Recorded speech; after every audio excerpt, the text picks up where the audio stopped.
Mute. We can't hear you. Mm-mm. Well, hi everybody, it's Shan. Thank you for coming to another episode of Chic Critique. I tried. How's everyone's Friday going? Well, first, let me introduce all of the guests. I will start with um, Inaz. Introduce yourself. Hi, everyone. Happy Friday. This is Inez, and I can't wait to get into it tonight. Can y'all hear me now? Yes.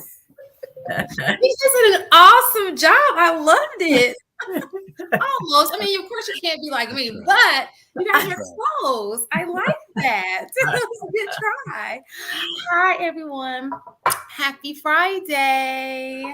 So let's introduce our panelists. We have Mistaken, Inaz, Trigger Mike, the AP. Marcus is a little late as always, and I am Shan Monet, formerly known as Shantae, and this is a Chic Critique. You guys, today we are talking about love. The thing everybody wants, but nobody wants to commit to. It's like, oh, I can get it from here. Oh, no, then I get it. I want to get it from here, too, and then here, and here. It's pretty much like how it works, right? Except for you married people. You have no clue. I was legit about to say, you see a black man in the house on a Friday night. And you don't think this is love? What would you be doing? I'm not out here in these streets. I'm not at tail chasing. I'm sitting in the house with my wife and kids. And you say, well, this ain't love. This is love. Listen, that is why it's so hard to keep panelists consistently. It's always the single people and Marcus. I don't know what Marcus be doing. I think they may have a Black House thing going on now. Usually they'll come on the same time. They're usually on the same time we are. He kind of jumps from one to the other one. So who knows? I don't know. But anyway, I was thinking, people are always talking about, oh, I want to be in love, but they always think the grass is greener on the other side. And then I thought to myself, what if, because I believe in God. Okay, bear with me, okay? And some of these videos will kind of hint on what I'm saying. What if you only get a chance at like 2, maybe 3 times? Maybe God says, okay, I'm going to give you this the right person once or twice, and you just screwed over that. And you don't get it again. Because I think that's what a lot of people do. They screw over the person that's probably best for them. A lot of people get it right, like you guys who married early. You saw the opportunity. You're like, what? I can't miss out on this. It's a good thing. I'm going to go for it. But a lot of people these days don't do that. And I was just thinking, what if God only gives you 1, 2, or maybe, I think there's only one, but that one person, and you just screwed it up because you thought the grass was greener on the other side. And that, what do y'all think? No opinion on it. No, I don't want to hog space. Who wants to go first? You can go ahead. I'm not so sure about the number anymore. I used to believe the exact same thing, if I'm being honest. So I used to be very romantic and all of that, but what I do believe in, you've heard me say it on these programs before, you got to pick a cookie and take a bite. Stop playing around. Now, what's going to happen is in your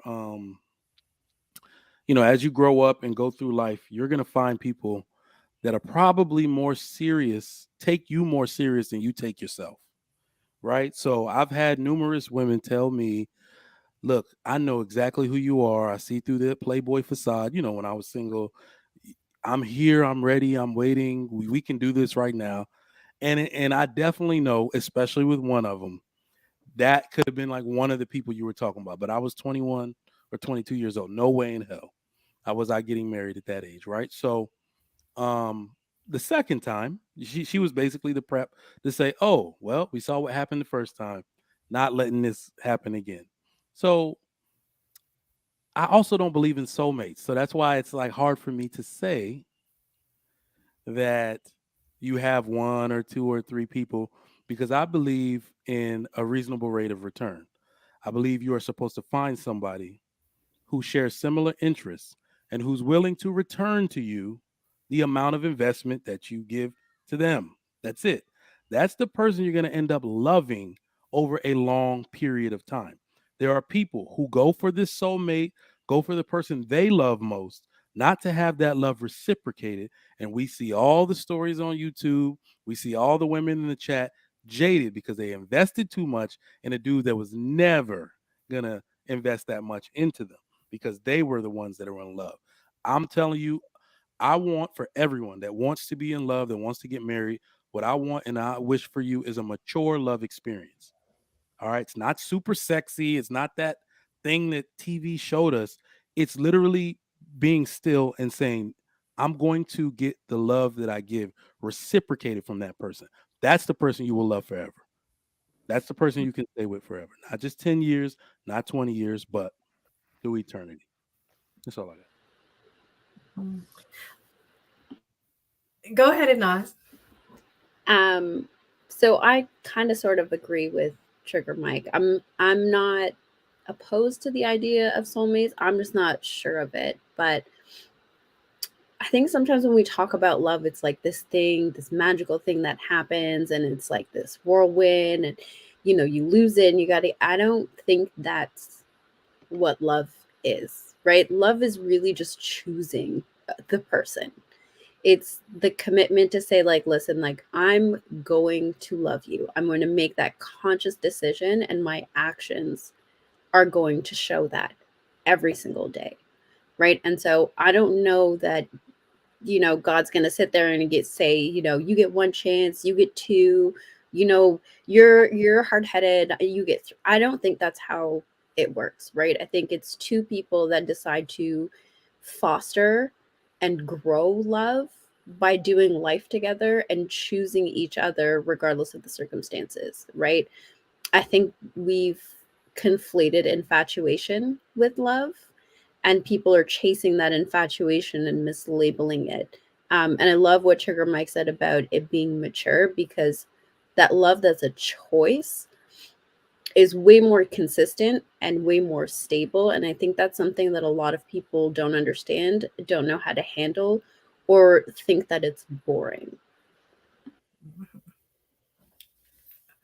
Agreed. I also don't think that it's just one person that you could build a life with. Again, I also agree with what Mike was saying and Inaz, is that is definitely a choice. I think at different stages of your life, like if you're younger, it's going to be certain things that you are looking for in terms of a mate because you don't necessarily have much experience. But then as you get older and mature, it goes to what Mike was saying in terms of having a more mature love. Because once you've been through some things, you learn and understand what you probably would need more in a marriage than you would if you had, found somebody younger.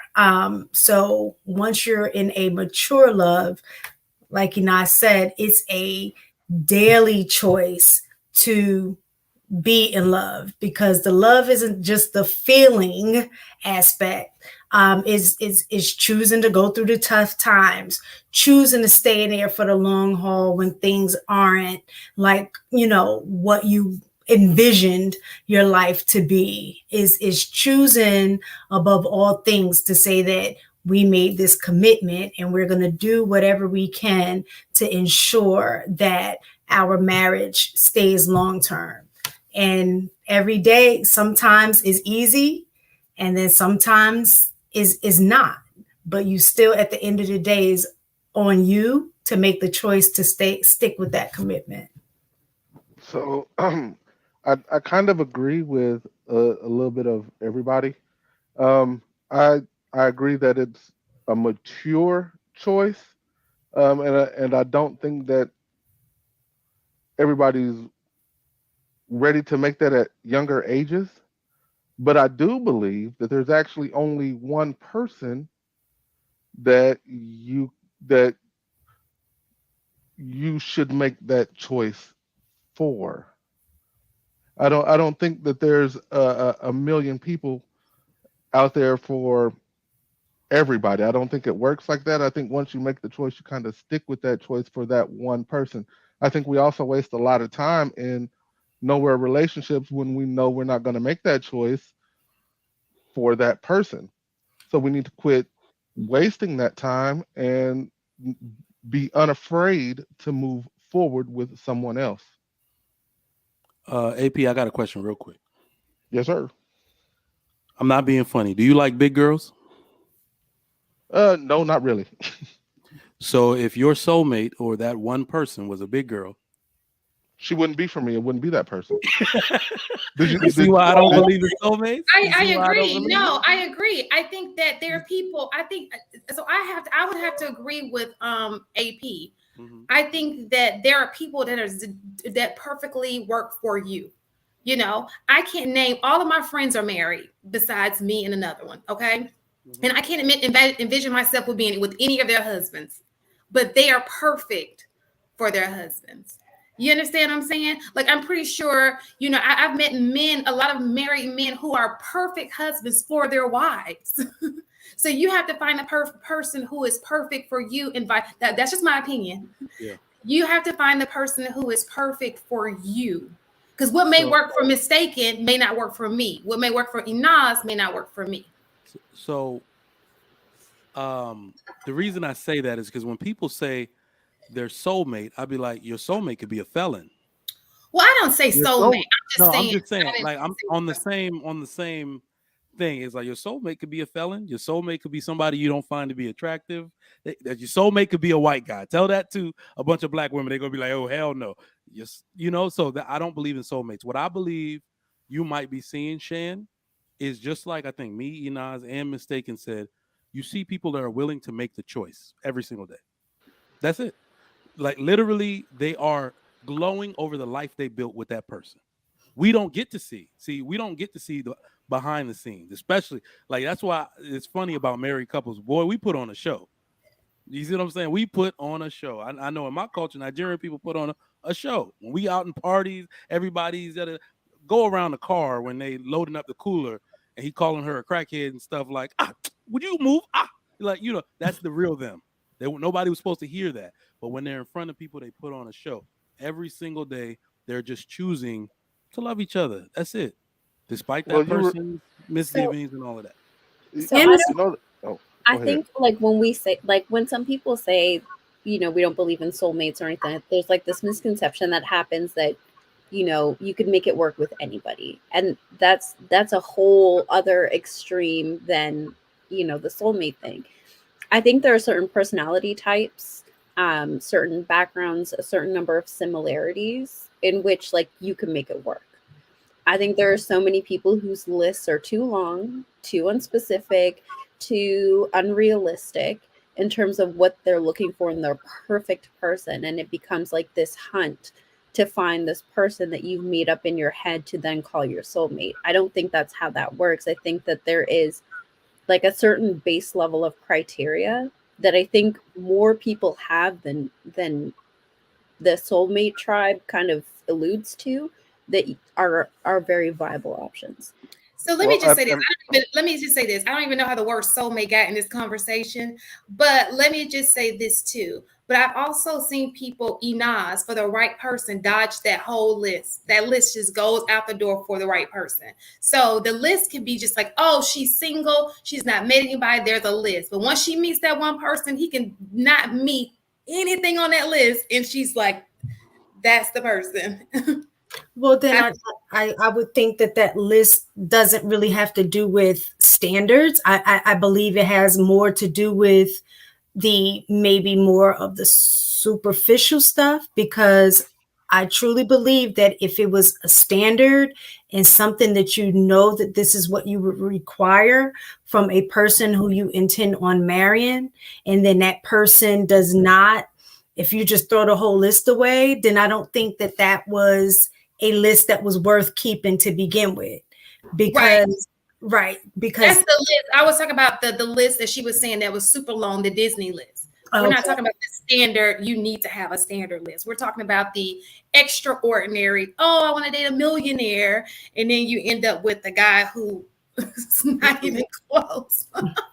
Yeah. So, But in general, it is because sometimes you end up with somebody that you didn't necessarily initially see yourself with. And so I think a lot of times it has to do with, again, what we were talking about, choice, and then cultivating things. Like a lot of times we want things to already be in place, we want things to be set. But the best things that, especially in a relationship, is a relationship that you continually cultivate, because it goes through stages. Like when you're younger, it goes through one stage. Then when you get a little bit older, start having children, it goes through another stage. And at each one of those stages, you're going to have to learn how to cultivate.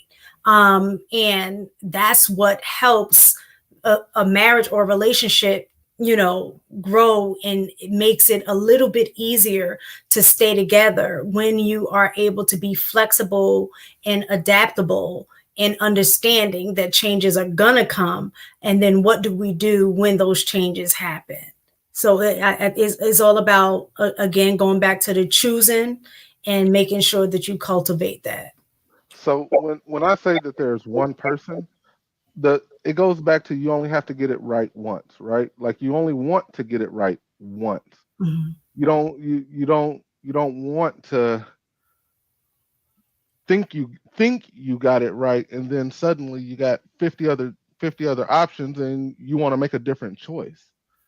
Once you make the choice for that one, hold tight to that choice. Don't look other directions. Don't be tempted in other directions, because you've chosen the one that fits you. And the grass isn't always greener. Just for the record, I'm gonna go on the record and say that the grass is not always greener. I've tried it. But you made an excellent point there. That's the whole point about choosing someone every day. I think you've heard me. It might have been this particular show where I said, "All right, you have a come to Jesus moment with yourself when you're right about the time you're about to buy the ring, and you said, this is the woman I'm going to choose. This is not a light decision. This isn't my first wife, he type of situation. It's like, am I going to be able to choose this woman every day when I'm pissed at her? Is this the woman that I can share a mature love experience with?" And the answer is usually yes. And the more important part, like AP said, that you realize you have to choose them against all your demons, all your bad habits, all of that, day after day. Because the reason why we keep using the word mature is that people have a lot of demons, and you will stray, and you will get tempted, and you'll do all of those um things that come in like the first years of marriage. But that's what I believe people are seeing when they see people in love, or they see people loving each other. They're just fighting through those struggles despite their demons. And it can look, and during that time, just like Mistaken said, you are learning each other through those phases. And as a family, you are developing an identity. I don't want to lose my identity. Peep this. This is the way I put it. I feel like people who have too many kids out there, like with random women, that's like having split personalities.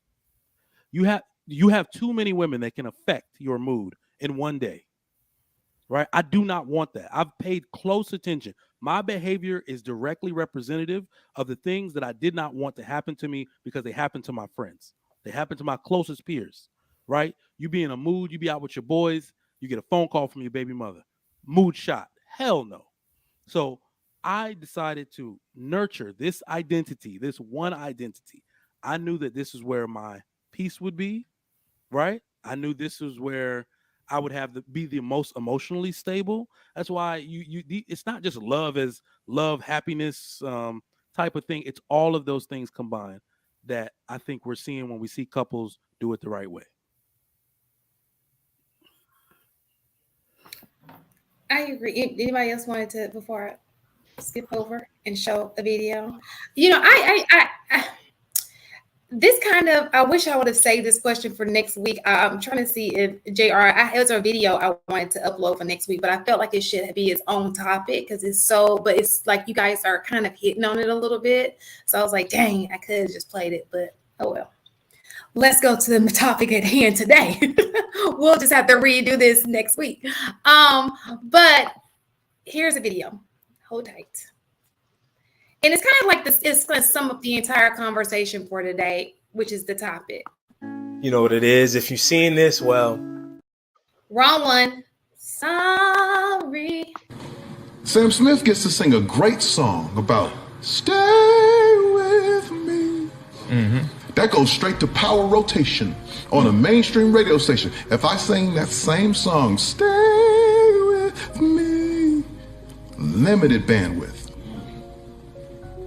Because our violence isn't the threat, our love is.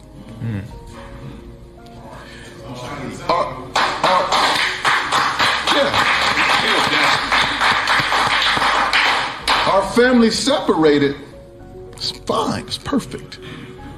The man staying with his family and raising his kids and pouring into his woman, that's the threat. You're about to be a preacher. That's. Oh God, help me. These niggas. Why? What is the problem, Trigger Mike? It's man, like Trigger Mike. Look, I want you to go ahead. I want you to say what you got to say, and I'm gonna say something to you. No, I don't want to take up all the air in the room. No, go ahead. Say what you have to say.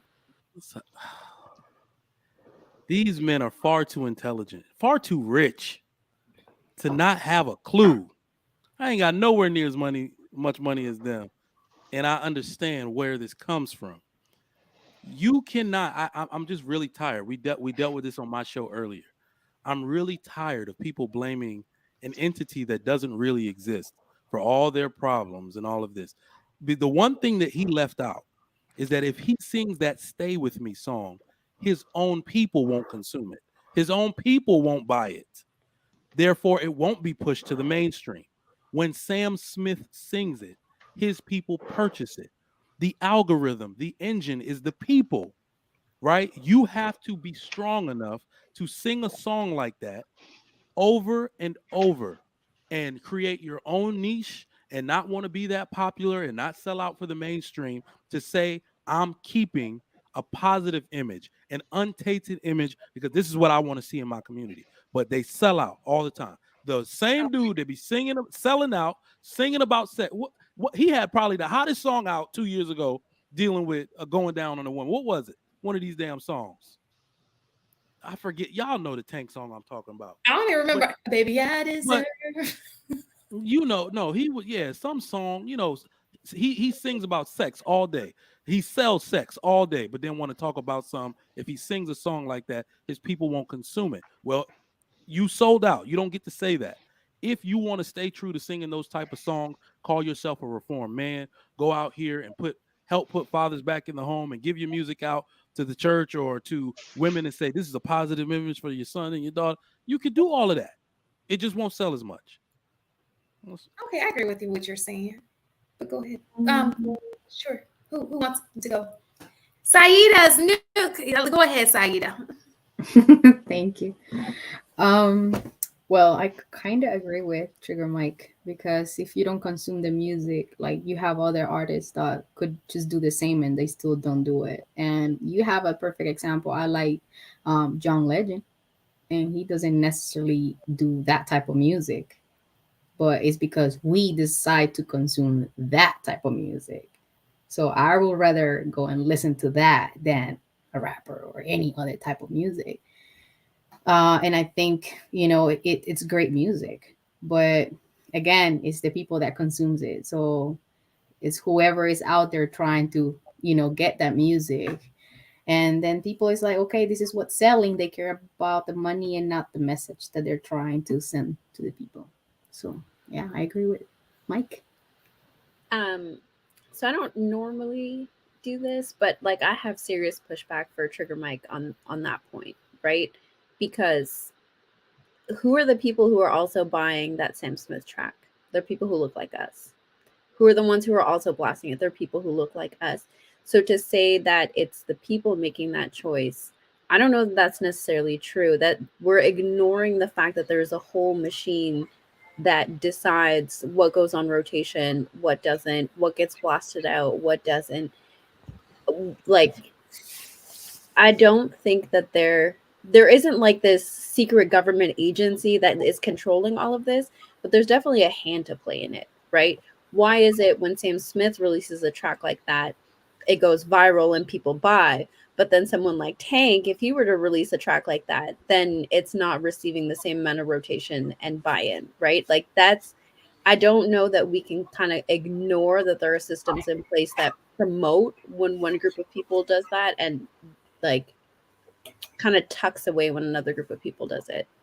But I think No, that because do you? I have a question. Sorry. Do you think that most people know who Sam Smith is? I think even if they don't, they've heard that particular song. So let me Because like you like most like, and I'm saying because artists like Beyonce or wow, The Weeknd, they're like very famous. Rihanna, right? And they're very, very famous. But Sam Smith, he is famous most likely in, Europe. But there's a lot of people that don't know about him. There's a lot of people, like you mentioned someone right now, compare if someone Tank, I heard, I think you said, I don't know who that is. So Same thing happens on the other way around. Like some people don't know who Sam Smith is. And because like I now realize my purpose the in same life. type of music.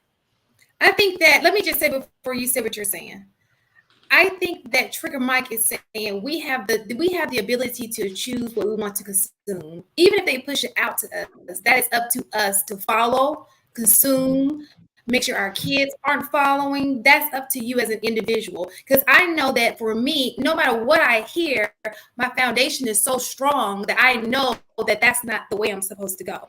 So what he's saying is more, you have to take accountability. You have to take accountability for the way you move. Nothing should be, there's no entity that's making you move a certain kind of way. I think that's what he was trying to say. Am I right, Trigger Mike? Indeed. And I just, with Enos telling me that, I feel like I figured out my purpose on life is to, like, my life is exactly tailored to answer some of the questions and pushback that I get. So in college, I was the college representative for Atlantic and Def Jam Records for Norfolk State University and Old Dominion University when I was in college. I learned a bunch about the record industry. That's where I was actually supposed to go work in New York City after graduation. My parents said, hell no, who the hell you think we are? But this is a pay for play type of deal. Pop music is the most popular music, was the most popular music until hip hop took over in the last decade. All right. You will rarely see a black artist that does not have a wholesome image and does not sing and dance overtake a regular white stationary platform singer, only because their music, most music period, is consumed by white people, whether it's rap or Sam Smith or anything. It is a pay for play society. This is why you see what we call one hit wonders, because they will spend the money to test the person out in the market, right? But the other part about black artists is that they stay genre based. The label will say, you have a look, I want you to be pop, I want you to do run it songs like Chris Brown, you can do all that. They'll say, no, I want to sing soul R&B music, and then they put themselves in a corner. So we have to understand that most of these things are like algorithm based, and other than TikTok that actually pushes propaganda and choose what goes viral, we are the algorithm. What we consume and the type of people consuming, because they have all of our demographic information via our profiles, is what gets pushed. I promise you, if you go look it up, it is never really based on color or anything like that. Because does anybody here know who Aloe Black is? He's a black country pop singer. Took over like early 2010s. You heard all the music, the Avicii remixes and all of that. You heard it. You just didn't understand that he is like gray black, super black dude. But if you make a sound that they like, they will consume it without caring that you're black. Michael Jackson is the #1 artist of all time. So great that people Couldn't deny it. Well, he was black for a time, but you get what I'm saying. So we are mostly the algorithm, and I do understand why people can misconstrue this a lot, is because we don't have any stake in how these things move. We don't own enough of the companies. That is really the problem. It's not us in the chair. It's not our company or black companies pushing most mainstream music. It's of course the small hats, which is why we make it. It looks to us like they promote trash for black people and great things for other ethnicities. I yield the floor. So So, I oh, still, sorry, AP, I just want to, it's okay. because I still don't, I understand what you're saying, Trigger Mike. I still don't fully buy into it, right? Because we're hearing all the time the way that algorithms are being manipulated, the way that they're being pushed on purpose with certain criteria. We hear it more often when it comes to politics, especially. I'm not going to name platforms, but with certain platforms, we hear more about it on the political scope and on the marketing scope when we were looking at targeted ads, right? Are we now saying that like music is exempt from that? That there isn't like specific demographics that are being pushed specific music? So this is what I will say. If there is any agenda that is race based or agenda based, it will always be superseded by what is revenue based. So I'm not saying that agenda doesn't exist, but the money trumps everything. They will sell and promote and push whatever sells to any specific group. The Right. algorithm does that. So if it's saying that maybe we're seeing a 24% increase here, they will push to make it 50. That's what we'll see because Great. it's trending that way. But it has to be going that way for revenue's sake. They won't do anything that damages their own revenue, right? Or their profits. Wonderful. So I love that because then that, at least to me, feels like it further emphasizes the fact that I believe that this happens because is there not more money to be made in music that's more damaging, that then creates split households, that then creates more households that are participating in the economy, like and then we get into all of the other stuff. So like I don't think that we can look at this as isolated and understand that there is money to be made by promoting a certain image for a certain demographic. Yes, and I think the money is the purpose and the side effect is the family division. The purpose is not the family division. That's the part. That's where I'm coming from. So I look at this a little differently, and I just kind of looked up a track list for Tank, and I don't really see any begging songs. I don't see anything like that in his track list. So the question I have is, has he tried it? The second thing that I'll add is that absolutely positively does sell, and I think it would push if he attempted it. I mean, if we look back into the 90s, 80s, and 70s, it was full of what you would call simp music, begging a woman, and it was quite profitable. So I think that he is kind of what's the word, kind of shooting himself in the foot by saying that kind of statement when he himself doesn't even put out that type of music to even test the market for it. And Tank, in my opinion, is quite popular. And I mean, also, like Sierra used a great example when she said John Legend. He puts out phenomenal, mostly positive music and sells out stadiums. But the rotation time, what he's talking about on the airwaves, even John Legend, don't get the type of what? play. No, like when we're looking at when he came out in his heyday, yes. But even then, when we compare a lot of the rap music and stuff like that that comes out, and even like the R&B, is it is always typically sexually explicit, like all the time. You know what I'm saying? Or it's about violence. And a lot of representation in regards to Black people, it always fall in those two categories. So when we talk about pushing an agenda, if Mhm. you look at all of the, when we're talking about social media, the news, or what have you, I personally see a pattern of that. So in the music, you're hearing violence and you're hearing sex. When Yeah. you're watching the news, it's about violence and, you know, representation of Black people being violent, or you know, something that has to do with sex. So I don't think it's just in music. I think it's in various genres there, that there's a theme about the way that Black people are presented. And so I do think that that also goes into what I think the deeper message of what he was saying is that it's talking about, you know, money, that it sells to keep us in a position that we're in, so to speak. But I do agree with you in the fact that we are the only ones that have the power to change that narrative. But you know, that's for us to decide that, and I don't think that we are at that place yet.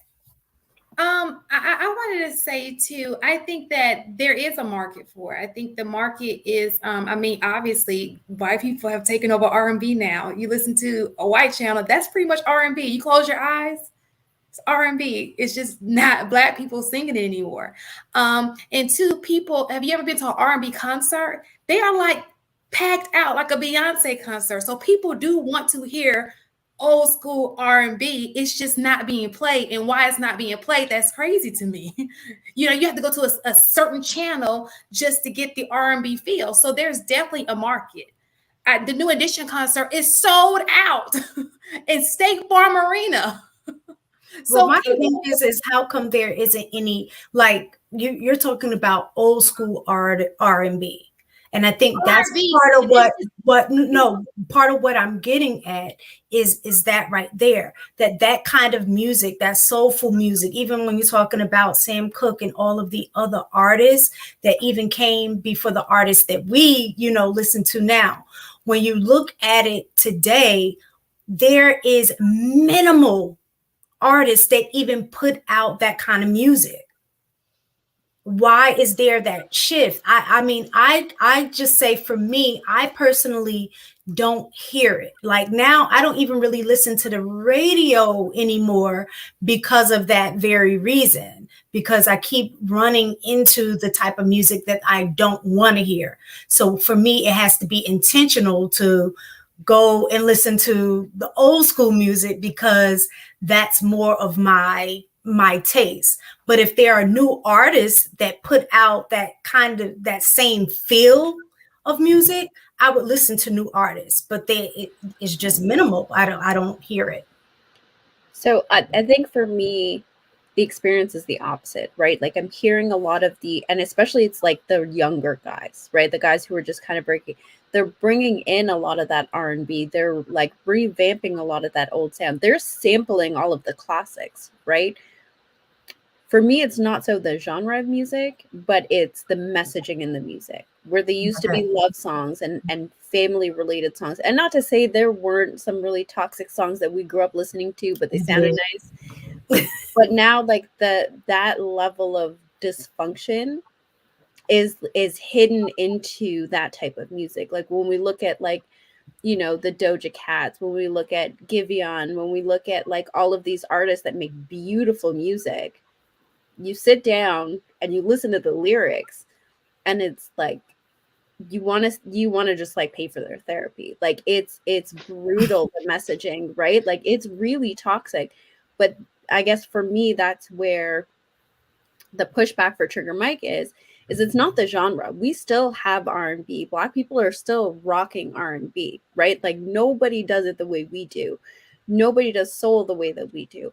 But it's the lyricism behind it. And even if you're not actually paying attention to the words, it's still seeping into your subconscious, right? And to say that isn't being monetized, that toxicity is not being monetized, that the effects of like taking that in, internalizing it, and reacting in that way is not being monetized, I think I can't see how it can't be. Wait, we don't disagree on it being monetized. I'm I'm trying to state why it's being monetized. So I don't disagree. They only monetize what we consume. That is it. So you're absolutely right. The toxic, depressive movement, like it's all what's popping. And it's actually getting slowly replaced because I think for the last 5 straight years, Afro beats is like on the it's gonna kind of like be the new hip hop. They don't talk about none of this stuff, right? But they're just watching what's trending, what people are consuming. This is why Triple X Tentacion and Lil Uzi, these emo ass kids are literally going like nobody knows them on one end, but yet they're number one on Billboard. It's because the people who are emotional and buying music all over the world, and they found new mediums like Spotify and Apple Music to market them. They will just push. It's not that they absolutely are monetizing it, but they're looking at the algorithm from a profit standpoint, not a racial agenda, destroy this community standpoint. That's what people keep pushing. And I'm telling you, it's really the small hats behind the curve. Like they don't care. And the reason I can prove that is I think someone just said it. Look at what they allow in their own music now. Their own music is toxic. Dua Lipa is toxic, right? The white artists are toxic. So they're pushing what all of these artists are saying. It doesn't matter what they're saying. They have overly sexual music in white communities. They have gangster rap in Asian community. They got all of this. So it's really, they will push what even if it's supposedly destroying their own community, they will push it for profit. I'm telling you. I can concede to that. Mm. And I can agree, but the question is, has anyone tried to be profitable on the other side of it? Like when we're using an example like Sam Smith, who was quite profitable with his 4 total songs that I think were ridiculously popular at the time. Has anyone else really tried to mimic that type of music to even see if it can be profitable again?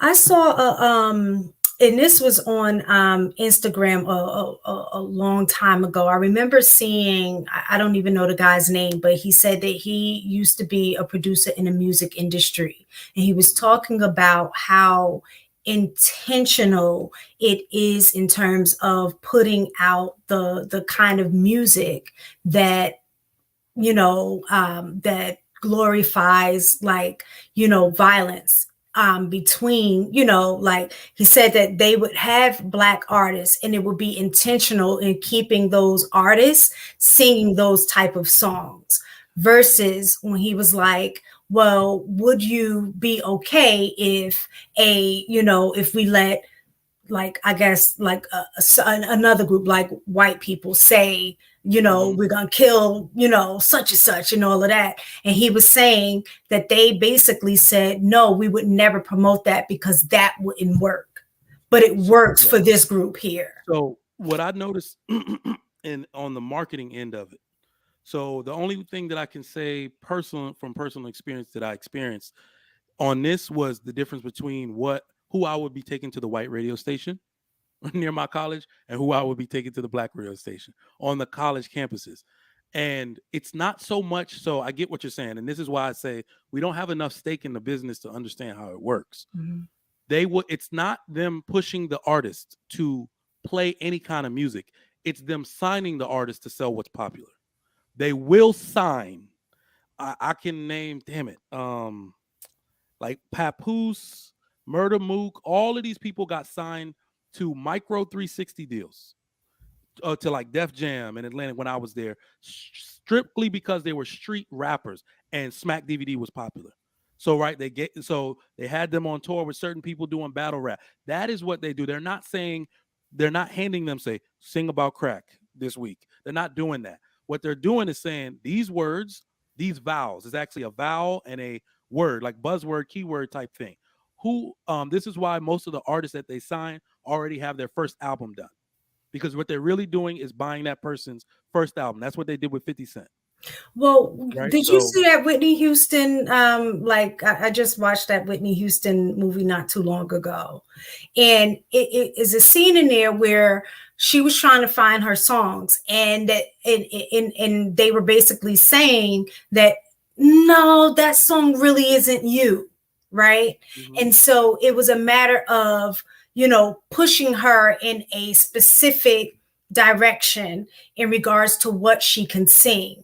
And it was and basically she was saying, no, if it's good music, it's good music, I can sing anything. I'm just not a black artist, so to speak. Yeah, I want to make music. And I think a exactly. lot of times that is what happened, is that and it's not just with music, even with actors and actresses. Yeah. There are certain roles when we look back at it that it was certain roles that people got pigeonholed into because it fit the right stereotype or something like So that. you're absolutely right. My manager at the time, his name was Tim Glover. All right, and he was the one who, he was the one who put T-Pain on Jamie Foxx's "Blame It on the Alcohol" song, because the song without T-Pain was terrible. It was terrible, and try to sing it to yourself in just Jamie Foxx's voice, and imagine how terrible it would sound. Right, so that happens more on the R&B side. Mhm. Right, and what they're basically saying is we do not see how your voice translates into this market without T-Pain, right? And a lot of artists basically what they're really doing is they're jealous of somebody who just broke and has a record that's really upbeat while that person has been singing a song that's 40 beats per minute slower, and they feel like they can do what that person do. Sometimes it does work. It actually fails most of the time. Those songs where you see somebody try to cross genres and you're like, what is this hot garbage? That's them trying to do what Whitney did. That probably happened with that "I Want to Dance with Somebody" song, right? Where she went to them and tried to negotiate, and they're like, no, people love your deep, sad ballads. And she's like, no, I'm going to do it. And it worked. It fails literally a majority of the time. I heard the original cut of "Blame It on the Alcohol." It was terrible. Tim said, listen, this is upbeat. This is faster this is like 92 beats per minute. You usually stay in 40 between 60. Let us put somebody who does songs this fast, and everybody's going to catch up on it. T-Pain laid the vocals down in like 2 nights. They did the next cut, and then the song came out #1 in the country, right? So yeah, they don't necessarily push the agenda in that way to say sing this, sing that. They're trying to protect their brand because they have to pay for these artists. They got to pay for the engineering. They got to pay for all of that. So again, it's always profit based, always. Okay, so back to love, because even in the comments I saw somebody, well, I heard you guys say it was simp music. Isn't that kind of doing exactly what you know the media kind of does? Don't you guys do the same thing? You call it simp music. So Well, if I'm it's saying talking even about, in these spaces, they'd rather hear music that, like how we were saying, that degrade women. You know what I'm saying? That's disrespectful. And even women, we're doing it ourselves, degrading ourselves.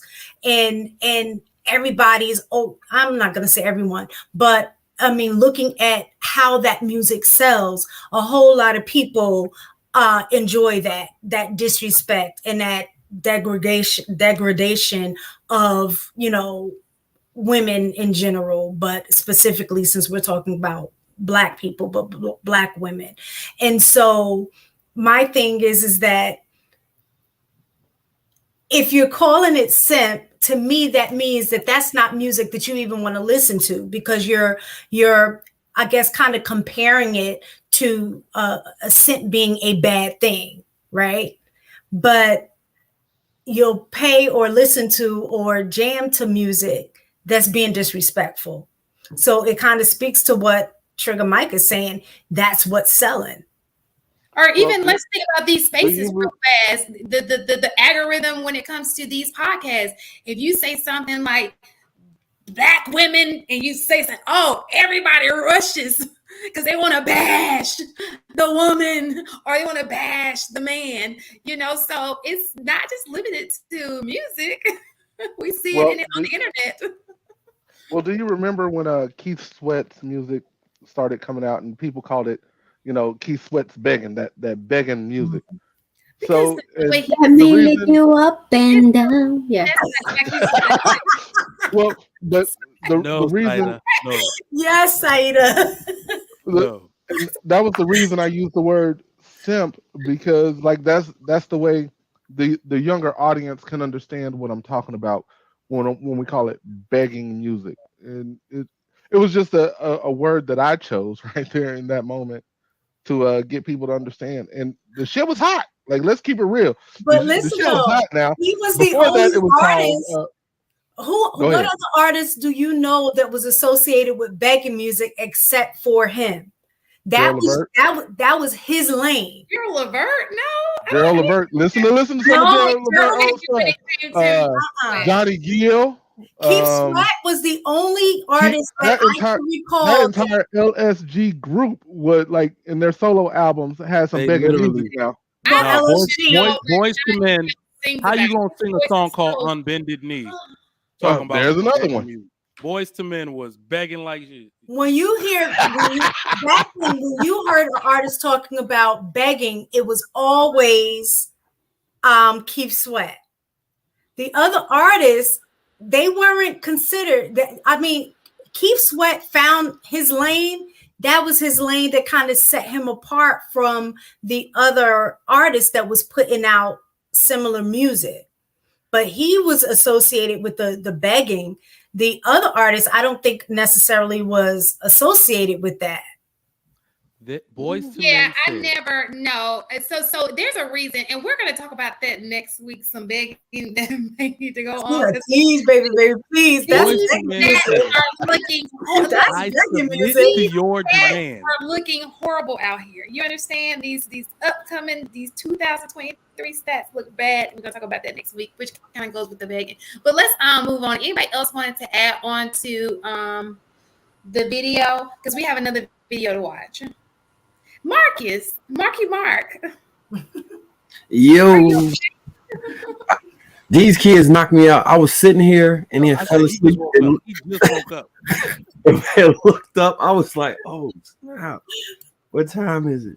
So I'm getting it together. I was trying to catch the question, but it was a lot of places. And It went everywhere. It wasn't a question. 2005, he proved that he's truly Nigerian, because this man done work everywhere under the sun. He was a strip club manager, an R&B singer, a backup dancer for En Vogue. He done it all. So I'm trying to figure I out. did all that. I did all this at the same time. You haven't even got out of undergrad yet. Oh shit. Interesting. Okay, so this is going back to love, because it's a love conversation. So here's next. You know what it is. If you've seen this, well, you needed this. Look, I know it may hurt a little, but you need to know that everyone is not replaceable. I'm gonna say that again. Everyone is not replaceable. So this concept of cutting people off and you're going to bounce back even better can be a little inaccurate. Everyone's not replaceable, and when you finally meet someone that's irreplaceable, you need to learn how to give grace for their growth the same way you desire. Everyone is not worth throwing away, and some people are worth working through the relationship with. Remember that. Is he a simp? Was that simpish? No, but he got to be related to Jason Derulo. That's all I'm saying. Trigger Mike, like, what's this week's definition for simp? Can you, so we can get the parameters of simp? Damn it! Let me think. I just created a new definition in the car while I was getting. We don't even use that. We don't even use that word on. We don't even think that word is even. That's just some internet people with no making that word up. But listen to this. So, oh God, when I hate when y'all do that, because I know I got ADD. But I think that do you guys think that a lot of times these days, not you guys who are in relationships, what's happening is everybody thinks that people are replaceable, and you end up. I think that when people think that people are replaceable, that's when those people end up being alone in the long run, because you felt like everybody's right. You always thought that grass was green on the other side, and then life happens, and you may not have it. Because people always say the women hit the wall Men hit it too, sometimes a little harder. So I think that people are unrealistic about the time that they have to find the person who they're supposed to spend the rest of their life with. They take it for granted. Do you guys agree with that? You keep saying nay. You know that's a woman problem. Man ain't got no problem with that. Oh no, men. So you're telling me that men don't waste women's time? Men waste women's time, but women let them. That's what I'm saying. Men. Yeah, but it's still the same thing. So let me say this. I've never met a man who has some type of substance about himself say that he's not had a good person come into his life, a good woman. Everybody has ran over that, had a one good person who they just died, and then they complain they're the victim now, like it ain't no good women out here, blah blah blah. But the one that you got, you didn't do right by them, and I think that that's a problem for men and women. Yeah, I agree with that absolutely. But the worst part about it is that somebody got to be practiced, and I know that sounds bad, but for most people, not one person sitting here can say they did not practice. I actually agree with that. I understand what you mean by practice. Not intentional. It doesn't mean that it's intentional, but everybody has probably had their heart broke at once or broke somebody's heart. Sure. So at that point, right, that person was practiced. So I definitely agree. And unfortunately, that can harden you for the next person, because you're trying to protect yourself. And that goes both ways. So I think for men, when we lose a relationship or have our heart broken, a lot of times, I know this is going to be contrary to the sector, we bounce back better. Like we learn to have more of a skill set. Like, I know you're looking crazy, but I wouldn't be the man I am today if I had not had those early 20s. And I think women may become harder in a lot of cases because they can carry that pain for a lot longer. I think we typically kind of, good, bad, or indifferent, will have sex until we kind of get over that person, and then we can move into the next lane without carrying all of the anger from the previous relationship into the relationship. Oh, Marcus, are you talking about the same guys who you guys claim have suicide rates that are high after divorce? What are we talking about here? Are these the same guys? No, men who get divorced, that hits them hard. And I'm not trying to make fun of them, but what I'm saying to you, when a man is in love and he's invested his time, especially when he's married, that hits him pretty hard. Oh yeah. I'm just saying, doesn't a man have more? Basically, doesn't he have to give up more in a divorce? I don't think those two things are related. It's not just that. No, he doesn't. It depends on who makes the most. No, I'm talking about the kids. I'm not talking about even money.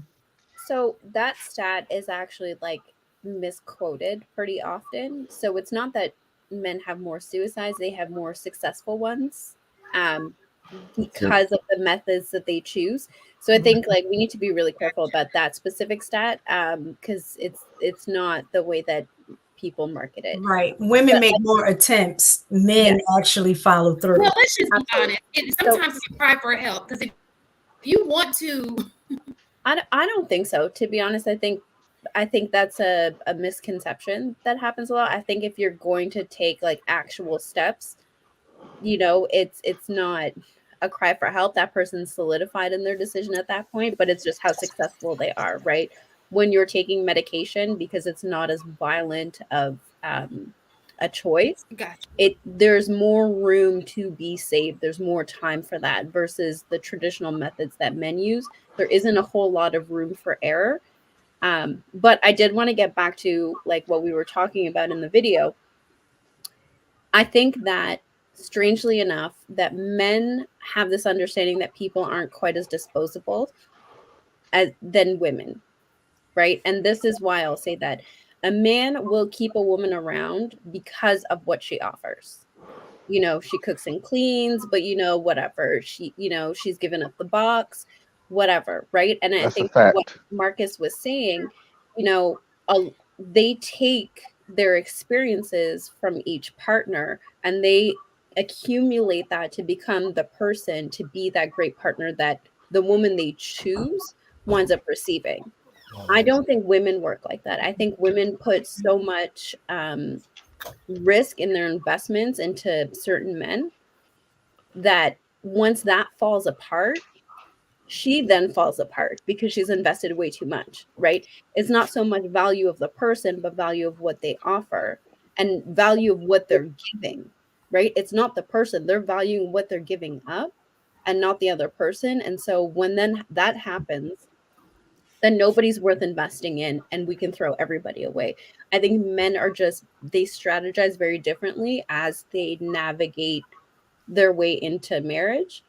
I think women just invest poorly and then take on that brunt and feel like people are more disposable. That's not to say everybody, right? Because I think there are men out there.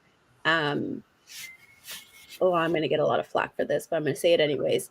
But you saved me, so I'll say it. I know what you're about to say. No. I'm going to say it.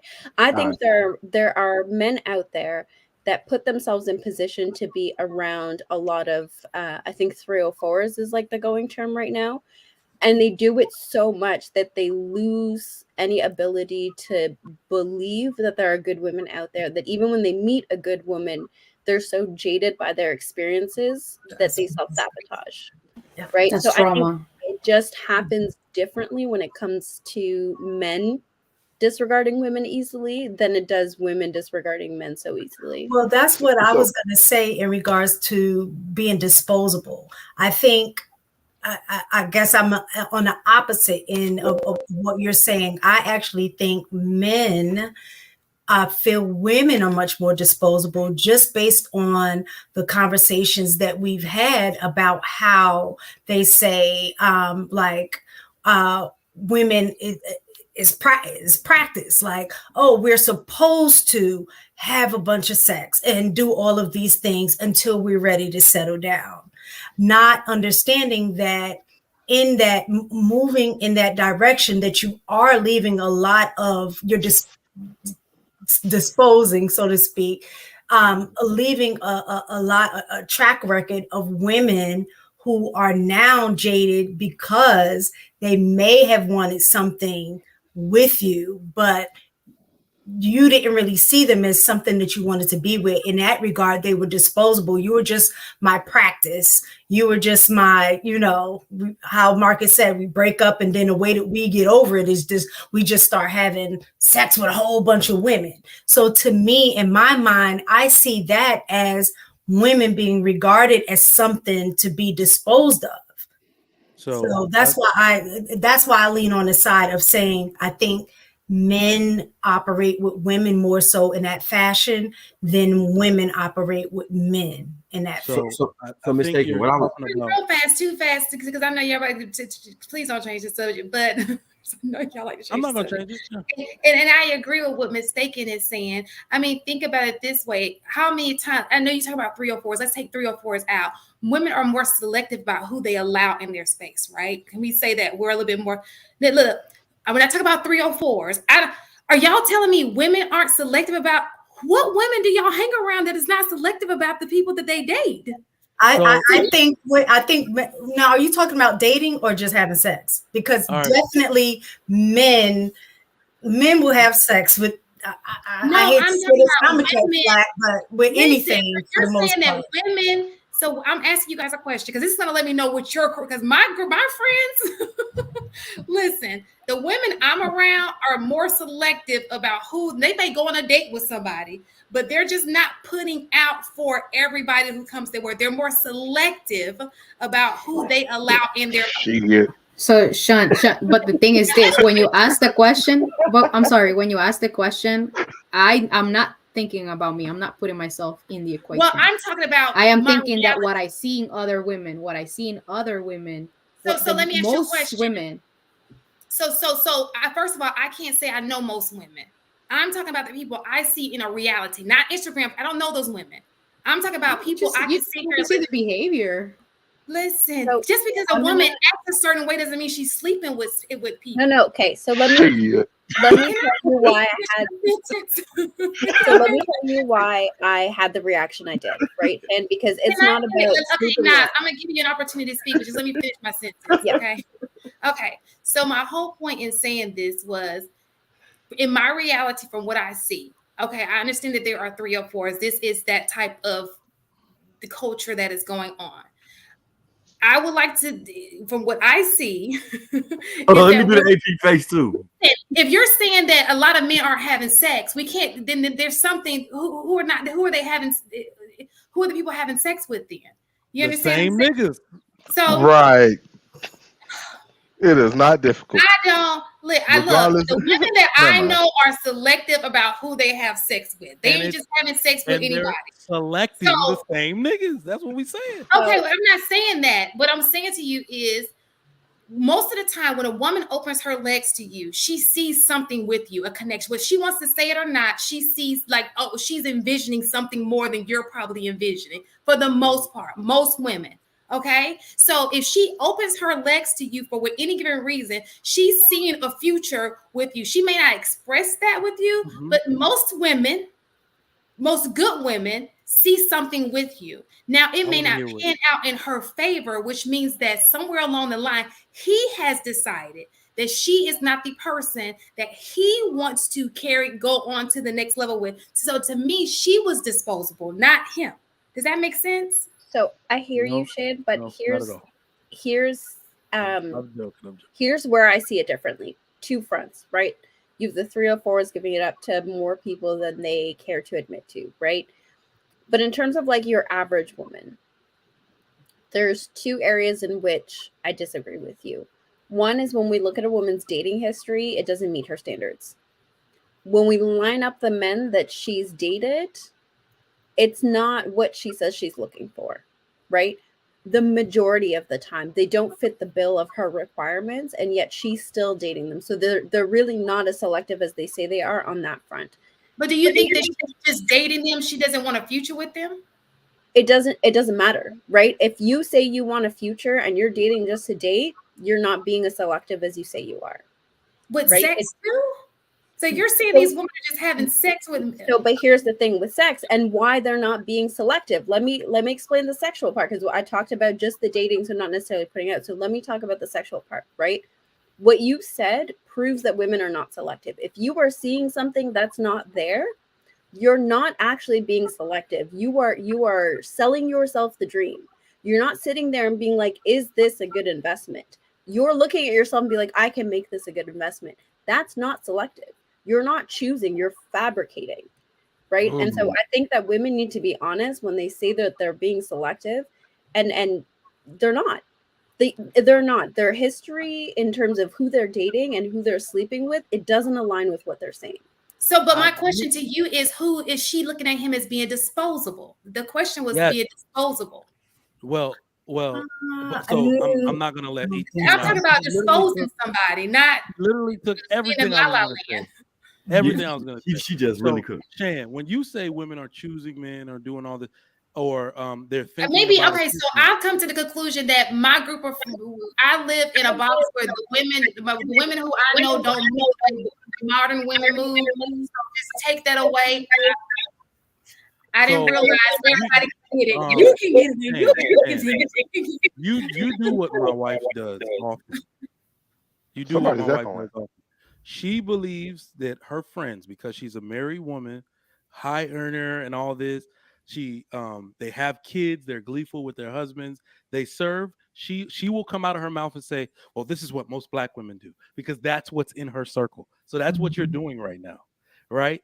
But she's from Queens. She's from Jamaica, Queens, New York, the same place like around Nicki Minaj is from, 50 Cent is from. That's a very hard area. So she'll tell other people, hood girls make it all the time, but you're the one out of 99 that made it. You have to understand that there's still 99 other people that don't have those circumstances, right? So, what was I going to say on this? Inaz took it when she said, just because you say they're seeing something with these men, it doesn't mean it's substantive, and it's usually superficial. It's usually superficial. They're creating that. So it might not be anything to say, I want a future and kids with him. They might be just saying, I like his bone structure and I want to get rammed to the wall by him. And as men, we're telling you, we've been approached with this before. Like, what's up? You trying to spit game? And she like, that's cool. You ready to go? That woman didn't see no future with me. right? So you and your friends, great. It's great that y'all have that going. We actually need women who still behave like that so we can classify the other women correctly. But I'm telling you, especially in today's free sex society, most of the women in the dating market, I want to preface that correctly. The women who do it the right way understand that they need to meet men organically. And if they put themselves out here like that in the dating market, they will fall victim to what every other woman is doing, right? Expecting you to have sex all early and all of that stuff. The women like you are more interested in courting through an organic process, right? Getting to know. So that's the difference. Women in the dating process are hoes. I'm just gonna say it. I'm gonna say it. They hoes. That's why I'm out of it.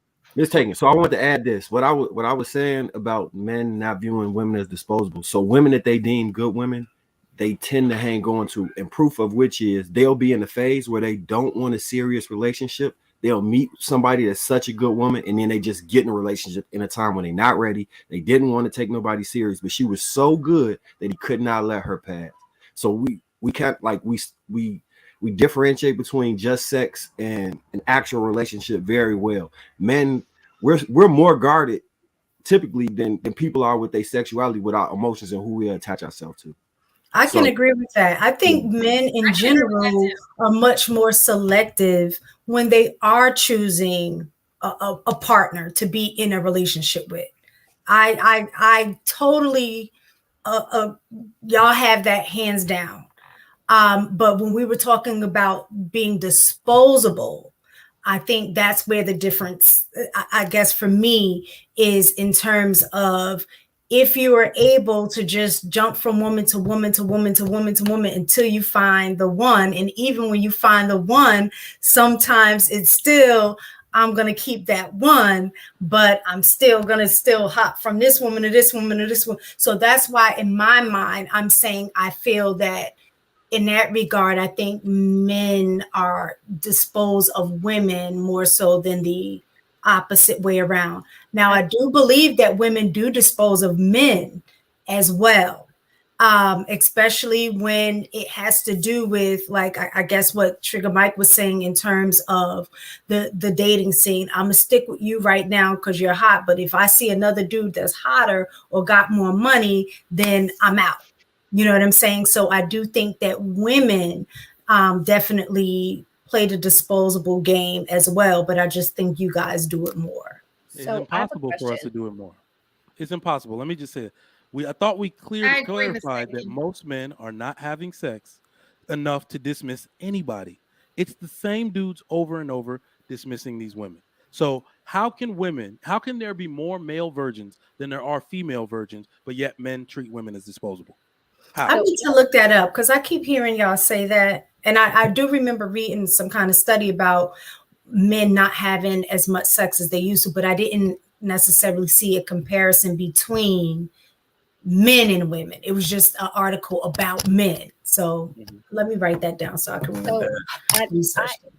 I think I see. I was going to phrase it as a question, but I didn't want to answer my own question. So I'm going to phrase it as a statement. But I think I see what you're saying, mistaken, but from the other end of the spectrum. I think because men are immediately like, hey, nope, nope, nope, nope. I think that makes them even more selective, right? Because they almost immediately, because most men will tell you, right, especially on these YouTube streets, that the moment a woman shows herself to be lacking in her integrity and her virtue or what she says she stands for, right? Like the common going thing is watch how a woman moves and not what she says. The moment you start to waver on that, these men are classifying you as a 304. I think there should be a gray ground, but that's just my personal opinion. But I think that makes men even more selective. Not necessarily that these women are disposable, but these women don't have integrity, and so therefore they don't qualify. I think they're more selective, more so than the disposal.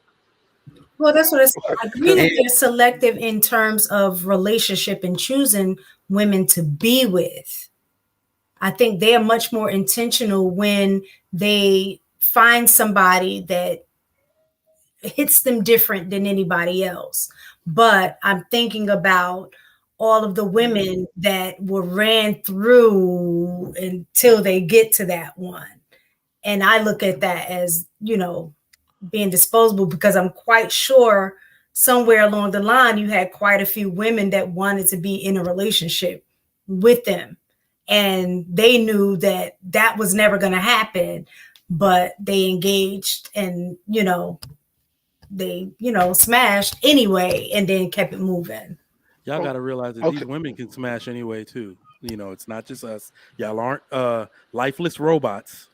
And fellas, tell them if I'm wrong. You can deny a woman. The women don't like rejection. You can tell a woman like, Nobody "Hey, I does. ain't really down. You know what I mean? I'm sorry. I ain't trying to." And then she'll tell you up. Well, we can still smash. Like y'all act like y'all lifeless robots getting, falling to our every desire. But this question is for Enos. You said there needs to be a gray between respectable woman and 304. I would like to know what you would classify that category as. Okay. So not okay. So gray area, I think, let me rephrase this, right? Because not gray area in terms of like you're not one or the other, right? I think there needs to be, so many times I hear men misclassify women, right? Because I met her in the club, therefore she's a 304. Maybe she was there for a bachelorette. Maybe there's a specific, she doesn't do this on the regular, right? Or, I met her at a coffee shop, therefore she has to be a good woman. She might be busting it down for everybody on that block, right? I think there's an area in which like it just takes a little bit more time for that classification, and not that there are women that are in between one or the other. So like pending 304. Or pending good girl. It could go either way. Pending? So pending. But what if you drinking coffee in a club? So something that you probably haven't mentioned. I've slept in Something the that club several times. Like you make me go to the club, I'll be in there knocked out. something that you haven't mentioned as well is, and I agree with Inas almost 100%. Something that has not been mentioned is that men, even though that they're not interested in the woman to be with and to make a family and to marry, they're still using that woman for their own benefits. But Quit stealing my point. But I'm not saying it's just men, because I know women do it too. In the other way around, like women use it because of their resources, and like they have interest on different interests, not for the person. So I just wanted to make that point that people use others instead of disposing, they are using them. And I think in this materialistic world that we are now, we must learn to use things and to love people, not the other way around, not love things and use people. So I like that. So what usually happens with men Drake said it. is, Drake said that. especially at this age in life, I've seen men try and be more honest, and what'll happen is the women will sell themselves a dream. And if a man has intentions, he'll make that really known. Like he'll explain, like, hey, I'm at this stage in life, I'm looking for this XYZ. What happens is the women will like Ina said, create a fictional scenario and continue down that road without any confirmation. And then at the end of that road, blame the guy, when a lot of the time he was saying, hey, I'm not looking for nothing serious, but he was finessing because he was doing relationship type stuff in a non-relationship. Me and Mr. Lego was talking about that the other week, right? Where you end up and you just wake up and you're in a fake relationship and he didn't know how to break up and all this other stuff. But yeah, I think that men do tell people though. Okay, I want to jump in here real quick because there's a point you made early on, Marcus, that I just completely disagree with. I'm asleep too, so remember that. I'm just waking up. Men don't move on faster than women. Once we've actually made a choice to pick a very specific woman, what happens if that relationship ends is we put it in our mind how it all went down, and we don't give that part of ourselves to another woman. We won't do it. We won't allow ourselves to be broken that same way again. It's just not going to happen. So we hold on to it a lot longer. Yes, you're correct. Will we go just busting up every club? Yes, absolutely. But we're not trying. But in that phase, we're not looking for somebody on a permanent basis necessarily. We're just looking to try to get over that. We're trying to heal, is what I want to say. But we won't give, once we've given everything to a female, and let's say that relationship doesn't work, no other woman will ever get that again. It's not going to happen. Oh, Go okay. ahead. So let me clarify. What I was trying to say was Not that I was talking about the growth and the long-term effects of somebody in a relationship. So with the relationships that I've been through in my life, I gained things and I kept the good and I did not carry the bad into the next relationship. A lot of times, especially in the space you hear men talk about, once women have had the damaged relationships or the issues with men, they'll carry that and then apply that across the board to the next relationship and make the next man pay for the previous relationship. So I was speaking more towards the anger or the resentment or the hardness that comes with having a failed relationship for men, and the difference between it making us better and then it affecting them negatively. That's what I was speaking about. It does AP make us better, said but we something. do. But let me ask you a question since you brought this up, AP, that made me think of something. And I guess you guys can answer this. So when AP brought up the point that when they're in a relationship and they're hurt from that relationship, the way that their response is typically to shoot up the club, right? And then they guard that part of themselves when they get to the next relationship. My question is, how do men heal? Because it makes me wonder if the shooting up the club is not necessarily the healing, but it's more of along the lines of not having to think about what you went through, right? So you're not necessarily dealing with the hurt to move on to the next relationship.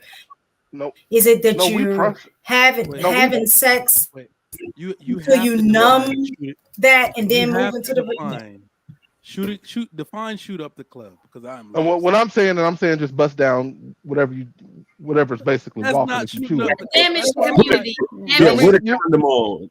with a condom on. Like you're not just going up raw. You're not raw dog. This ain't raw. I'm that not talking about raw you dog can't Ronnie. shoot My the bad. club up with a Bad word. condom on.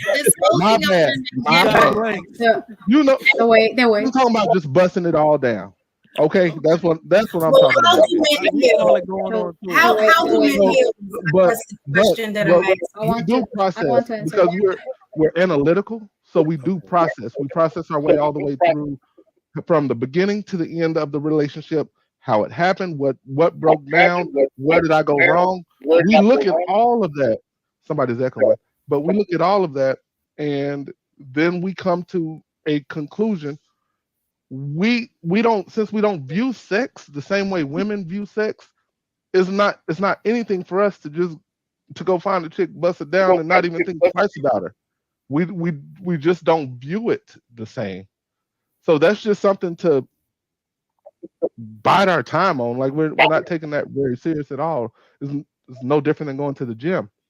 But while we're processing through the previous relationship, it is what happened, what was my role in it, what did I give her, what did she take from me, what can I not give the next person. Like we analyze 100% of that relationship once we've actually chosen to be in a real relationship. And after that first real relationship, that test relationship, after that one, there will be no other woman, period, that will get 100% of us ever again. They'll get 100% of whatever we have available at the time, but that part of our heart, we're not going to give that to you because once we associate the pain, we're like, okay, you know what? I'm not going to feel that way again. And we're going to do whatever we can to not feel that again. That I mean, that's just the way we deal with it. We That analyze and we say, explains the okay, divorce rate. no, the divorce rate is because women don't want to stick around. They find some. Well, not with They that think half something else ass. is. They Not with think that something half else is ass you better. just brought to the table. You just said you didn't want to give No, her no, nothing. no. What I'm did I not say gonna give her before that? The 100%. part, the I'm gonna part you missed though is that we analyze everything that was good and everything that was bad. We'll give you the good stuff, but we're not gonna give you one like this. We're not gonna give you that heart for it to be broken again. We will take care of you. We will give you kids or give ourselves our legacy, not give you kids. We will create our legacy. We will create a family. But that part that was broken, if you decided to leave, we're not going to feel the same pain that we felt the very first time that we truly had our hearts broken. Period. We won't feel the I same. don't. So I and want to we will I don't move believe like in that. It the won't be the same I don't believe in unless the we start term. adding child support and all the other extra stuff that goes along with it. That's different. I'm talking about from that woman. That woman will never. She doesn't get the luxury that the first woman got. so I'm I gonna don't say believe in this. the heartbroken terminology. I believe that our hearts mold and it's shaping in a different way. Like Yeah, it's yeah. not that you're not. I don't think that you're not giving that because that will not be fair for you to say that. So I think To men me, can we will separate. You can compartmentalize and move on. compartmentalize. You can separate the sex, and definitely what I think, what I've seen and noticed is that if the man is emotional, intelligent enough and he takes accountability, he understands that what mistakes he made in their relationship, he jumps or he goes into another relationship not making the same mistakes, which is the difference between women. They're not doing the same thing over and over, they're not doing the same mistakes over and over, but that's a man that takes accountability and moves on to the next relationship not doing the same mistakes. But you've seen a lot of women that they go in the same pattern because they go from relationship to relationship, not healing, not even recognizing that this is what I was doing wrong. No, the other one cheated on me, so I'm going to check the phone on this one. Men usually don't do those things. They're coming from a relationship that, the girl was probably checking their phone and they are telling you, hey, this person was doing this to me, but I don't want to go through that. Right. So that you're kind of like putting the scenario already there for not to happen again. And it's not that you're not creating the pattern. So if you heal correctly and you process that information, and that it can happen to men and women, but we usually take it so personal. We met, and I'm including myself because I was young, okay, and I am a woman too. But at some point in my life, I probably did it too when I didn't recognize my mistakes. And we don't take accountability for it. So we go into the next relationship thinking that we were perfect and not having areas of opportunity, areas to improve. So we think that we're just, the ones that has to show up and he's the one that's going to make mistakes, which is not the case. But I think it's that certain men that can definitely heal properly and there's some men that don't heal. There's The a lot of men that goes through trauma and have a lot of damage, just as much damage as a woman can have. the So key that's why part I'm saying that it's a choice. Love is a choice. You decide to love that person.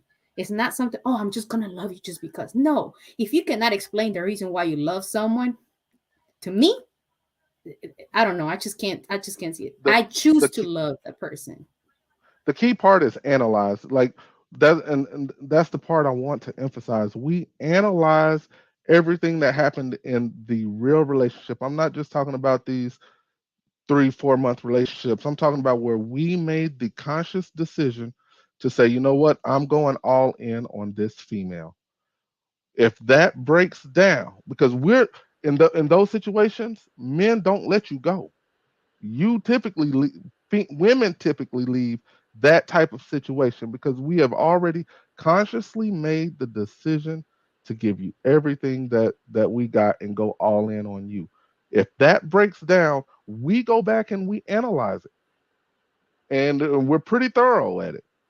Once we determine what went well, we will reuse what went well. We will get rid of what went bad. We will try new tactics on the next person.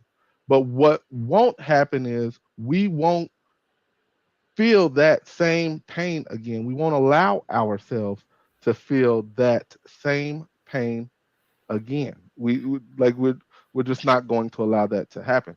Do Because you? the first time, in my opinion, from what happened, and this is me talking personally. What happened to me the very first time I gave all of me to someone, and when that relationship ended, it broke me down as a man. It literally broke me down. And I had to pick the pieces of me up. Once I rebuilt me, then I went through, okay, this is how the relationship went. This is what was good. This is what was bad. But I will not allow myself to be broken again. Period. And I think if any man has really given themselves to a female and and felt that pain, I think most would probably agree with that. Just my opinion. Can I just ask a question? Because you had said something that most men will like reflect and think about what went right, what went wrong.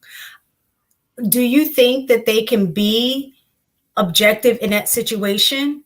And the reason I say that is that I think we learn, I'll say for me, that you learn better when you get feedback from other people. A lot of times when we break up and you go your separate ways, you're trying to figure out what went wrong in a relationship on your own. And you're going to be limited in what you see because you're going to be basing that off of what you were experiencing, as opposed to really understanding what went on in a relationship and how it impacted the other person.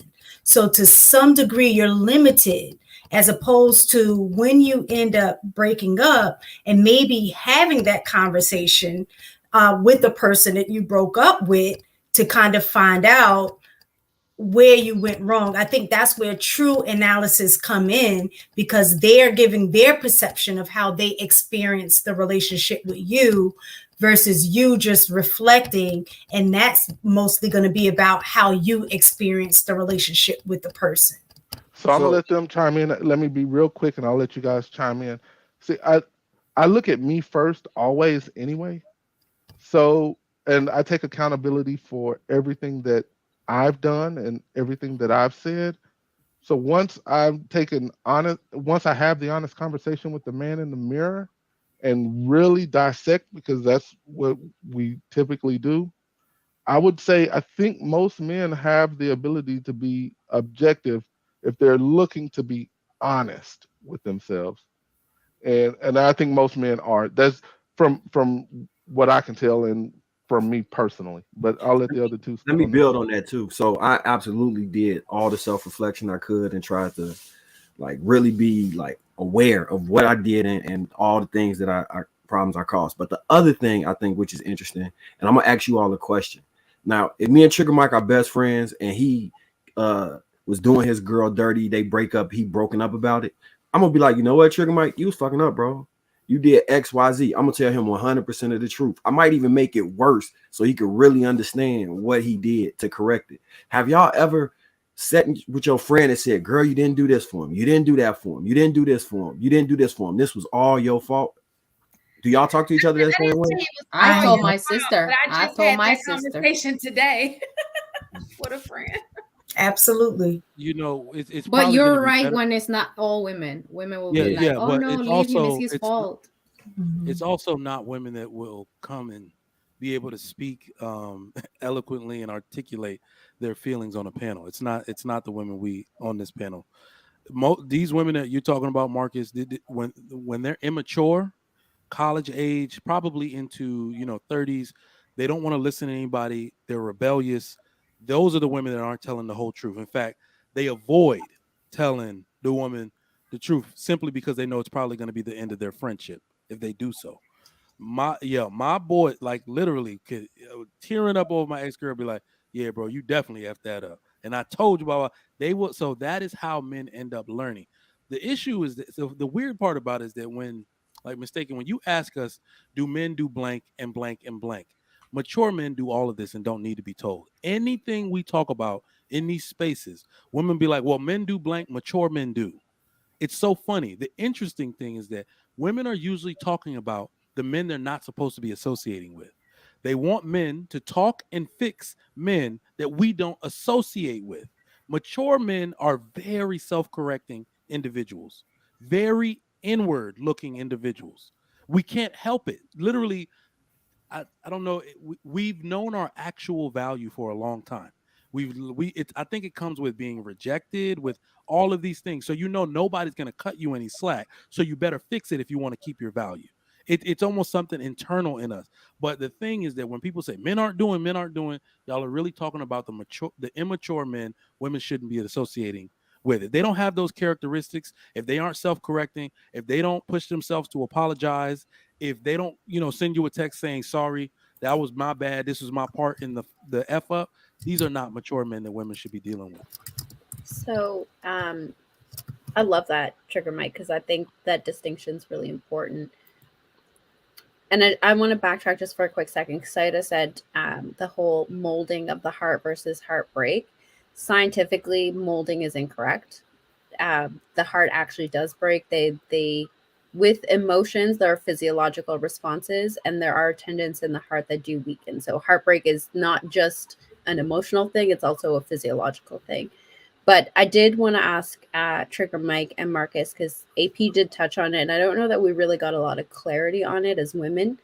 That thing that happens, because we do hear it a lot, right? When a man, and we're talking about like a grown man, suffers that big heartbreak, where he just like, locks up that particular part of him, throws away the key, and no matter how much he cares for, submits to his like obligations and like shows up as like the man that women desire, there's still that part of him that he refuses to give up. One, like, is that really a common phenomenon again amongst mature men? And I'm not picking on you, AP. It's a genuine question. And then two, like, how do you move past that? Like, how do you choose to do life with somebody and still harbor that particular spot for somebody else? Like, you're taking that person with you by locking this part away from your partner. So how, as women, do we, one, understand that, and then two, reconcile with it? So AP, I gotta ask you a question. Did Yep. you guys end mutually? Did you do something? Yes, I did something, but it wasn't a mutual separation. No. Okay. Because like for me, I just like when I owned it, I was like, bro, this was all my fault. Like I know for 100% fact, all of this shit was my fault. So I couldn't be mad at her about what happened, because I know I brought that completely on myself, pretty much unprovoked. I would say unprovoked. I brought it all on myself. So I didn't have that experience where I was like, I'm not going to feel this way again, because I just knew I shouldn't behave this way in this manner again. And then it's just self-fixed. So, and I get like nostalgia, right? So at 21, the way you're going to experience love is different than at 30. But it's the same That's a thing fact. with alcohol. Like the first time you take your first sip of alcohol is different than when you experience it at 30. Like we change as people. So you can't have the exact same feeling. It might be the same. That's why I agree with when Sayada said it's just molded differently. I think it's the same. No new matter has been created. It just remolds itself in a different form, and it appears differently. It won't ever be that first shape, but it's the same amount, just in a different shape. And sometimes it has to come like in the earlier childhood relationships or the younger adult relationships. You might have been able to give that quicker, but as you get older, you might be more reserved, and then eventually over time, it'll drip into the bucket versus pouring everything in the faucet at once. So for me, it was truly a physical pain. Like I felt it all the time. It was kind of like, you tell a kid not to touch a hot stove, then they touch a hot stove and they don't ever touch a hot stove again. Mm-hmm. It was like that for me. So I understood that is not a pain that I ever wanted to experience again. So even with the corrective actions, and no, I didn't blame her. I still hold myself fully accountable, as you just heard, right? Yeah, But definitely. that doesn't mean that I'm going to allow myself to be put in a position to where I feel, and I don't typically use the word feel, but where I feel like I give a woman that kind of power over me, that kind of power from me. I'm not going to do that. I refuse to do it. But that doesn't mean that I'm incapable of love. That's not what that means. It just means that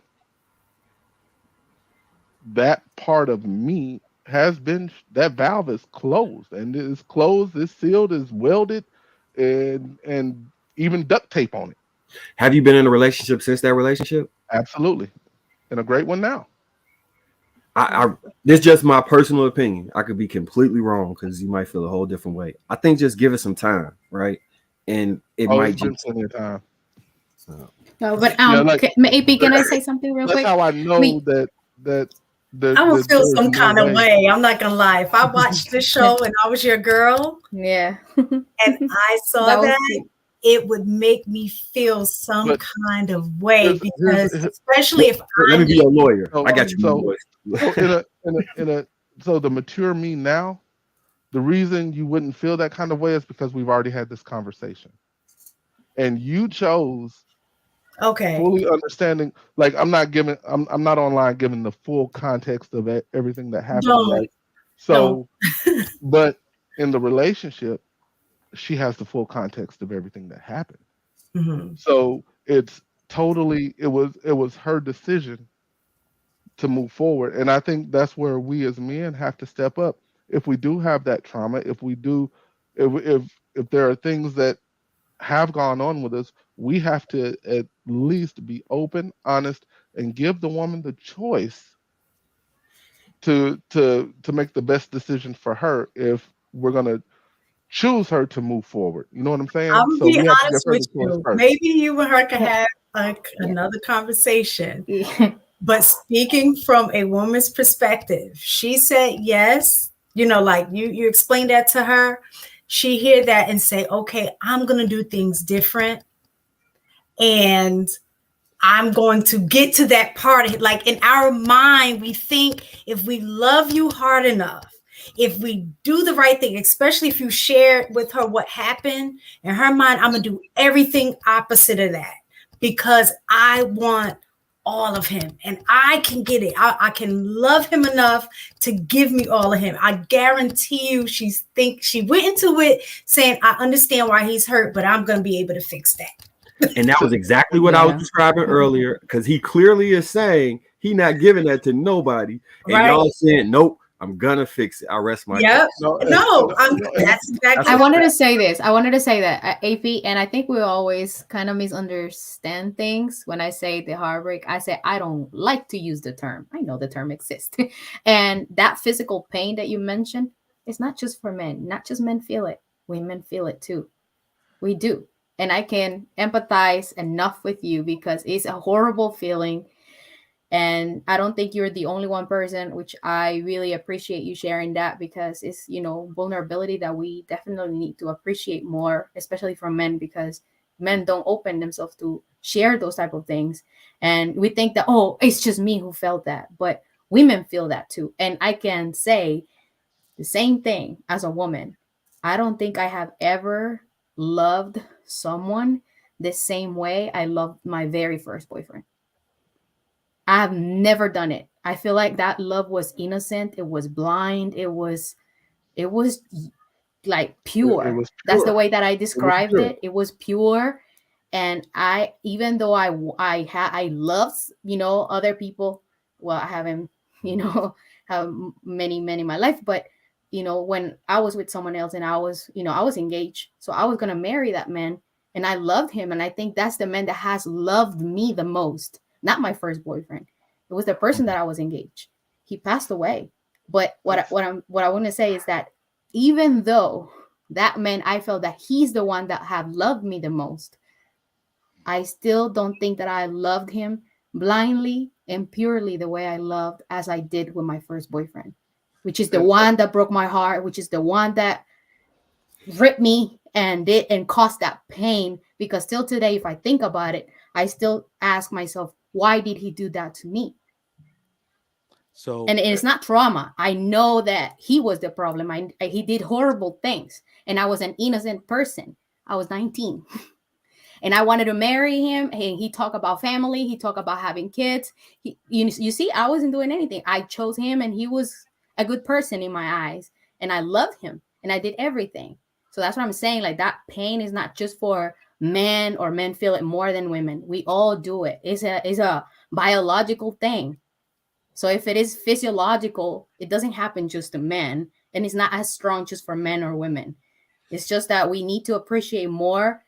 And it's part of it. You're gonna, the person that you're with probably is thinking, just like Mistaken said, I'm gonna take care of you. I don't see it like she's gonna try to fix it. Probably she's saying, I'm gonna take care of it because I don't want to hurt him the same way.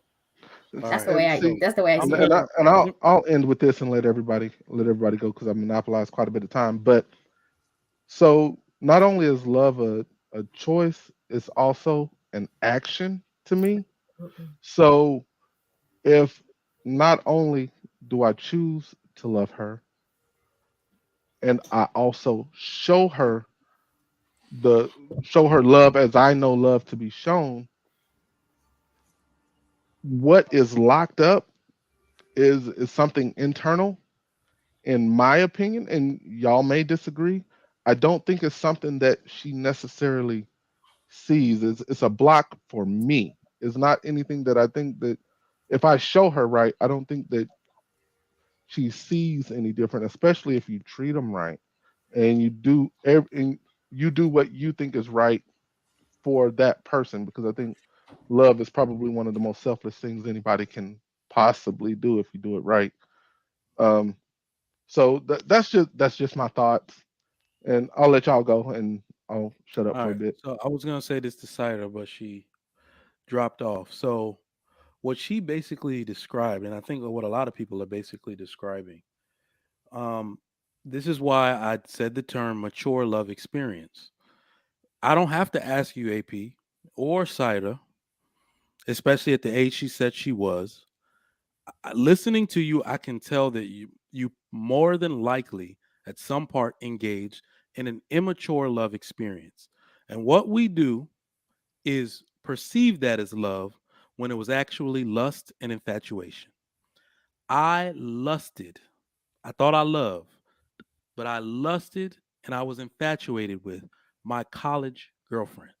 We went back and forth, breaking up, getting back together. I'm with somebody else. She come punch her in the face. Now we back together. It was toxic, but it I thought it was love, right? That had no future because once I grew up and realized what love is, I can no longer love that way anymore. That's why she's unattractive to me now because that's what she represents to me. I mean, I've told y'all this story. She was acting up like you are mine, and I'll come to Jamaica and ruin your wedding. I will. I don't know who the hell told her my wedding was in Jamaica. Somebody told her ass, That sounds like right, the plot to the Best Man TV show. bruh. Like, But damn. let me tell you why I keep using that term mature love experience. Remember, the immature experience is lust and infatuation, and you think it's love. But the mature love experience and the new way you are going to love your new woman and what will last is actual love, duty, true companionship, and reciprocity, even when it hurts. So you're not really saying, or Saida wasn't really saying, I can't love anybody the way I love him before. She's saying she's now transitioned from an immature person into a mature. You're not going to want to, as someone who's consciously doing it, transfer back into a immature love experience with someone on purpose. I've transcended into a new state of being. If my ex-girlfriend came here today and said, I want to take the place of your wife, I'd probably punch her in the face. Get out of here. I'm a mature man now. I'm not that dude you once knew. Right? I am deeply rooted in duty. I understand now how to make a relationship function. And you are not that person. That's all Well, I'm saying. I don't know. I disagree with you just on a point that just because you mature doesn't negate the fact that you experience what you experienced when you were younger. So I do agree with sometimes it is about infatuation or whatever. You don't know. But even when you're mature and you can look back on that and still say, I know I loved him. I just would never love the same in that regard to now that you have a more experience with life. But I don't think it negates the fact that like you know that you were in love. Like I think back to my first love relationship. And to this day I could say that I know that I loved him, right? Yeah. I know that I never loved him the way that I loved anybody else based on kind of what she was saying, on what Saida was saying, because it's your first time, your first experience, and nothing is going to match that because that's the first time. However, when I look at how I love my husband versus what that love was like with him, that was an innocent love. This love is a knowing love, which is totally different. And Yeah, that's why, I agree. yeah. But So I don't think we disagree in a sense. I'm okay. just saying the elements that are mixed in your innocent love, right? They kind of get left in the past. It can only be in that state of being with that first person, but we're True. not always being aware of why it hurts so much, Mhm. right? Those the lust and infatuation are more so remnants of your immaturity as a youth because you just let things go too far, right? You did things without thought. All of those things are also present in those, you know, younger relationships. Mhm. That's all. So I think the first part of my question was definitely answered, of like whether or not that locking away a certain part of them happens in mature men, right? And so like the answer at this point is clearly like no.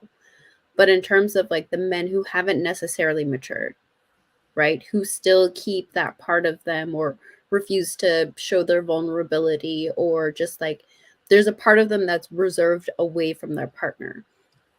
As men, how do you help women understand, right? And two, how should a woman reconcile with that?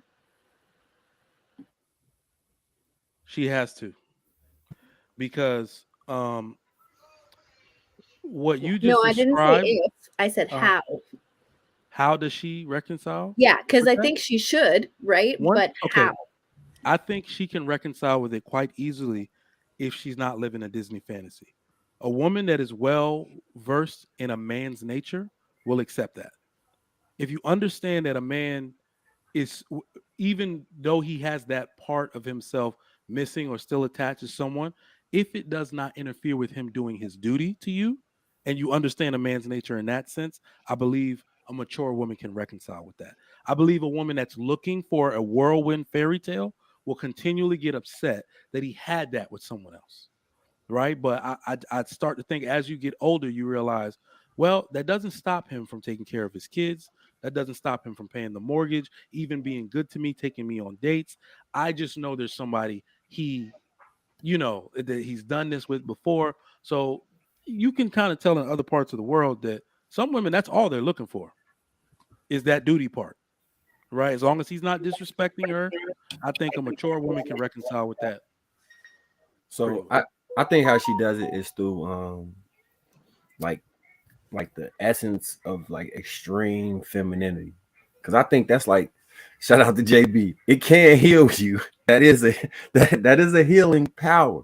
Like I know like a lot of women negate that they have a superpower and I'm not speaking sexually. I'm speaking in terms of the things that women provide that sometimes men who have never experienced it don't quite understand because it's not a tangible that you can Mhm. put your finger on. But I think through that, with time and building trust, she can help him get over that and to the next stage of whatever that may look like. But it won't come through like trying to nag him about it. It won't come through fighting with him. It won't come through being jealous of the other person or asking him to tell you what to. It's not gonna. It's just gonna have to you exist in the essence of a spirit of femininity that's so strong. It just draws him in to the point it drowns everything else out. You know, Shan, go ahead and read the super chats before we get too far. I was I gonna say, really wanted to. Did we even answer that question? Like, no, let never me mind. cite Let one me. example of a woman that did not reconcile with it. I think it's a good example. Princess Diana and the now King Charles. He had a woman he was so crazy about, right? Even the royals themselves, you have to believe the person that they're paired with is not the person they chose. It was the person that was chosen for them, right? And that woman, what most of those women, right? Princess Kate, all the are basically like, I know you love someone else. This is my duty, and I understand that you're doing your duty. And some of them might be okay with that. I think they were. Some of them are reconciled with that. Diana wasn't, but you know. So, okay, before you read the super chats, I just want to want to say this real quick. So part of it is we as men, we have to be aware of our woman and what she needs. And if she needs you to be vulnerable, be willing to give that to her. Like it's a whole bunch of other little things that I think is all part of that love experience that you learn as you get older.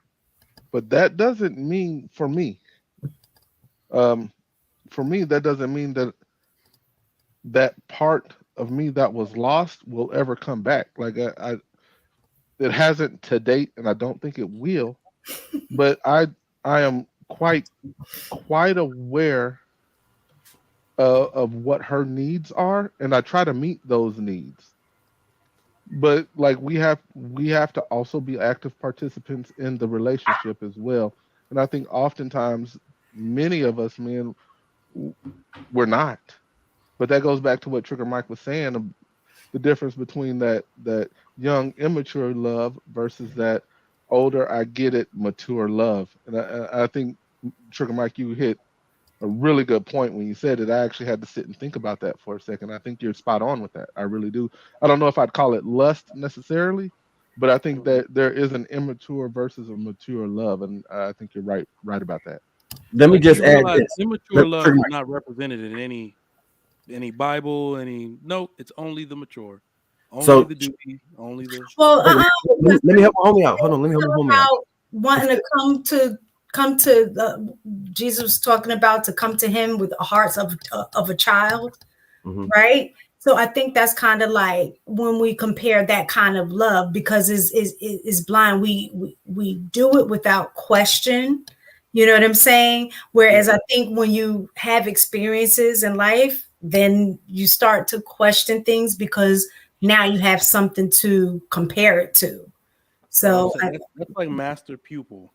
We're talking, master pupil is that heart of a child, not love. Between romantic interests. I mean, we could debate that. That's debate. Okay, Marcus, go ahead. You was gonna say something, and then we can read the super chats. So I was gonna speak for the AP. I'm gonna take it upon myself to speak for him in case his woman does watch this show or see this. Look, he is just voicing an experience from the past that has nothing to do with the love that he has for you right now. In fact, in the back chat, I'm gonna expose you. He tremendously loves you to the point that his eyes light up and I see butterfly emojis pop up when he gets to speaking about They you. lying. I don't see that shit at all. Sugar Mike, you a hater. You a hater. You a hater out here. You lying. I ain't gonna lie to you. Hater out here. So it's all Hey. so it's all good. It's all good. I don't know if you guys saw me looking down and hitting the text because I mean she is watching it.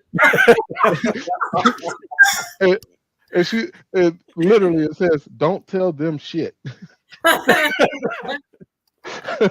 So it's all good, man. All right, Shan, go ahead. All right, we got 4 super chats. If it's more than that, I'm sorry I missed them.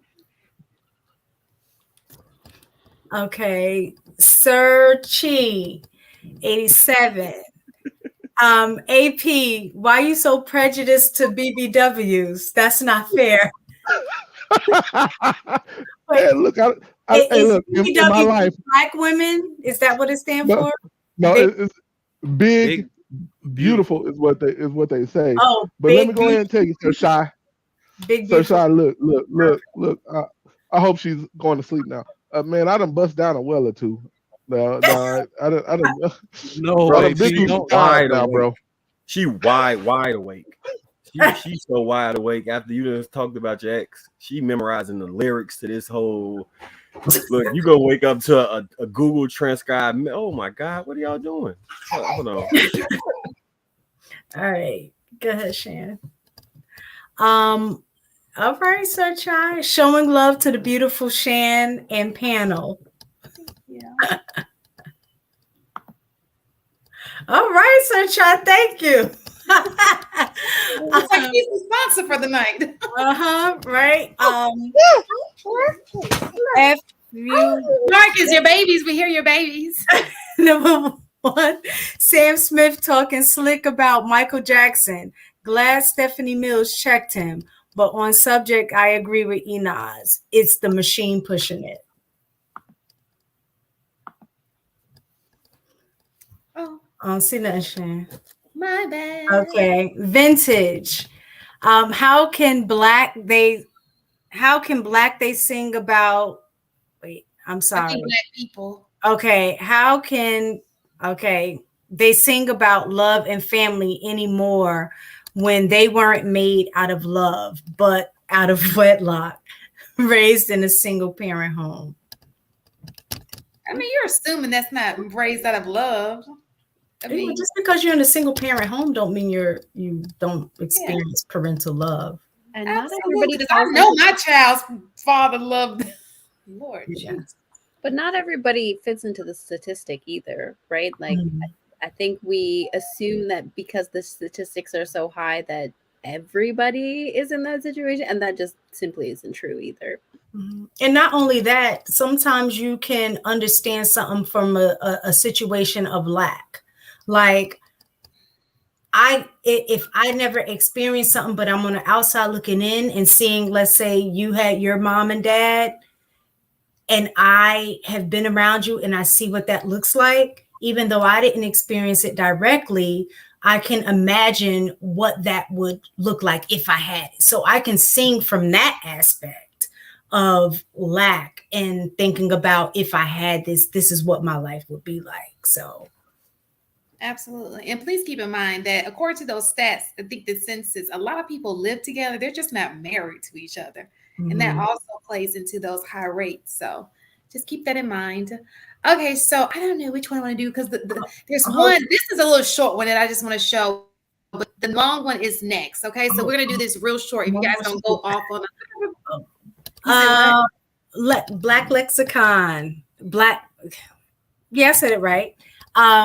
Pardon the interruption. You guys were troopers about it. Huh? About what? I can't remember. What are you talking Well, about? thank you anyway.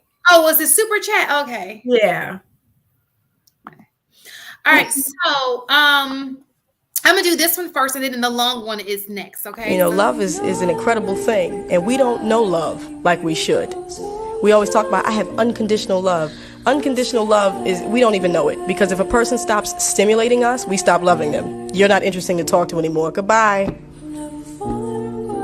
But that real love that sometimes is difficult, difficult to have, that's that love. There it is. That's that love, you guys. There it is. That nobody wants. Everybody say they want, but nobody really wants it. Well, Not it's not these even. days. I think it's unfair to say no one wants it. So They do. They don't want to put the work in for it. I was gonna say, and they have no. Listen, come on, we gotta be. You have to be sympathetic to the human condition. Like, I don't know if I've been imbued with powers or I'm just paying attention. What it really is that people are just afraid. They're afraid they can't sustain it. I understand what people are looking at when they look at me and my wife out. When they look at us in groups of other married people, they're not only saying, how can I acquire it? I'm afraid I cannot sustain this thing. That's where we get all of this outward projecting of issues and people behaving like they don't like marriage. It's all fake. You want exactly what you're looking at. And it sparks insecurity in you, either because you were never taught, either because you're failed relationships. But no, they all want it. They all want that type of love. They understand what it is. They're just afraid of it because they feel like they're going to fail. So I love that answer, Trigger Mike. And I want to take it one step further. I think so many people are avoiding their own demons, and in a healthy relationship, those things surface. But if you spend so much time avoiding them, that's the thing that really makes it scary about sustaining it. If you do not work through those parts about yourself that you don't love very much, or that are scary, or that are ugly, or that are hard to deal with, that person is going to bring it out of you. And not intentionally by being toxic, but just a healthy dynamic will start to reveal those parts of you that aren't so healthy, that you thought you worked through. And I think a lot of people don't want to do that don't want to look at themselves enough to take accountability for themselves. Like when we talk about love being selfless, like that's it. That this person and what we're trying to do and build is so much bigger than me that I'm willing to work through these parts of me, right? Instead, we put it on the other person. We make it their responsibility. We make it their fault. They were triggering. They were toxic. What came up for you? Why did you react in that way? Why did you feed into the toxicity instead of disengaging, right? And I think that's the part where we're not even able to get to marriage in terms of like, can we sustain this? We're not having successful relationships because the moment those things start to come up, whether it's courting or dating, whatever the nature of the relationship is, they start to come up from the very beginning. And as they come up, if we're not dealing with them, we're running away from them. We're ending the relationship because I don't want to see this part of me. I don't want to acknowledge this part of me. So I'm going to end this. And it goes back to that point about people being so easily discarded, right? People being so easily replaceable. I don't have to deal with this with somebody else. If I keep getting into new relationships, I don't have to deal with this part of me, right? I'm just going to find somebody that can put up with it so that I don't have to change. I don't have to confront that part. And I think really it starts in singlehood. But that grows, that work doesn't stop once you start partnering with somebody before you even get to marriage. Also, I think the big thing about, especially when you're married and you're committed and is you're truly like till death, with that mindset, that also comes with in spite of, like a lot, where I'm going to love this person in spite of, because you're both coming into a relationship with flaws. And kind of like what Inaz was saying, is that a lot of times your partner is your mirror. So in a sense, it's like if you are selfish, then I don't know how it works or why it works like that, but the opposite, the reflection of your partner is going to teach you how to be selfless, right?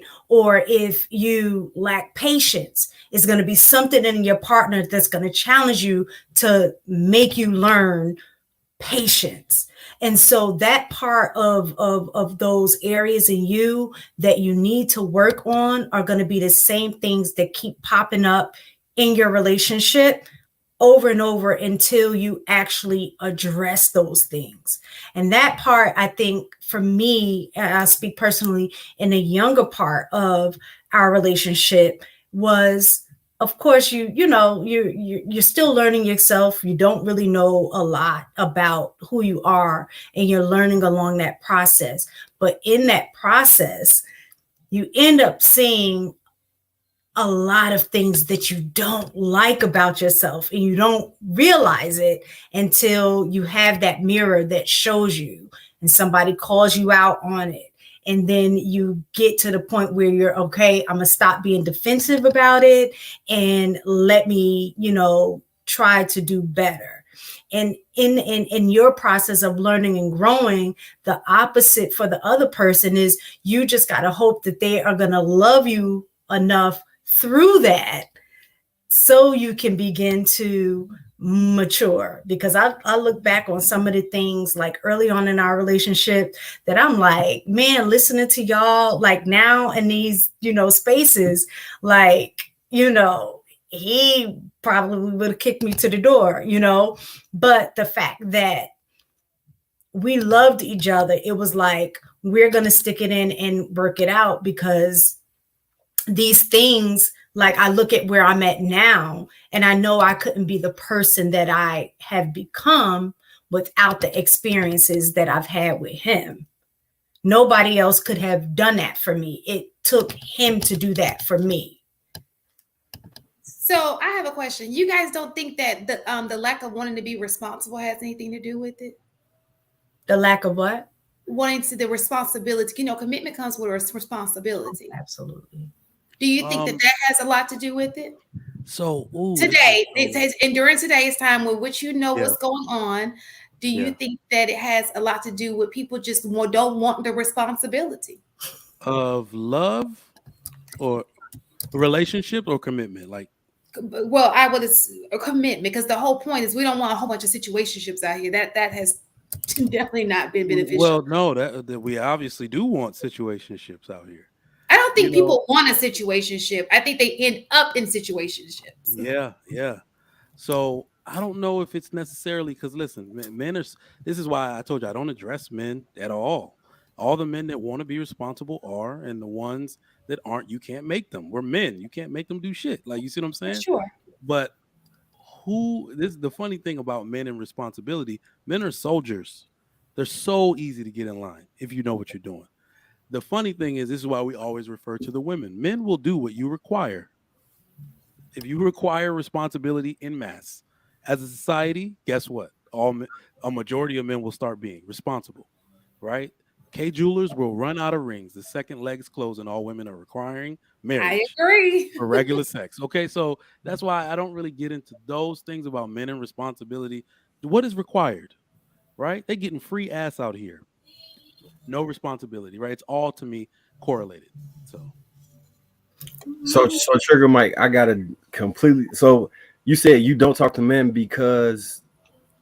Can you explain? Not even, yeah. Maybe I was too extreme with that, but because I like to set examples, Okay. rather. But this thing, and it's really when women come, you know, when we're on these panels and women say, "Well, why don't you talk to men about blank?" Mhm. And it's like lions don't concern themselves with the opinions of sheep nor the actions of sheep. He has to actually come into my fold and say, I want to be a lion just like you. You will waste your time, your resources, and your energy trying to get men to comply. And this is the funny part about the low-ranking men in our community, especially. Why would they listen? What incentive do they have to listen to us when they're winning?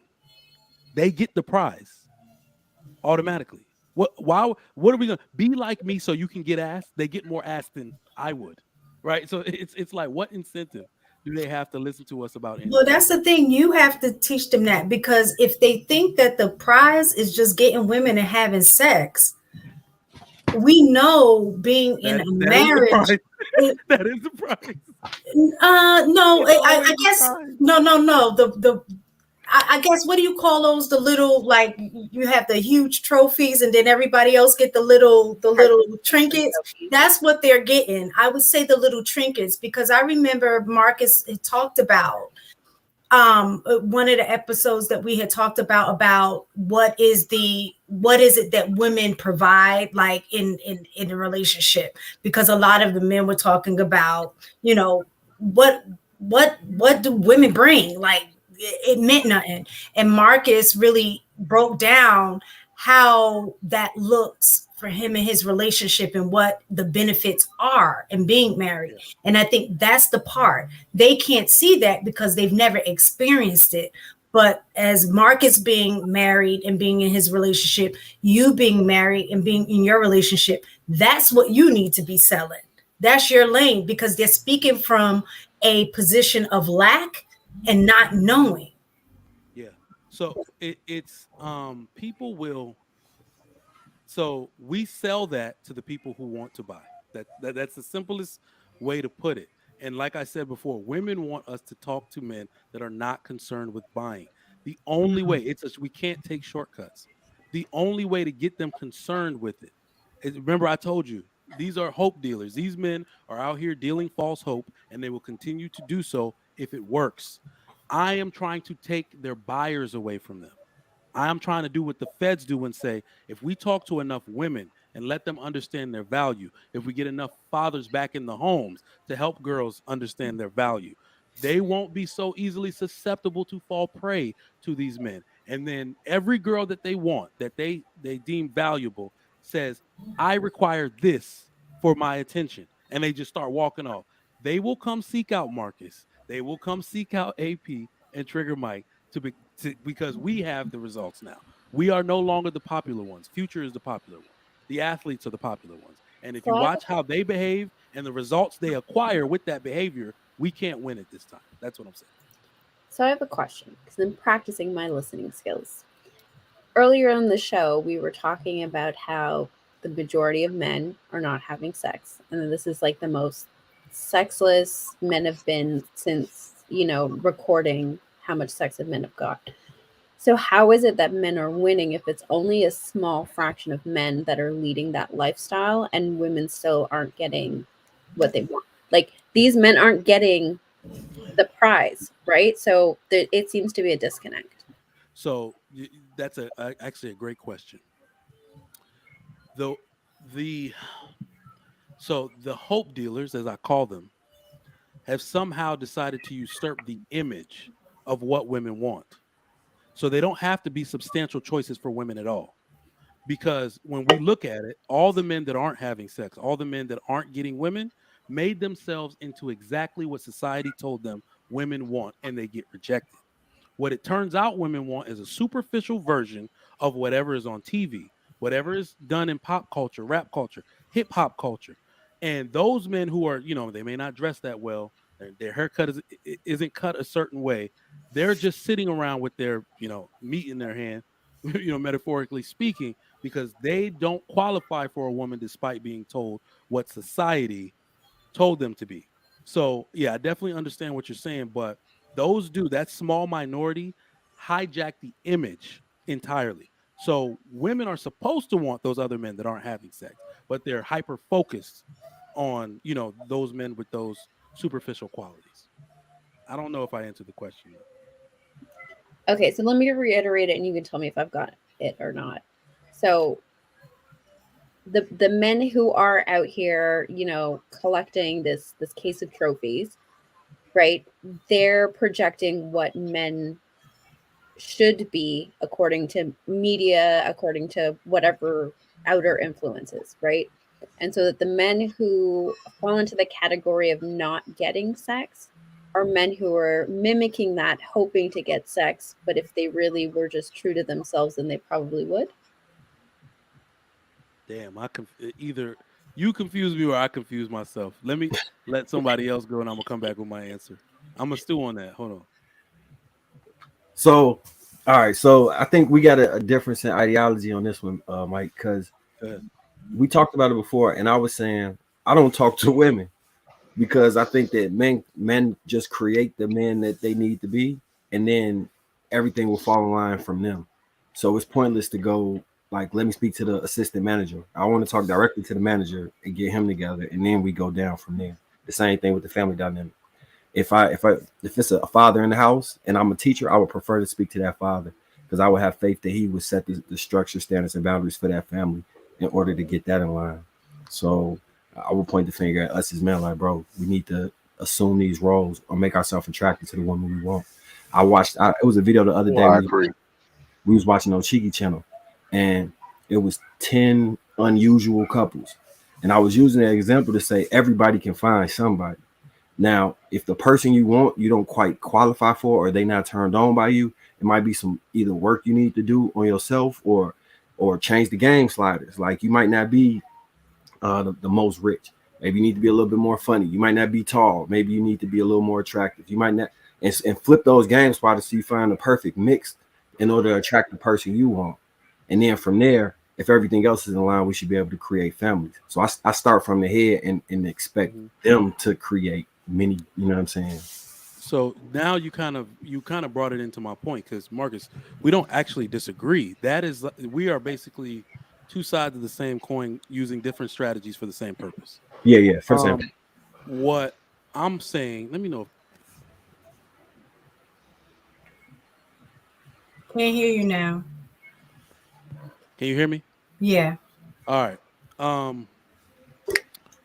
What you said about men doing, making themselves best versions of themselves, working from the top down, that is the strategy that people keep talking about employing, but it also shows our arrogance as men and not our full understanding of how the landscape has changed. We assume that fixing all these things will make women gravitate to us. The reason I'm talking to the women is because they no longer gravitate towards what's functional. We are talking about making men into functional family men. The women will not gravitate to this type of man anymore. That is my ultimate point. So we got work to do where we act like women are leaving just men that are bad. Women are leaving fully functional, capable relationships with capable men. That is where I'm coming from. It. Okay, so now I understand. Sorry, Marcus, I'll toss it right to you, but like we tell women that they choose wrong all the time when they're choosing these bad men or the men who are funky or like the dream dealers, right? Can we say that those men are choosing wrong? That they're choosing women who are faking the funk and selling the dream instead of actually being the woman that she's portraying herself to be? I would say that's sometimes true, but I can't. I don't know which show of mine that I chose that I cited this, where I said, we know women have tried. That was actually today. Women have tried to blur the lines between hoes and respectable marriageable women through the over sexualized culture and through what's professional and casual. So if men use the traditional means of choosing a woman, he could still fall victim to what I'm saying. I think it may be 50-50. Men definitely do choose wrong, but we're actually choosing attractive options that I believe our fathers would choose. Women from good homes, women with degrees. Those are the women men actually want more. We're choosing these women and still falling victim to the bad circumstances. Y'all like women with degrees because y'all said that you don't. Who said that? Yeah, no, start this. Are y'all trying to misconstrue everything? I got you, Mike. I got you. So the internet has never said that. Let's be honest. They right? don't like you to move forward with your degrees. We don't care about your degrees. To not care about your degrees. No. Men have not said that. Men have said no. You may have never heard them say that. I have heard them say that. But this is the context they say it in. They say it as stop leveraging it in the relationship as if it means something in the relationship. It does. If you're looking for an issue, listen, what I'm saying to you is, let me just say this.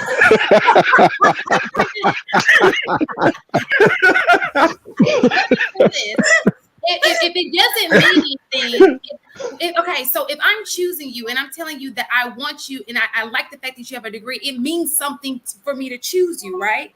It may not have leverage in a conversation, meaning you're not going to get brownie points for a perk, but that means it means something. So, okay.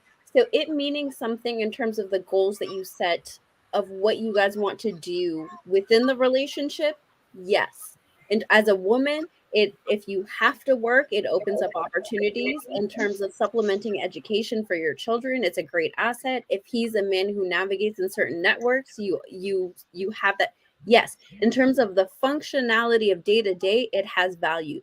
But in terms of a man having conversations with a woman as two people in a relationship, that's not leverage. And that's what men are saying. Men are saying, stop using your degree as if it's going to be a trump card in an argument. Stop using your degree as if it makes you some sort of value in terms of me and you working together. That's not so most times when we're in these conversations, we're not even talking about commitment. We're just talking about the dinner table, the first date on a right. We're not even talking commitment. No, but here's the thing, Shan, even with that, right? Like women will say, well, I have a degree, right?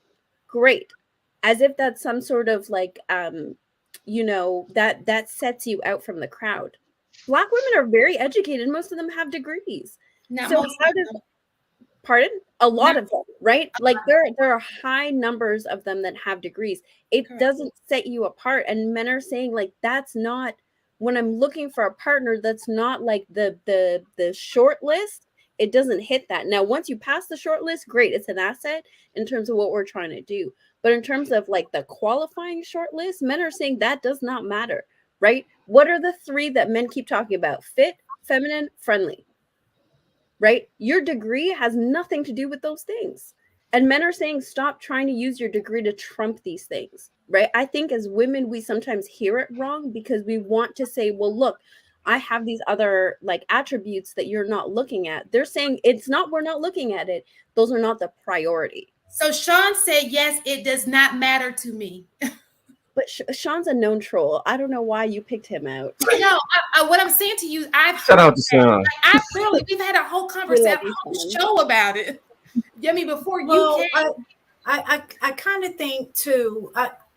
I think it matters to us because there's a sense of accomplishment, things that we've done. And like, I think a lot of times for us, it matters to us when we're choosing a mate. We're like, okay, we want them to be college educated or what have you. But I really think that what that boils down to is we want them to be intelligent. You don't necessarily need to have a degree to be intelligent. And I think that's kind of what the men are saying. Like, okay, yeah, you have a degree, but when I look at the heart of what I want my relationship to be, being in relation with someone, that degree does not filter into my relation with the person that I'm with.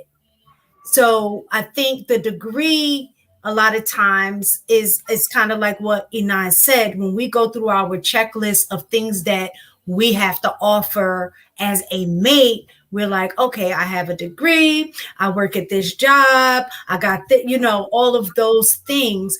But what they're looking at is, how is that going to apply to my relation with you? And a degree doesn't necessarily do that. Is your character. It's who you are, what makes you who you are, and your degree doesn't make you who you are. So let me just say this. I understand what you're saying. When you're at a dinner table, you should not move with your degree because men want other things. Absolutely. I'm not saying that, hands down. What I'm saying to you is there are people on the internet who literally talk bad about people with degrees. Do y'all not hear that? So, am I the only person who? No. I know what you're saying, Inaz, but I've heard it. Seen it on the show. What are we talking about here? Right. So I'm not saying that they're not using those words, but there's context behind when they're saying it and how they're saying it. And I think that's the part that some women are missing, right? Because when we have these back and forths of like, well, I have pride in my degree, and so it should mean something, or here are the ways in which nobody the degree ever says that. Hang on, because women will justify their degrees for bad behavior. Women will justify having their degrees for certain conduct. Women will justify their degrees in the ways in which they disrespect their partner. So when women get combative about it, that's when men will get very forceful and say, I don't care. No, I want to hear nothing about your degree. Right? Because it's just, we're not able to dialogue anymore. So they're like, forget it. Let's just take the whole thing off the table. How many times have you seen a man get frustrated in that way with other things and just be like, we can't talk about it? Fine. F it. We're done. We're done talking. Listen, and it's not even to women. I've heard them down men with degrees. I've heard them down with degree. I had a whole conversation that took an hour when I told we should have more doctors. Like, it was a whole spiel. Like, y'all don't even understand. The Chic Critique has been going on since April. We've had these conversations up to this point where people have come up here bashing both men and women with degrees. I think you be taking that out of context, because I think they were saying that men who don't have those degrees or who aren't doctors can also make money and need to be respected as men. And I think what you do when it comes to education, maybe because you work in education, it's like when you get a new truck. You see that truck all over the place now. And for whatever reason, everybody got that truck in your mind because you have it and that you're hyper focused on that. It's just an aspect. And I think the nuance of it, you just like, why y'all always talk about degrees? This is a plus. But it's a nuance. I think the lens you're looking through. Wrong. That's just, when I hear it, I'm like, why would we talk bad about that if it's supposed to be a good, I don't. And having a degree is a good thing. Nobody's saying it's a bad thing. What? I think maybe described it perfectly. Maybe it's me, because obviously I apologize for my reaction. It's only because I hate being misrepresented and the misperception on something that's completely the opposite thing. I only date like master degreed women at some point, right? Because I have a master's degree, not even in the sense that if I had one, I would still be the same way. So men actually not only prefer that, but I just want you to look at it from the man's perspective. Okay. Everything we have, and we need to stop looking at education as formal schooling, right? Because there's men I know from my area in Virginia where I'm from, they work for the shipyard the entirety of their life. Come in. Can I help you? And what he's trying to say, they work for the shipyard the entirety of their life, and because they do so well financially, that's such a cute baby. And because they do well financially, that they shouldn't be denigrated as men who come in. You can get back to your statement, Patricia. Mike, I got you. No, finish. I forgot. I lost my train of thought. Because they do so well financially, and they put in such work that's integral to society moving in the current and great direction, that we shouldn't downgrade them or denigrate them in any way. They respect them as men and appreciate the sacrifices they make on behalf of us and everyone in the country, and the income they bring in is sufficient to support a family. These are excellent quality men. Yeah. All right. So it's not so you're saying from your original statement. So let's take education because it's not a requirement. No. So we're not saying. So this is the thing. This is what I'm saying. Education for men like me and men whether they have degrees or not, it is a requirement, right? So I'm not only just speaking from my culture. This is what I'm saying. And I was talking about, people at the shipyard with formal schooling, education, and that difference. There's some men who go to it's not an actual degree, but it's the top of their field in education, right? So we actually value it very much and realize that we want a woman who is educated if she's willing to be an asset, like we are. Everything we do in terms of education is related to our advancement. Our advancement is related to the provision of our family. For some reason, it's American Western women that don't want to attach that to advancement for the family. You keep using it as a dagger to spear your man and renegotiate roles and tell him why he ain't shit and you're better than him and bring it up in different things about what he doesn't have. For some reason, in other areas, I'm gonna tell you right now, go look up like the Middle Eastern community. These women are the number one in physics. Like most their women are like physicists, the largest groups of physicists, and they're married to Uber drivers, right? But they come over here. The man starts working. He starts building some kind of shipping company, something like that, while she's working, making hella bread. Everything they do as a unit, as a collective, is for the betterment and advancement of their family. This is a STEM woman making $250,000 a year. We thought that's what our women wanted to do. It's not. That's why you hear men saying, I don't care. It shouldn't be that extreme.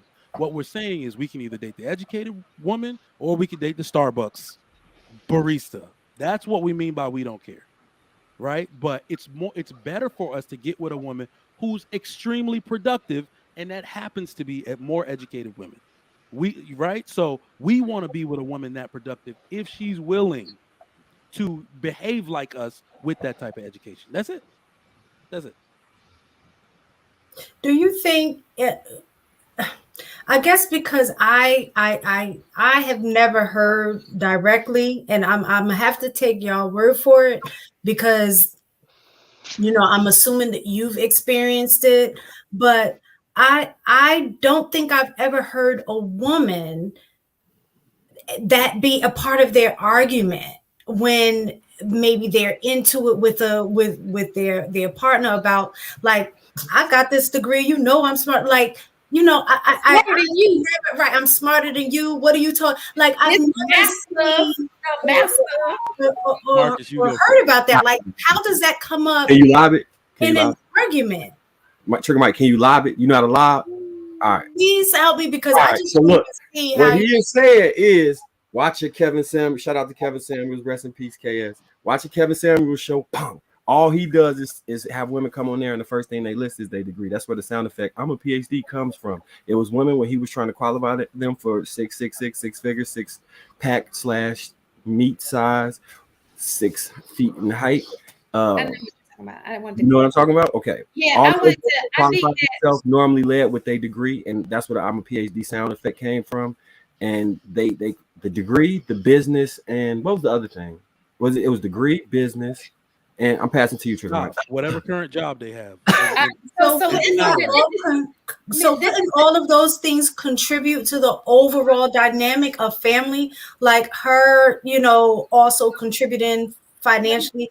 If that doesn't matter to you, then I understand. If you're like, I don't care that you have a business because I can hold down the family myself. But I would think a combination of those things would matter, along with the nurturing and all of that, like wanting to be a family. I would think all of those things So, would matter. so mistaken. The number one thing for a successful relationship across the board is there cannot be a power struggle. It cannot be a power struggle in a relationship. The power dynamic has to be clear and defined. For whatever reason, if we are struggling for power, that relationship is just doomed to fail. And if you're using those things as leverage to enact a coup within the household, that's going to call end in divorce, or it's going to be a smarter man will cut it before it even becomes an issue for him by eliminating that at the dinner table with the I'm a PhD and this is why I'm better than you, or I'm special and you need to respect me on the same level as you because of this. That's what is going on. So let me say something, because I've seen the Kevin Samuels, and I think that I think it's all misunderstanding. Just like women can misunderstand men, I think the same with women. It is a known fact that most women who are educated also want their mate to be educated. That's just a known fact. So I think that when women mention that, they're thinking that they deserve this PhD just like them. So they mention it. It's like, oh, well, I have one, he should have one, but they don't understand that men don't think that way. Absolutely. But men have to understand that that's how women think. If a woman has a PhD or she is an educated individual, she wants most of this is scientific. This is proven. I have a video. The guy who did stats says that women who are educated, most of them want a man who is also educated. That is a known. That is a fact. For majority, not all. They want a man who is formally schooled, but remember, women got to stop using that as a measurement. There are men who are highly educated in their field. Of course. So I also want to say this, right? Because this is where Trigger Mike's example is really important. That statistic is only true in the Western world. Oh, for sure. I mean, I'm in the West though. Right, but here's where, like, the Western world is also declining in marriage rates, right? So I think that that's really important to have that conversation about. Why? Because it starts to sound really selfish, right? How many times in chats or in other panels, I don't think it's ever happened on this show, do you hear women say, I'm not carrying a man. I'm not going to build a man. I'm not going to, deal with certain things. When really, if you guys are in this together, you guys are doing this together. You're not just building him. This is for your family, your unit. I agree with that. Right? But it's that mentality that creates the power dynamic that Marcus was talking about. Because if in the Western world and in other parts of the world, we were acknowledging that men are the heads of the household, why am I fighting you, saying I'm not going to help you when we're supposed to be helpmates? Like, why is that happening?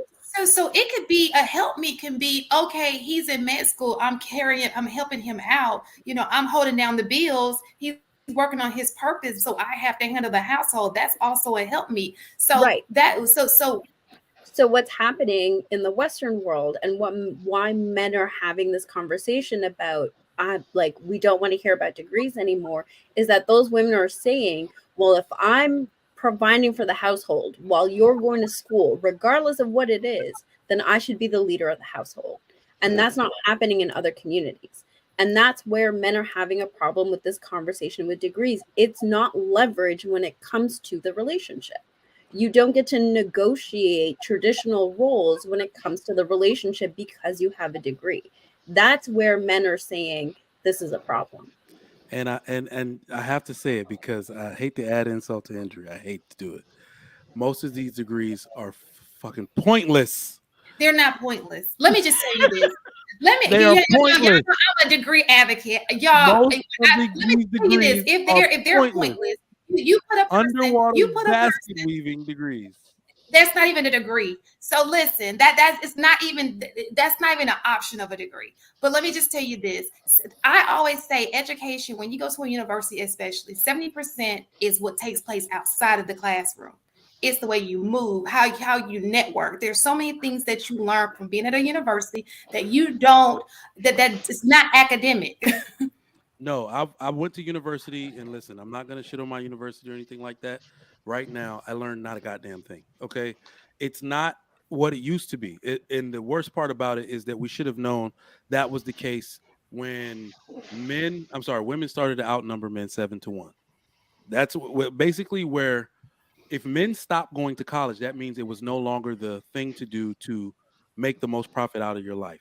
That statistic where they're saying that you're going to make a million something more dollars if you go to college, that was when men were primarily the ones going to college.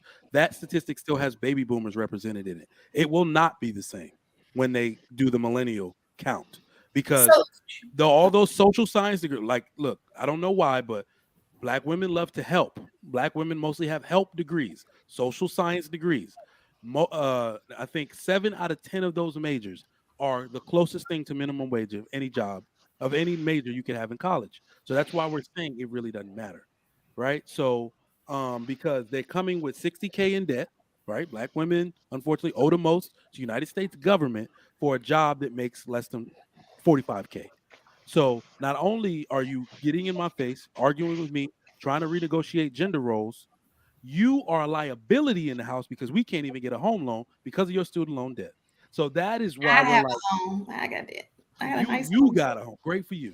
Most women. Remember I said you living in that world where it's like, well, me, with the 99 other women Well, behind you thinking if I could do it, are I'm not an dead weight. exception to the rule. So what I'm saying to you is I absolutely completely understand what you're saying, Enos. I get it.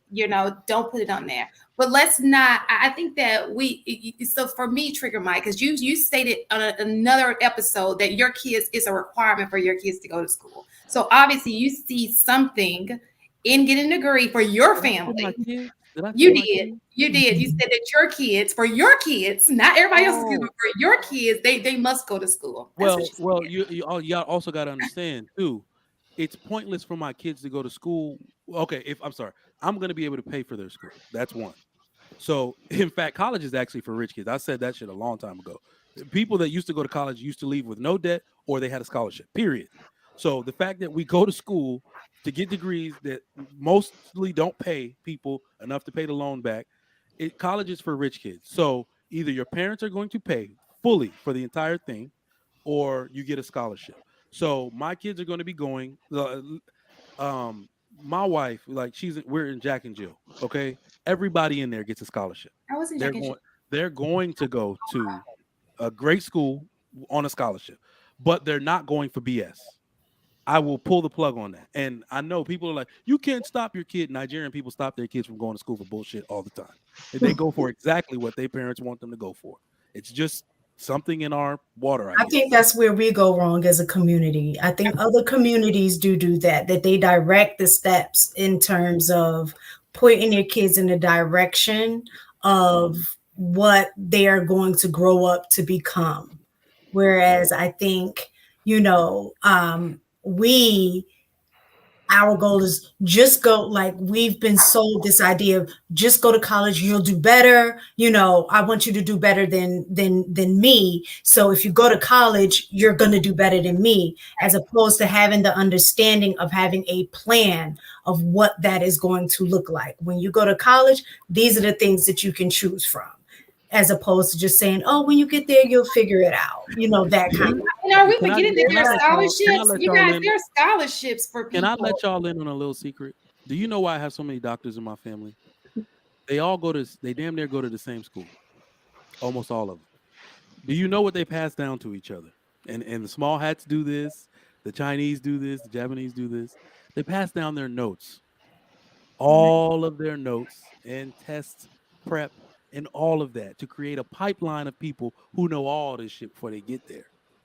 Right? So That's the best thing I've ever heard you say in my entire life, Trigger Mike. yeah, You know listen, Did what? they if cheat? only You this is just blew me. this is the game. I'm not a doctor, but I give my my parents told me a long time ago, everything you have, I laid in the mud so you can walk in knee deep. Your brother better be able to walk over your back without unscathed, clean clothes, right? So everything I have, every bit of knowledge, every resource goes down to my siblings, right? And people don't do that. People struggle mightily in college, even though their sister went, their mother went, and all this type of stuff because they don't employ these type of tactics. to make sure people get through the pipeline. Well, There's not no just point in that. going. If you have siblings and everybody's going, like, if this sibling wants to be a doctor and this sibling wants to be a lawyer, she can't pass that information down because those are two Then different. she better cancel that lawyer aspiration. No. So Let me I'll, ask you a question. wait, hang on. So, because I want to address what Mistaken said, right? Because I come from an immigrant household. There were only 3 viable jobs that you could have. Everything else was a pretend job. You're either a doctor, an engineer, or a lawyer. Everything else, growing up, like, it was pretend. You were faking the funk. You weren't a real adult if you didn't go to school or become one of those things. So what happens is, even though my siblings and I took different routes. Oh, this person's struggling in math. I don't care if you're in law. The one who's studying engineering, they're going to help you out with math. We tutored each other in our strengths to be able to accomplish what we needed to accomplish. So regardless if you're taking different paths, you still utilize each other's strengths to build up the other's weaknesses. So I have a question. Thank you. Yeah, my education degree wouldn't have been able to help my sister who's doing she's a CPA. There's no way that you understand what I'm saying. We're totally different. Everybody gets to be what they want. Right, and that's what I say. I think that's where we went wrong. Yeah, that's where we went wrong. I mean, I think, my career is a commendable career, and I'm glad that I went in that direction. I'm making decent money. I have a family. I have all of the things that I want. So I don't think I made the wrong choice. But in general, I do think that that's where we go wrong, is that the goal for us, a lot, like, we're the first generation in my family that went to college and completed college, and so for us, our parents are like, you're one step, we wanted you to do better than we did. And in that regard, we did. But the problem is we didn't necessarily have the direction in how to get there. We had to figure it out. And so now that we figure it out, it's our job to now start directing our children to say, these are the things that, you should choose. And it's really important that you do it that way, because all I see is, obviously we see people just doing the continuous cycle. Unfortunately, I've seen too much in America that people send their children to college for them. The kid don't even want to go. The mom just wants to put a degree up on the wall, and they choose a BS major so they can suffer through it, and they got a bunch of debt after it. I'm telling you right now, and people are going to hate me. And Shan, you brought it up that I said I want my kids to go to college. Yes, I have the resources in 10 different ways for them to go to college for free. That's why I say my kids go to college. They will be debt free, not putting a burden on me or anyone else in my family to go to college. That is the way it should be done to give them a better leg up for the future. So yes, go ahead. So I believe in scholarships. I'm pro scholarship. My son is at school free of charge right now. But what I think that when we say, okay, debt free. So okay, I come in a relationship with $60,000 debt, but he has a $60,000 Mercedes. Which debt is the best debt? The Mercedes. He can give it back. He can sell it. So you're write it off in bankruptcy. If it costs that much, he can write it off. He can downgrade. Mistaken. Didn't you do research that stated that people who have degrees actually make more in long term than over time? But that's why I said, how you shift this to about degrees? You love because I just wanted to, because I don't like I'm talking to the reason why is because I like when people. I like for people. I don't like to talk down people. If you say your kids, you want better for your kids, I want everybody to want better for their kids. Period. I don't know who's watching this. Listen, so I don't know who. I don't know who. This is a Chic critique. I don't know who's watching this.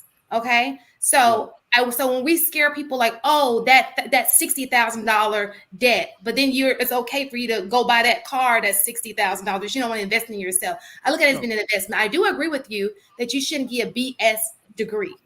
Absolutely, and I'm okay with if you don't want to get a degree. That's up to you. But I don't like it like when we just try to talk down like you're discouraging people because of this, and this. So, okay, let me actually say this, because I need to say what I mean on this particular thing once and for all. I am discouraging people against getting degrees. Most of the people in college are not competitive against the people who are supposed to be there. Most boys, most men in college do not have appropriate study habits to beat out the girls in those majors, to beat out the top people who are going to get headhunted for the job. They don't. They go there for nothing. Black people, in fact, it's actually black women. I didn't see the statistic for black men lead the nation in people not practicing and what they went to school for after 5 years. That's So, the definition of BS degree. So so what I'm saying is the people I know that are making real money went into the workforce first. They went into the military. Like, this is what men need to be doing. Men need to go get these skills, learn how to work inside of a system, and learn a trade for free. There are so many ways to do this. It's like college derails them. It doesn't help them. So that's what I'm actually advocating for. So when I say my kids go to college, it's only because they'll be going to college for something that immediately places them in a job. Well, But Mike, most let people me don't ask have you that type of this. direction. Why, just like how you said your kids are going to be able to go to college debt free, Yeah. why push the narrative of saying no, you don't have to go to college? Why not push the narrative of saying this is how you could get to college or go through college debt free? Like, I know for me, my undergrad and my master's, I did not have to pay because I took other routes. Like, I Yeah. did, what's that program? Something about AmeriCorps. I did AmeriCorps program. So they paid for my undergrad degree and I got my master's for free. The only debt that I have now was when I went for my doctorate. And even with that, I am not going to have to pay that in full because of the field that I'm in is going to get paid off for me in 10 years. So there is a method. My thing is, So- if you know you don't want to go to college, I don't think you should go. But you That's just a proved waste my of point. money. You just proved my But- point. Are those scholarships and opportunities infinitely available? I They would are not. say no. They are rare. Listen, what I'm saying is not everybody will be going in the same direction to get the scholarships and the opportunities that I did. I did it because of the path I was going. But you can come out of school if you keep your grades up and get a full scholarship. There are things that you can apply to where you can get scholarships. The reason there's so much money there is because we're too lazy So to I work in higher education. I'm not about to disagree with Back, you. you work But everywhere. I also Jesus. am not going to. I'm also not going to tell you that black boys with a 4th grade reading level should be aspiring to go to college. Agreed. Like, what are we talking about here? But not all black boys have 4th grade reading level. There are some. The average black boy does. That's what we're saying. They look. First off, that's not even necessarily a bad thing. These boys will get accepted to heating and what is it called? HVAC school. They will go to plumbing school. They will be making 6 figures faster than anybody, than 90-some% of their peers. Trucking school. That's what they need to be doing because they don't need the social skills. They won't get ostracized out of it by women.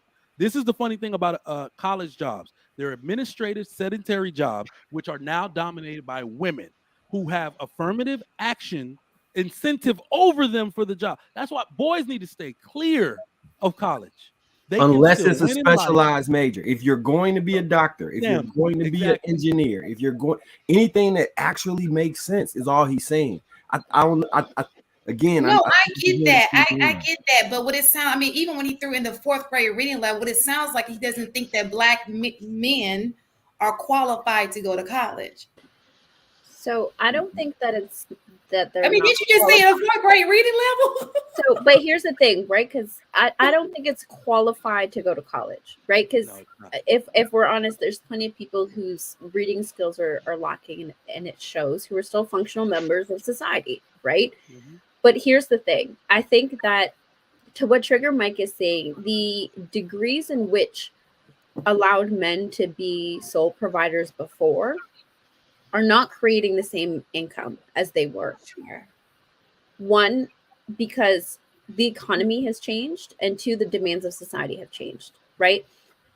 So Marcus and Trigger Mike talked about the STEM programs, but right now what's leading and continuing to grow is the tech industry. Those men are very quickly, within like less than a handful of years, earning well into the 6 figures. For sure. No schooling is required. Most of them are self-taught. Most of them are, buying into certifications that take a month to 6 months to attain. There's on-the-job training. There are websites in which people will mentor each other. Tech has become so huge that men are saying, why would I put myself into debt by going to school when I can just start earning almost immediately? I think men are significantly more efficient at finding ways of income, right? Because I agree with that, but the stats don't show that our men are moving in that direction. But, okay, I'm getting there, and I'm getting a little long-winded, so I'm going to try and condense it, right? I think that the one common thing that happens in households, right, especially, and we talk about this all the time in single-parent households, the young girls are taught that you need to do what you need to do so that you are not reliant on a man. And the other thing that happens is that young boys are often babied to a degree where they're coddled. They're not pushed, challenged into a way where they're forced to do it, right? But when we see it, when it's a 2-parent household, that father will put him through the ringer, right? He'll put his feet to the fire to make sure that he succeeds. And I think the moment that not all, right? And I hate that I have to keep saying this, but the moment that single Black mothers stop treating their sons the way they should be treating their partners, the more we'll start to see that change, right? Young Black men are being, the 4th grade reading level is not happening because people are there encouraging men to focus on their education. They're being told to focus on sports. They're being told to focus on entertainment. They're being told to focus on all of these other aspects, right? They're not being challenged to go into the fields where their counterparts are being thrown into by force. So I have a question, because I think that, so when I say, so I know I mentioned university, but when I say education, because I would think that IT does you have to have some type of education for that. Do you not? Not anymore. So you just know computers, just go with like not traditional education. Okay, I didn't say traditional. I'm not talking about a university, but I'm thinking any type of education. To me, if you go to a trade, what type of IT you're going into. So when you hear us saying this, you're hearing us say that even like community college is a college. Okay, well, we were talking about. Okay, good.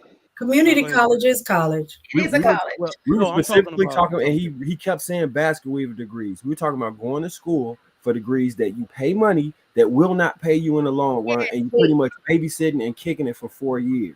Everything outside of a babysitting, kicking it degree is a go. If your kids say, hey, I want to be an engineer, I'm going to dedicate myself to doing that. If you can't pay for it, whatever, we're going to take loans out. We will make it work. We're fine with that. Anything outside of something that the kid will benefit from in life, from going to school, like we can see the trajectory of the what is it, glass door, and it says, hey, this salary starts at this, and it makes sense when you do the cost versus risk analysis to how much you would incur in debt. Understanding what I'm just like my question.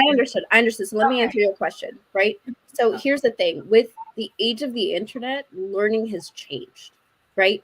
What IT, like the technology sector, has done is that all of the information is now readily available, right?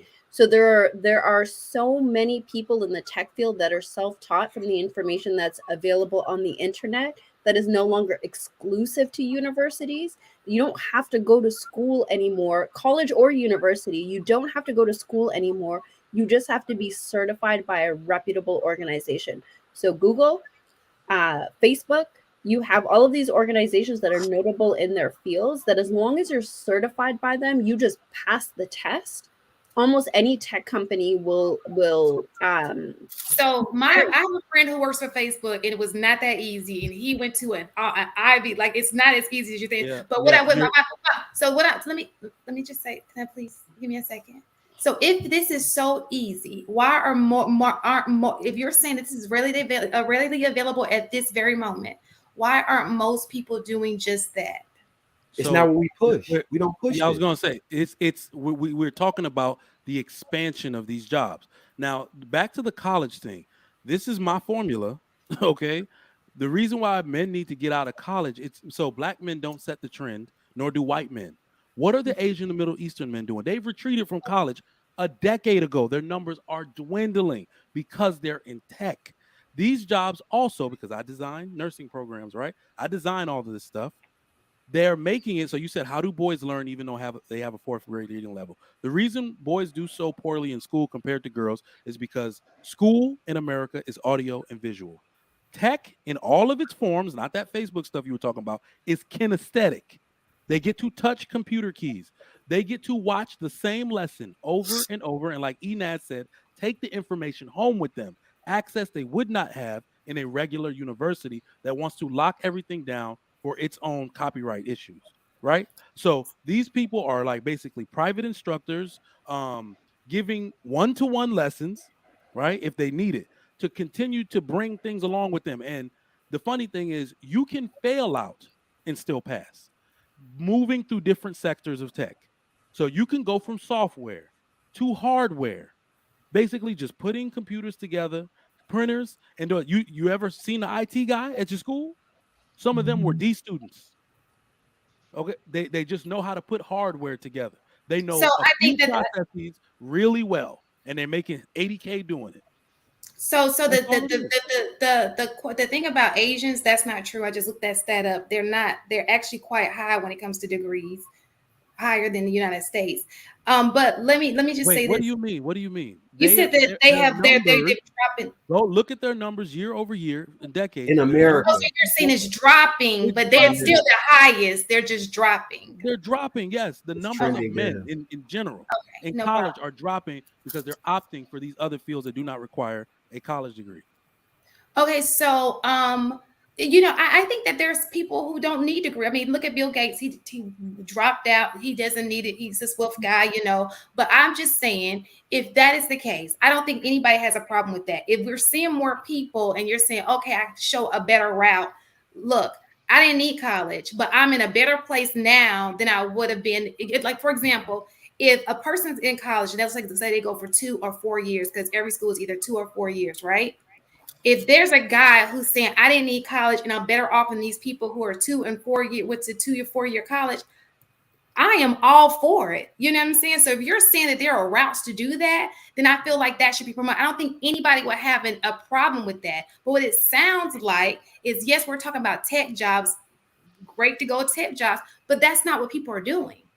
That's just not. It's what is So we expanding. advocating to take the shame off of men going to plumbing school, men going to be electricians, men going to do jobs that require that's the society will always require. Like, But that still takes. Does that not take schooling? Or do Trade it doesn't take school. traditional Where black men schooling. are. They are in trade school. They are in what is it? They're in trade school. That's where you'll find black men. And that's Certificate and program. those That's still schools used to school. be Internships, Yeah, apprenticeships. it's not traditional 4-year, 2-year college. That is where the black men are in trade school. Yes, I'm not saying don't go to school. I'm saying go into the trades, go into tech, go into these non-traditional proprietary schools to get your education. And this is actually the one point, Right. I wanted That's to still make. education. This is I what consider black men that have to education. do, because this is the type of school that I write programs for. This is what black men have to do completely. Your experience and your skill needs to be your way into the job. The placement of the job needs to be attached to the school. That is where black men win. Because anytime you have to leave it up to chance for you to put in an application, that is what they do with the college degree. A bunch of people have to put a drop in the ocean, and the black man ends up last because the black woman has affirmative action incentive over him, a female incentive over him. Well, y'all always calling yourself, I'm a double minority. He What do you loses. mean? That's why I'm telling you, don't go to college. The trade Actually, schools there are are more attacked. scholars. My son applied for plenty of scholarships that were only for black male men. I'm not He's talking talking about. about I'm the talking job about market. jobs. Oh, I'm talking about jobs. Black men are at the bottom when it comes to being picked for actual jobs in college. Gotcha. For when you have a college degree, the trade school is attached to the companies that are hiring. They will come down there on graduation day with a job offer.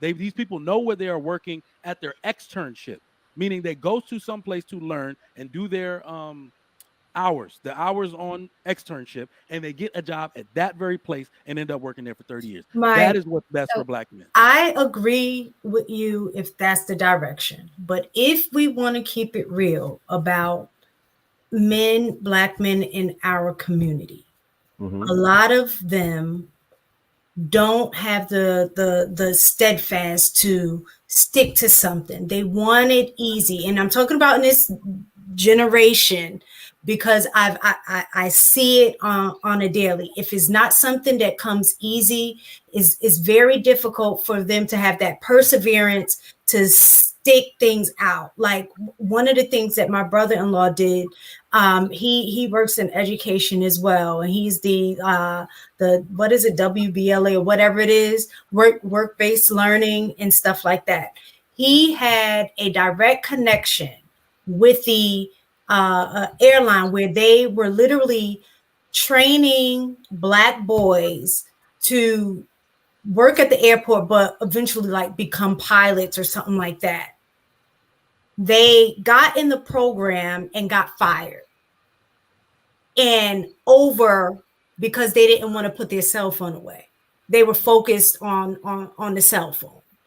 So, and I'm just saying that in terms of there are so many opportunities out there that doesn't directly correlate to you having to go to college. There's apprenticeships, there's internships, all of those things that are available. And I hear a lot of them about like trying to recruit minorities, specifically even black men.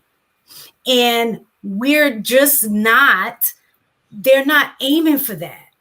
I don't know what it is. I think they'll put 20, 30 hours. I'm in the studio. I'm about to make this record. Like they will put that time and effort into that with, even though the likelihood of them making it is slim. So Miss Taken, I think Trigger Mike touched on it earlier when he talked about how we learn as men, right? It was torture to be sitting in a classroom, probably pre-21. Like I hated that shit so much. I almost dropped out, to be honest. I did. Like, we have a need to be active and do all of these other things, right? If somebody could have told me I'll graduate you from high school just by you cutting trees down, I would have done that rather than go to school. And I'm not an unintelligent person, but I would have chose that as myself. Looking at these boys, they should be in high school getting plumbing certifications. They should be able to get this stuff pre-college, pre-collegiate, pre-post education. They have that in high school now. They took it out for a long time. Now they're probably bringing. I used to work in a school that was a career academy where they did nursing, they did construction, they did firefighting, they did IT. They had all of those things. They even they can come out of school with something in hand. That's like even in those classes, I can't even lie. It's the focus is just not there, and that's hands-on stuff. That is hands-on stuff. I honestly, you're overrepresenting the. So I get it. There are a lot of dumb niggas out there, but I think you're overrepresenting the group of dumb niggas. No, so well, I want to ask she you. works in the class. I know. But listen, so I'm not overrepresenting. I want you to.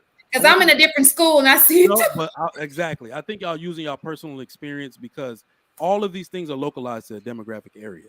The boys that are of a so certain socioeconomic group are all going to go to the same school. So you're going to see them all at once. Like that's why I hate that thing. You come out here to the suburbs. What are the black kids doing? They outperforming the white kids. So it's like I see something totally different. Oh, absolutely. But how many? Hold on.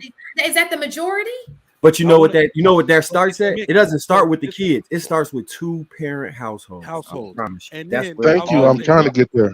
I agree. All of this starts. We ain't gonna disagree on that. We agree. In the suburbs out here, look who's mixed into the black community. It's the black elite, black African American elite, Africans, and all that. So it's like out here they are outperforming everybody. But the point I want to make is mistaken. If black men are so stupid, how is it that I black didn't women- say they so wait, stupid. wait, hold on. I If did not black say men that. are- Wait a minute, I Mr. know, First Sugar Mike, Grade level. you Hold on, hold on. pulling a If shot black- right no, now. no, this is Chamonix funny. right This is now. funny. If black men are so stupid, I then ain't never black- say black men were stupid. I didn't Wow, either. you focused on education If again. anybody, if Yeah, anybody hold did, on. Mike I'm did, gonna because he said education. she I'm had an a fourth educator. grade reading You gotta level. let me get it out. You gotta let me. I'm get an it out. educator. all right, my If bad. black That's what we boys do. That's your are Millie Rock. so incapable at this time of maintaining focus, how and black women, I think 2010 to 2020 were getting the degrees at the highest rate of any woman per capita. How is it that black men still out earn you in the workforce? But I don't think think you no, can no, no, correlate the two because it's different. no, and We let's just be we clear. know. Well, I actually looked up the stats before. When you compare degree to degree, black men will outperform women in terms of pay. But in general, if I have a degree and the other person don't, then the likelihood in terms of my trajectory, I'm going to outpace and out earn that man. So it doesn't matter across the board. In general, men just make more money than women. So if neither one of us have a degree and we graduate high school, and more than likely the guy is still going to end up making more money than me in that position. But if I ended up with a degree and he just had a high school diploma, then more than likely I'm going to end up out earning him over the lifetime of earnings. So, no, so if I could no, jump I in here, was just gonna real. say you're not. You're not gonna out earn a man. He worked more hours than you. His net worth is for more sure. because your debt is more. Like I said, if I plan wisely, no, I'm speaking for me. I know. I plan wisely. I'm not going to be in debt. So the fact I'm talking about women versus men. In fact, black women versus black men. Black women own 66% of consumer debt and most of the student loan debt. You will not have a higher net worth than a man who went to trade school as an electrician. So your 70,000 with 60,000 worth of school debt is not better net worth than his 50,000 with zero debt. It's not. It's not. It makes you a liability and him the asset. Again, like I said, is about having a strategic plan in regards to that debt. So if you look at it, if I'm coming out and I have, let's say, $60,000 worth of debt, when you finish your trade school or what have you, you're not coming out starting off with 60 as a plumber. You're not. You can look up those, up the stats. I did. They make great money in I'm not saying that they don't. I'm not saying that they don't eventually end up making great money. But I'm talking about, and you can look it up because I did. I understand. Let me make this point because people keep forgetting that the gig economy exists. The reason why men like this is so terrible about black men in general. That wait, can I interject real quick? After you go, we're gonna go ahead and read the super chats. I wanted to correct something he stated though, because we like to get stuff correct. Go ahead and say what you're gonna say though. Black, when you look at the labor statistics and however they put the salary, it was based on a 40-hour work week, not the overtime that men work. So that means we blowing y'all way out of the water because I think a few million more women are in the workforce, and yet men in totality of hours still outwork you. That's one side of it. The other side of it is that the gig economy exists. A plumber will go work for a company so he can get the benefits of that company and work on their 9 to 5. And then we'll use Thumbtack and all these other Fiverr apps to make his own money. My electrician that comes to fix my stuff has his own truck that he comes with after work to fix my electricity because it's $250 per visit for the company. He'll charge $150. That is how men are making money through the gig economy now. So you can't. That's men. That's like basically all men in those jobs doing gig economy jobs. So when we say they don't make money or you can't out earn them, they are blowing people out of the water with untraceable money through the gig economy. I got two uncles that do this, so I know it's. I was mad that they invited. I paid him $150 to come look at it, twitch it, and then spend 2 minutes fixing it. 150. He out. On to the next house. Mhm. All right, let's do this super chats real fast. Okay. All right. Ray Alexander. Hey, Ray. A Ray. college-educated woman does matter to many college-educated men that want their quality of life and their children to benefit from that resource. Sir Chi. Question for panel: do y'all still spank your kids? Araya, do you know what a spanking is? I don't have What kids. is a spanking? Pow pow. We used to call pow pow. Yep. Mr. No, I never Durag. spanked her before. I never spanked her, so she don't know what that actually is. None of it. Sir Chai. No, I don't. My kids are grown. Um, there are some gorgeous Starbucks barista chicks though.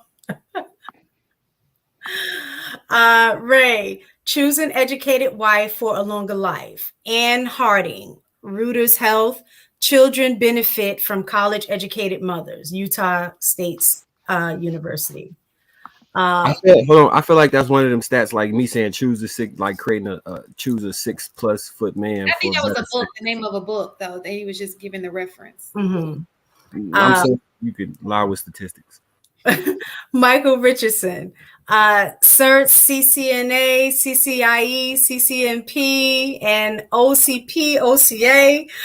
These are certs that will give you 6 figures within 5 years. Fiber optics. Shan, you have to have problems so skilled, huh? And that You have was a skills book. that problem solve. That's what he meant. Oh, you have to have problem solving skills. Yeah. But that's still educating yourself, though. I don't understand how that's not an education. So, okay, let me break this down here because we did kind of steer away from the conversation a little bit, right? Wait, You hold asked on. the Let's finish the. Can we finish no the chats? Let's finish the chats. Go ahead. Michael Richardson. In order to be in the tech field, you need experience. I'm a principal engineer in the cable industry. I have 30 years experience and a degree. Congo English. Trigger. Concur, bro. Michael Richardson, U.S. Navy educated me. I encourage young people to go into tech. They don't want to. Black men are not getting in tech industry. Indians mostly. That's what I was saying. Michael Richardson, most Black tech engineers are Gen X. Today, kids don't want to get into tech. I know coworker have kids that's boring, dad. Oh, that probably say that's boring, dad. Gotcha. And then let's just take this in consideration. If you're talking about learning something online, that takes a certain amount of discipline to sit here and say, you know what, nobody's going to hold me accountable. I'm going to just do it online, and I'm going to be willing to learn everything it is that I need to know. And that itself is a quality. So right. So you asked if all this information is readily available, why aren't people doing it? That's definitely one reason, right? I think the other reason is people don't have access to people who know where the free resources are, right? I know where they are because I recruited in tech, right? That's why I know that you don't always need like formalized education. You just need to have certifications from certain places, right? And I also know how much money these guys make because I know that like they have to tell me what their bottom line is, right? Lastly, it's so important now. Like we were talking about how the trades are going back into high schools. They're teaching kids at an elementary level coding. That has become a basic skill set for the youngest generation now, right? By the time they get to university, there is not a whole lot the university is going to be able to teach them in terms of the coding world. There isn't. Why? Because they've learned it from such a young age. We've decentralized tech from universities. That's not the only source where you can't go to med school through experience, right? It's still centralized to university. You can't go to law school outside of universities. It's still centralized in those areas where it's tech. It's not centralized to school anymore. And that's the difference why so many people are able to break into that. But like you said, you have to have the initiative to go practice, to go learn, and to go apply and to make mistakes and gain that experience. See, I will promote that. That's information for me, and I'm glad you told me, because that's something I will promote to my kids. And even on this panel, like, I'm for that, because to me, that's still you're not just on this level. You're educating yourself in something to be better at that skill. That to me is still educating yourself. Mhm. So parents need to know their kids. Like, before you promote any of this messaging, parents have to know their kids, and they have to steer their kids in the direction I think that's best for adult growth. So if you are truly honest with yourself, and you're truly honest with yourself about your kid, you can say and your kid is not one that's going to go to university, right? You can steer them to the trade school. Like, that is your job as a Be parent. good. We have to be more active in as parents in the lives of our kids, to get them where they need to go. Like, for example, my son wants to be an architect, and there's only one way to get to that. You're not going to get to that through trade school. You can learn trades that'll help you, in which I'm steering him that direction, but he has to go to university for that. Meanwhile, my daughter is not wanting to go that direction, so she's going to go to community college when it's her time to graduate. Also, I think we got really far off the point regarding the power structure in the home, and I think Marcus kind of touched on it. From what I hear and what I see in these spaces, is that women will use their degree as a sense of power over a man, and it just doesn't work, which is why those relationships fail. Back to Marcus's point. I'm sorry, I was just sitting here listening and soaking all of this up, because I think there was a lot of good information in here.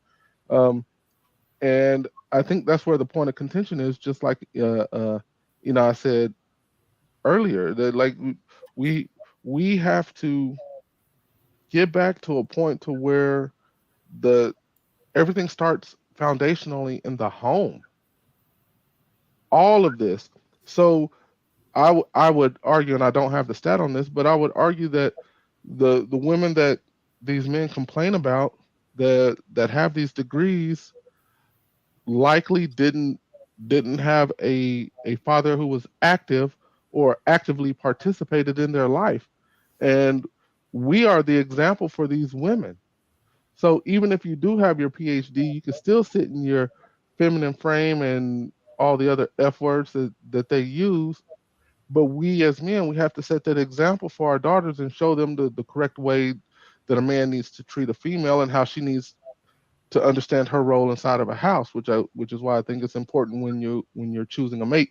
So when we're having these conversations, we got to have the full context, instead of saying these blanket statements like, we don't care about a degree. You know what?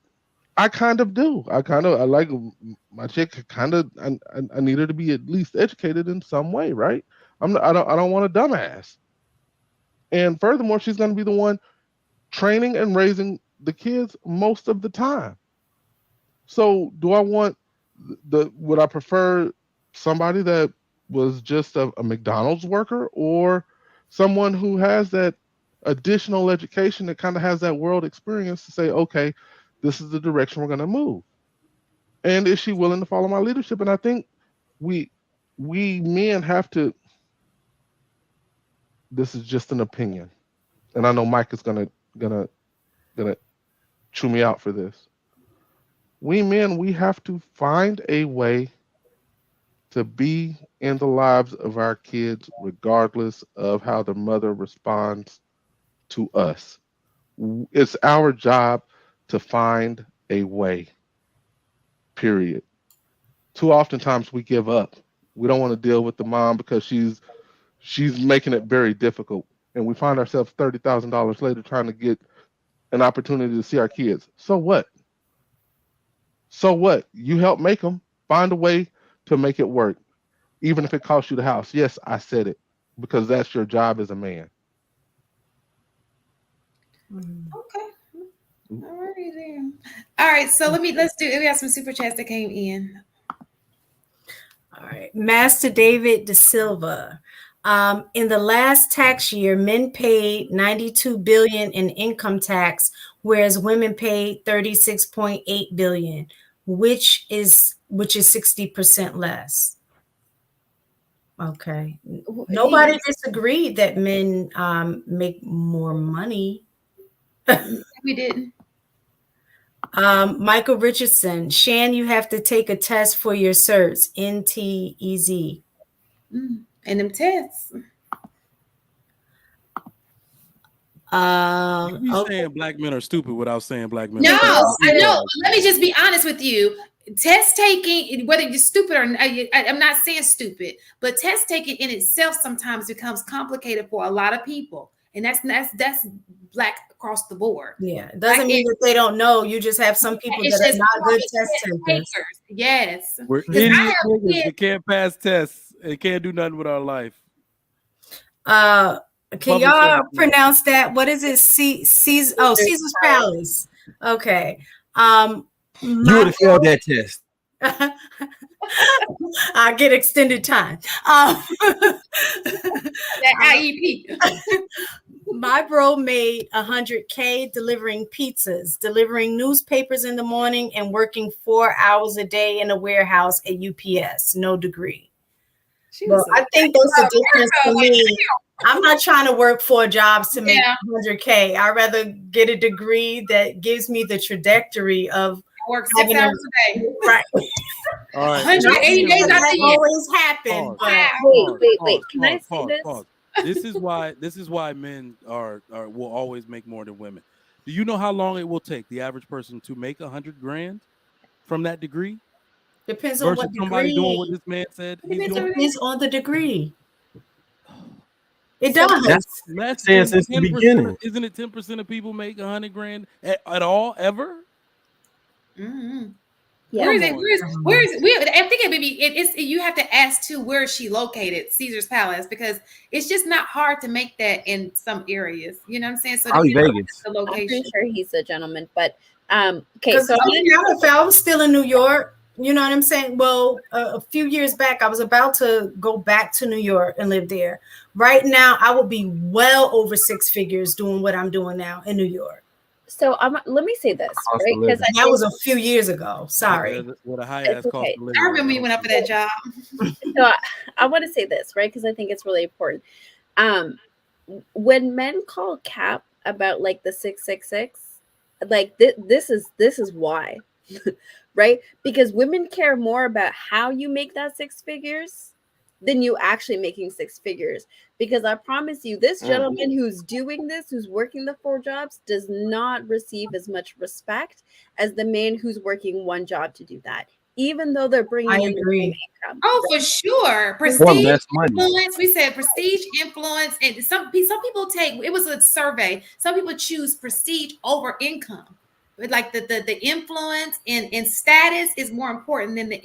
But here's the thing, Shane, is that like when men are complaining about the modern woman, that's what they're.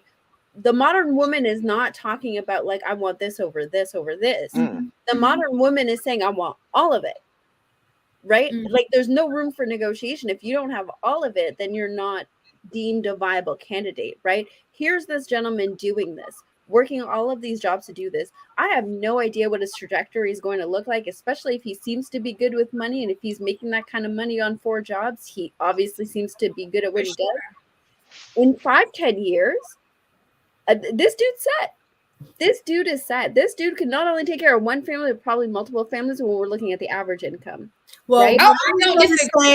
For me, I'm gonna be honest, and I know y'all gonna think I'm calling that y'all gonna say I'm capping, but I promise you I'm not. This wouldn't be a dude that I would want to be with because I value time. Yeah, he ain't no time for you. Yeah, he would not be able to give that to me. So for me, that money doesn't matter. It does not matter at all because this, I would rather him making 50 or 60 where he's doing, 40 hours a week. And then I have the time and I'll make the adjustments for our family because that's more valuable to me. So, having 4 jobs, I'm never going to see you. So here's the thing, mistaken, right? Like, I don't imagine with the type of work this gentleman is doing that that's going to be what he does for the next 40 years of his life, right? It seems to me if you're making that kind of money in this kind of way, you have a plan. I promise you, this man in 5 to 10 years will probably have more time for his partner than the guy who's going to be making this amount in 5 to 10 years. Well, then I would be okay with that. But that's what I'm saying. I think that women don't think about the longevity of relationships. They want that instant gratification of, you have to already be making this kind of money and have the kind of time that I need and be able to pour into your family and be able to still give me a luxury lifestyle and be able to, do you know what I mean? Like, it just seems to add up. Whereas women aren't typically going to look at a man like this and be like, okay, if I can tough this out, because it's going to be challenging as a woman. We like attention, especially from our partner, right? We want that time. We want that partnership when it comes to raising children. We want to have somebody to take in. That if I can sacrifice 5 years, I'm going to get all of that and so much more than all of my counterparts if I sacrifice. Women are not willing to, most modern women are not willing to put in that sacrifice anymore. And it's unfortunate, because when this gentleman gets to where he wants to get, he's going to have to vet women based on if they're there for resources or there for him. Because the women now are not going to consider him as a viable option.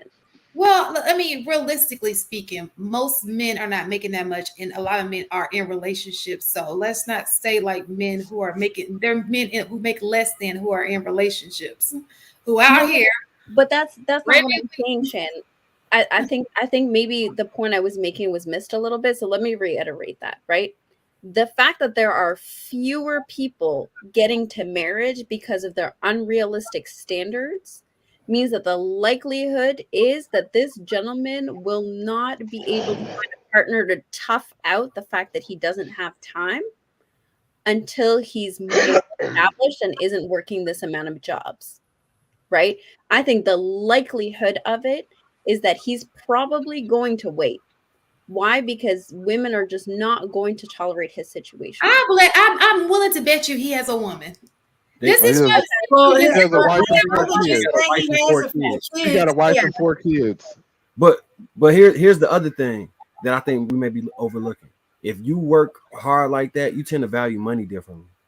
And that's true. In this day and age, just based off what people are like, I don't typically, I hear it, but I don't believe it. I call cap on the women saying that they are demanding this, and I call cap on the men saying that the women are demanding. I know they capping. It's too many people that don't, and they got people. But just listening to what people are saying and what they're stating, the expectation is well beyond $100,000 of what the standard of living that they want. It's well behind. Oh, for the standard of living they want. Yeah, but I think when people say that, when most people are not making 100, these men who are here have a lot of these options. These men who are making kids, who have options to these, are not making $100,000. It's more to it than that, and we keep missing that. That's only a small. That means only a small percent of people are getting chosen for real. For real. When I look outside, I see average people in relationships. These are not above average people. Mm-hmm. Go to the zoo. I always say this: if you go to the zoo, you see is average people loving on each other. I be feeling like an elephant, like a giraffe, because everybody about 5'7" at the zoo, like even families with their kids and strollers and I see bare bellies. Like when we were talking about like education and all of those things, I think a lot of times, of course, we're using education with the idea of it being attached to the amount of money and success and things like that. Now, for me, again, with my children, when they started young, success was never tied to money in my household. It just wasn't. I told them, for them, success for me was if you were able to move out of the house, live on your own, take care of yourself without having to have somebody else take care of you. Like, Mom, can you give me money to pay my rent because you're being irresponsible, whatever. For me is being able to be independent, right? That's my level of success. That's the standard that I set for them. So anything that go over and beyond that, that's a plus. And I think that's part of the issue, is that we tie value, we tie success, we tie everything with money. And we've forgotten about the person. What really makes a difference is your character, knowing how to have critical thinking skills, making good judgment, having self-discipline, all of those things. Like, we just don't pay attention to those things and think it's money, money, money, money. Money makes the man. Money, like, and that part, I think it gets lost when we're talking about You know what relationships. you sound like right now? The founders of the manosphere, because that was their whole argument. Mm-hmm. Well, then in that case, I agree with them, and it's both of us. Is the women are picking men based on money? Men are saying I need to make money so I can have the pick of the litter of the kind of women that I want to choose, as opposed to it being, let me take the pick of the litter that has a good character, who's going to hold me down, who's going to, have my back, who's going to be good to raise my family, who's going to have a good influence on my kids. Those are the things that we should be looking at. Who am I going to be able to grow with? All of those things matter. It does not matter if you have money. You can't, you can't do nothing with it once you die. What was the football player on that other clip? I think Trill had it on his show, but I seen it on IG, where he was saying his focus was his football. He wished he had gotten married, but he knew at that time his primary focus, was his job, football, and any relationship. Women say that they could have dealt with that, but once they got in a relationship, they realized that they were not first, that the football came first. Now that he's older, is like a level of regret, because now he wants that. And that's my point. For me, I got that early. Like, whoever I marry, I want to spend time with them. I don't want our lives to be, I'm working and then he's working 90 hours a week. For what? When we can't even spend time with each other. Mistaken. So I know the adverse of that story. So it was a guy named Bobby Lott. He led his school or the NCAA in scoring in basketball. He used to come up and mentor with us when I was in high school. And this man, he was like Spud Webb. He was probably like 5'8". He'd dunk on you. He's nasty with the handle, and it was fire as soon as he crossed half court, right? But he ain't go to the league. And I'm like, bro, how is it that you not in the league? It just don't make no sense. And he told me, I chose my family over finances. And I thought he was the dumbest nigga alive when he said that shit to me. This is me in high school. As an adult man, I 100% understand what he was saying. I need to find him so I can talk to him about it, because I now understand what he was talking about then. But it come with a priority shift. And he was one of the happiest people I ever seen. His family was happy. His daughters was good. They was going to the school, actually. Him and his wife was in a great, they didn't have a mega mansion, but they had a really nice house. You know what I'm saying? And life is a sacrifice. Sometimes you got to pick where you're going to sacrifice that and where you're going to choose to go for what you absolutely want. But that was a man I think early on knew who he was, and he went with that. And I couldn't understand it as a child, but as an adult, I absolutely understand what that means. I don't even know what we were talking I about. think that's where I'm at. I'm okay with making like, not to say that nobody likes nice things. You know what I'm saying? I like nice things, but I'm okay with waiting. You know what I'm saying? To get it. It doesn't have to be immediate. I'm okay with waiting to get the things that I want. What percentage of women on the dating market do you think are willing to wait today? So let me just say this. If you're talking about the baddie chick that y'all all want, them pretty girls, for sure. No, I mean just any woman that's single. The girl you walk outside. I think the younger they are, the less likely they're willing. I think the older you are, then you learn. So remember when I was saying you're 45, that 20-year-old's gonna act like a 20-year-old. Yeah, I remember when I said we have like a real crisis on our hands. Is that y'all are speaking from the standpoint of women that are smart enough to convert your thinking or have always been that way. The reason why this crisis is so bad for men is that women that are supposed to know better don't. The women that are supposed to say, let me be patient with the man and not expect everything up front. He's only 30-something years old. He's been at the job 10 years. He's going to peak. He's gotten promoted twice. They're supposed to use all of these practical, logical steps to understand why they would get with a man. Now women are failing in that regard and expecting way more of a man than they should. I would say a At small what age? minority. Though? What Yeah, age group? I think it's now 35 and up. 35 and up still want instant gratification. And millennials. Yep. So because I just want to mention, well, 35 and up, that's a different time of your life, right? But well, even when I say 20, because I still keep in touch with a lot of my cheerleaders, okay, and they're all in their 20s now, having kids. Some of them are married, and a lot of them are married to people who they went through life with. They're not married to like ballers or anything. Matter of fact, we have some mutual friends that we knew. I have like 3 of them. Actually, I'm talking them into like moving on because he's just not the one, because they've been in relationships for like 7 years and it doesn't look like he's going to be moving forward, but yet they're still there. But I think that it just depends. If I look into reality, I think that the internet has us thinking that, but people are not moving like this for real in reality. I don't think. Like, I just don't see it. So, Shane, I want to ask you this question. If people are not moving like that in reality, then why are marriage rates declining and divorce rates increasing? So I do believe that women... Divorce rates are increasing. When I just looked up the latest stat that they were saying that actually it has dropped. Correct me if I'm wrong. That was pandemic related. Like, you know what I mean? Like just basically stuck in the house type. So I think I saw that same thing where it kind of just flattened out, but I think that was pandemic related. You mean when it increased and now that the pandemic is over, it's dropped? It's gonna it's like people, back to normal hot girl summer. I'm out now. Yeah. Well, for the answer to the question, divorce, and I know people who divorce for many reasons or whatever, but when it comes to marriage, I think Trigger Mike stated it earlier. Why buy the milk? You open your legs free. Why he gonna marry you? He's getting every benefit he could possibly get without marrying you. Why would he?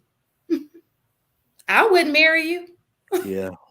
That's why he's not marrying you.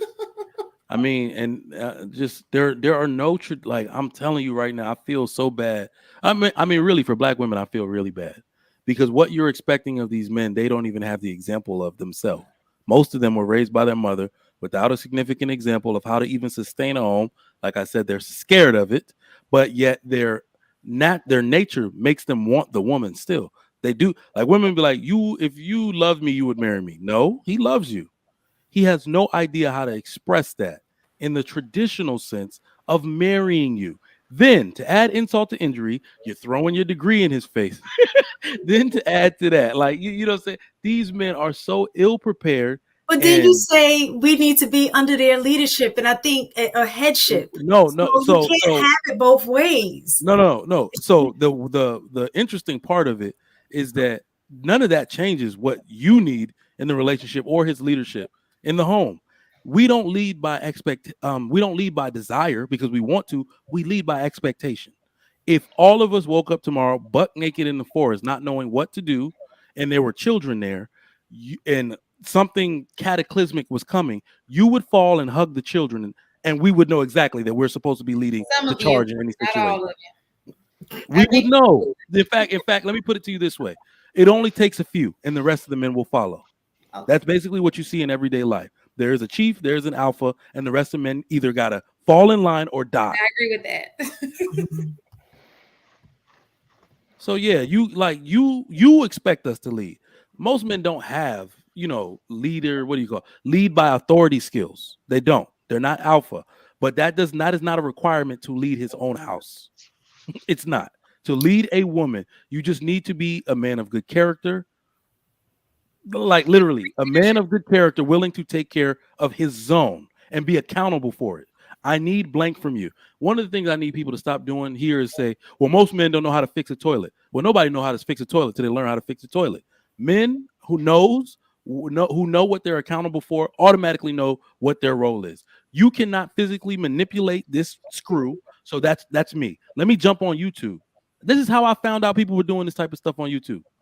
I was looking up everything that my dad didn't teach me how to fix. And I was like, there are people up here having discussions. Wow. I didn't know how to fix it till I learned how to fix it because it's my job. Our thing is we will figure it out. That's why we're the leader. For sure. Everything you can't do, I will figure it out. That's why I'm the leader. I'm just saying. And I those are changed the toilet in my house. And take responsibility for the The shit toilet. going wrong. You Well, know.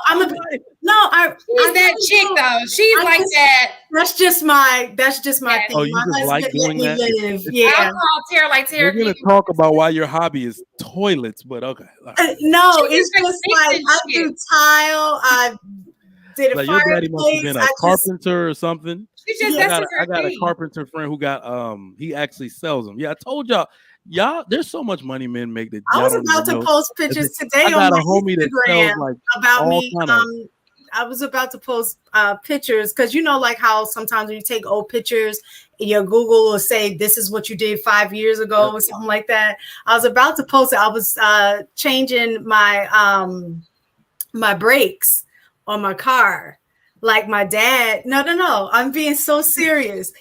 So I was at my dad's house, and you know, my dad would show me things like in terms of taking care of my car. I just enjoy doing stuff like that.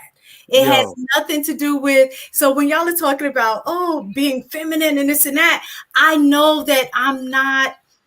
I guess a normal chick. I don't know because I'm attracted to. No, I kid you not. I'm attracted to things. I'm not saying you can't do. I'm saying you're wild. Why? One of this Sierra Leonean guy taught me how to fix my own brakes. Taught me how to put brakes on when I was like 16. That's such a complicated process. I still ain't doing that shit. I'm taking that shit, like what? Bleeding the brakes. Then I fixed them and forgot to pump them before I turned the car on, so they going all the way to the floor. I was like, oh no, never doing this myself. You crazy. I don't know. And I've always been like that ever since I've been younger. So a lot of times, like when we're in these spaces and I'm hearing about, rest in your femininity. This is what you're supposed to do. Like guys saying that this is how a woman is supposed to be. For me, I will never fit in that. Because if you're out there, and it's not that I'm trying to compete or like, you could do it, I could do it too. It's never been about that. It's just things that This is my talent. So I'm going to talk myself how to do this. It's just that I enjoy doing those things. When girls were playing with dolls, I wasn't. You know what I'm saying? I've always I think we all know. I think we all know a girl like that. Mm-hmm. I think we all know a girl like that. Well, I also look at it as Shut up. who I'm know. talking to chaotic. Go ahead. Yeah, I know girls that in fact, usually when I say it's funny out here, usually when I say I never see a woman working outside, the very next day I'll see a Mexican woman working with a group of dudes. Right. And it's not even just cleaning. She never got on the roof. Like I've never seen that. Like a girl doing some roofing, like the super dangerous stuff, but she's doing some of the landscaping, like the stuff on the ground or laying some concrete. And it's like they taught her how to do it. You know what I mean? And yeah, I've noticed that a girl can work alongside, but it's when we say rest in your femininity, it will never be a fully girl squad of carpenters. If there ever is, they not building my house. Sometimes I hate asking him to help me because, like, I want him to help me. It'll be specific things that, like, he's taller or something like that where I need him. I'm reluctant to ask for help because what happens is his help comes to taking over. But you know what you should have been though. I'm sorry, I forgot to say this because I have girl cousins that do what you do. You know what they like to do.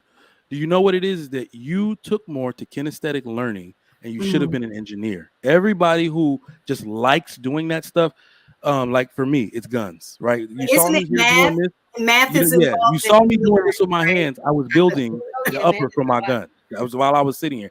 You like good engineering.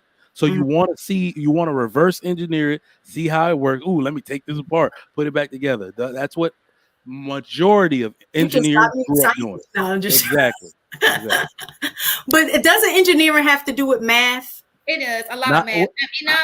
So yeah. The traditional schooling method involves a lot of math. Okay. But if you're Nigerian, you got the notes, so you're going Pass all the math No, class. but I was gonna say there are ways to get into it through the tech level, and then through your experience, you become one anyway. Okay, got you.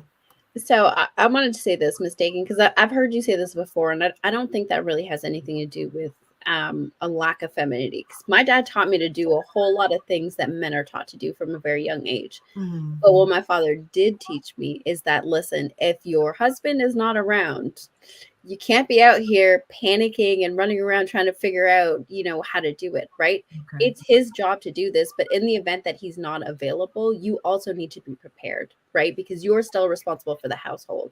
So I can do handiwork. I can work power tools. I know how to fix certain things. I'm not great at everything, but I can definitely mend it enough until he comes home to fix it properly, right?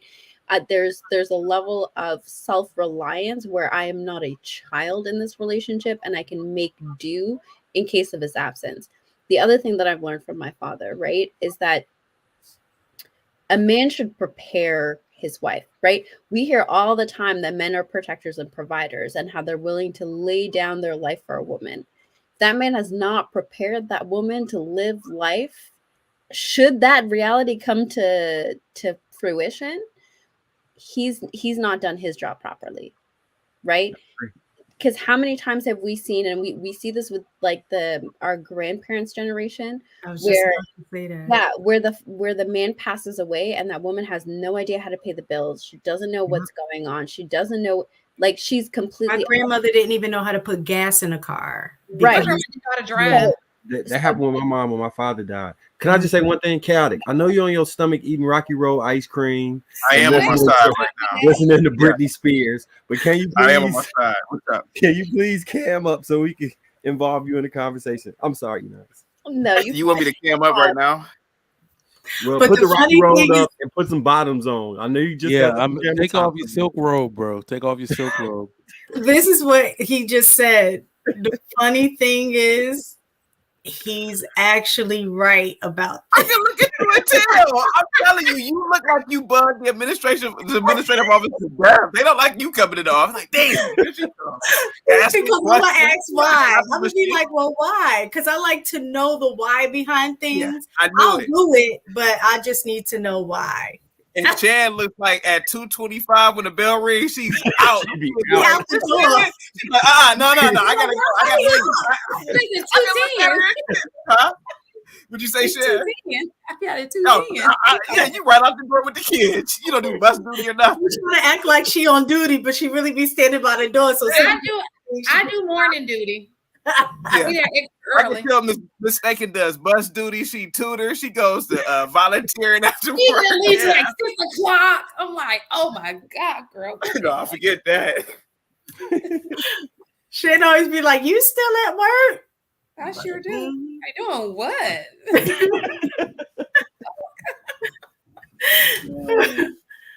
I'm sorry. I cut you off. I apologize. You were saying. We had a whole nother topic, but I'm going to table it for next week. No, it's all good.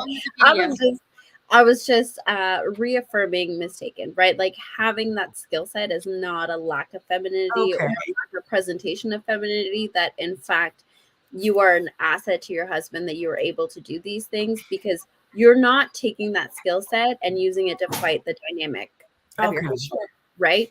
You're contributing to the household. And I think that's where things kind of get blurred a little bit. It's just a hobby of hers. She don't even look at it that way. She's just like, oh, it's just what I'm doing. There is one thing that I think is itching me that I need to say, because people will say, prepare your wife. And I absolutely agree with that. But the one thing y'all don't ever talk about is some wives don't want to be prepared. They are extremely dainty and don't want to do, like when you sit there and try to teach them certain things, they are look at you. Like, so people be like, prepare your wife, and like some women literally do like this, like their hands are broke. Everything you try to do it, and they'll continue to do that. So you'll stop trying to teach them. Like I love how we be like, prepare your wife. She's supposed to be able to. She don't want to do that shit. Try to take her to the tire. She's like, I gotta put my whole body on it. I have to put my whole body on. It's hopeless. My mom was like that. No, it's hopeless for some women. So listen, babe, that's too much. That's too much. That's her. Can you do it? So dirty. Why do I have to do it? She'll you call teach our me and son? ask about something, and then she'd be like, you know, but never mind. I'll just call somebody. Like, do y'all know how these women behave? Like, what? Teach her what? You know, I mean, things I try to teach her. I've been a firearms instructor for years. I'm a competitive shooter. I'm a master class shooter. I just got my wife to the range like 6 months ago because it's so loud in there. It's so loud. What I look like having all these skills, but my wife can't shoot. Can't shoot a moving car. Like what? Like, yo, it's crazy. No, they act like, you know, they act Do so you take your dainty, wife to shoot? Like, have you That's trained what he her? just said. yeah. I had like she put it all. I said, you have to, like, literally guns all over the house. You can't use any of this. Is absurd. It's so Oh, you got loud. guns all over the house with all those kids. I'm a federal firearms dealer. So That wasn't the question.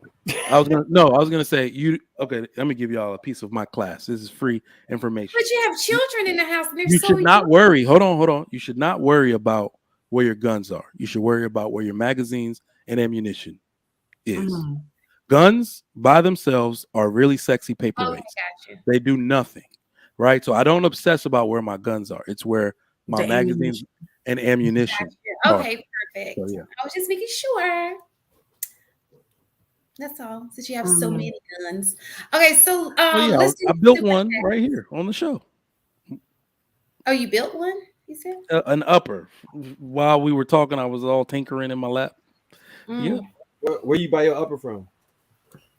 Where I got the pieces from Primary Arms. So got that Expo Wait, Arms. wait. Trigger sorry. Mike. If they're not sponsoring you, don't drop no names. Put it in the back chat. All right. Well, I was like, I Let do me got just a tell piece y'all on. this before we get to these super chats. This is what I want to say. I'm starting a new channel on Wednesdays, it's single women and how we maneuver through the dating game. And so if you want to come and drop some gems on us. Yeah. I think this is where women get mad at each other. Cause I'll be like, man, I want to smack her. Look, she acting on, you know. Yeah. I act like that around you all the time, and you don't. I know you are, but that's what I'm trying to say. I'm just so not like. And I mean, like, I guess, like, guys like that, like, you know, like, I just can't do it. Some guys don't like So that. y'all heard me say on my show once. I said if more black boys cannot appreciate black hair if black women don't. And when we see black girls teasing their hair, playing with their hair, it is a sign that you appreciate your hair, right? That's why it's like I haven't seen that my whole life. Like growing up, basically, I thought black girls hated their hair, right? I would see black girls do this.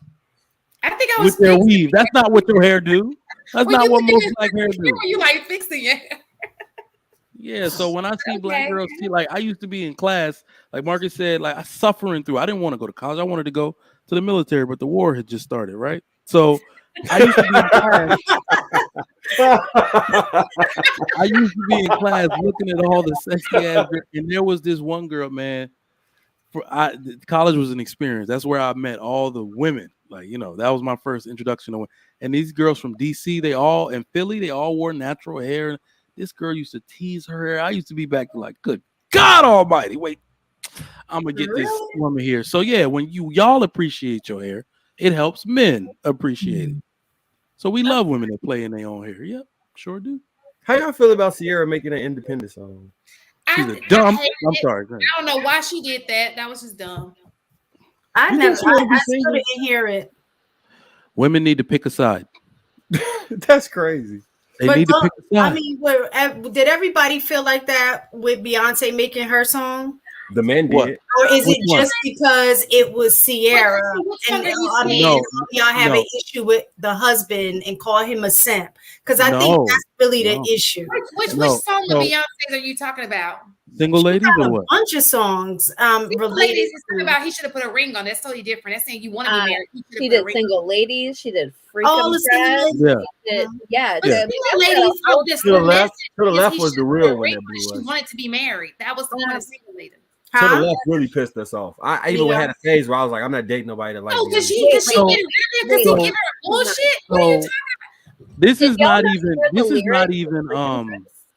Oh, which This is one? not. Oh, I don't know. Freakum dress. I don't know why it She was doesn't with feel a like. man putting Yeah. on a freakum dress to go get Get attention, attention in the from form another of man. other men. Oh, so I don't know that one. So the weird part about it is that all those songs, most of those Beyonce songs, are pre 2010. I don't think I was mature enough to kind of understand what was going on and appreciate it at that time. Definitely wasn't married. Definitely wasn't thinking about it. I think Sierra is getting the flack from people in her social age group because now we are married. I was And we're cheering like, what? for And Memphis. not only that, you can actually do what you want to if it's in one of those like senses where you're singing a song that was just written. The issue is that you're also the person that wrote Sierra's prayer saying that bullshit.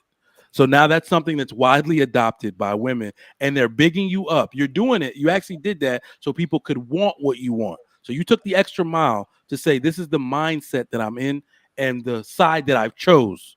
And this is what married women do. Because when you say single women keep women single, dumb married women keeping women single now too.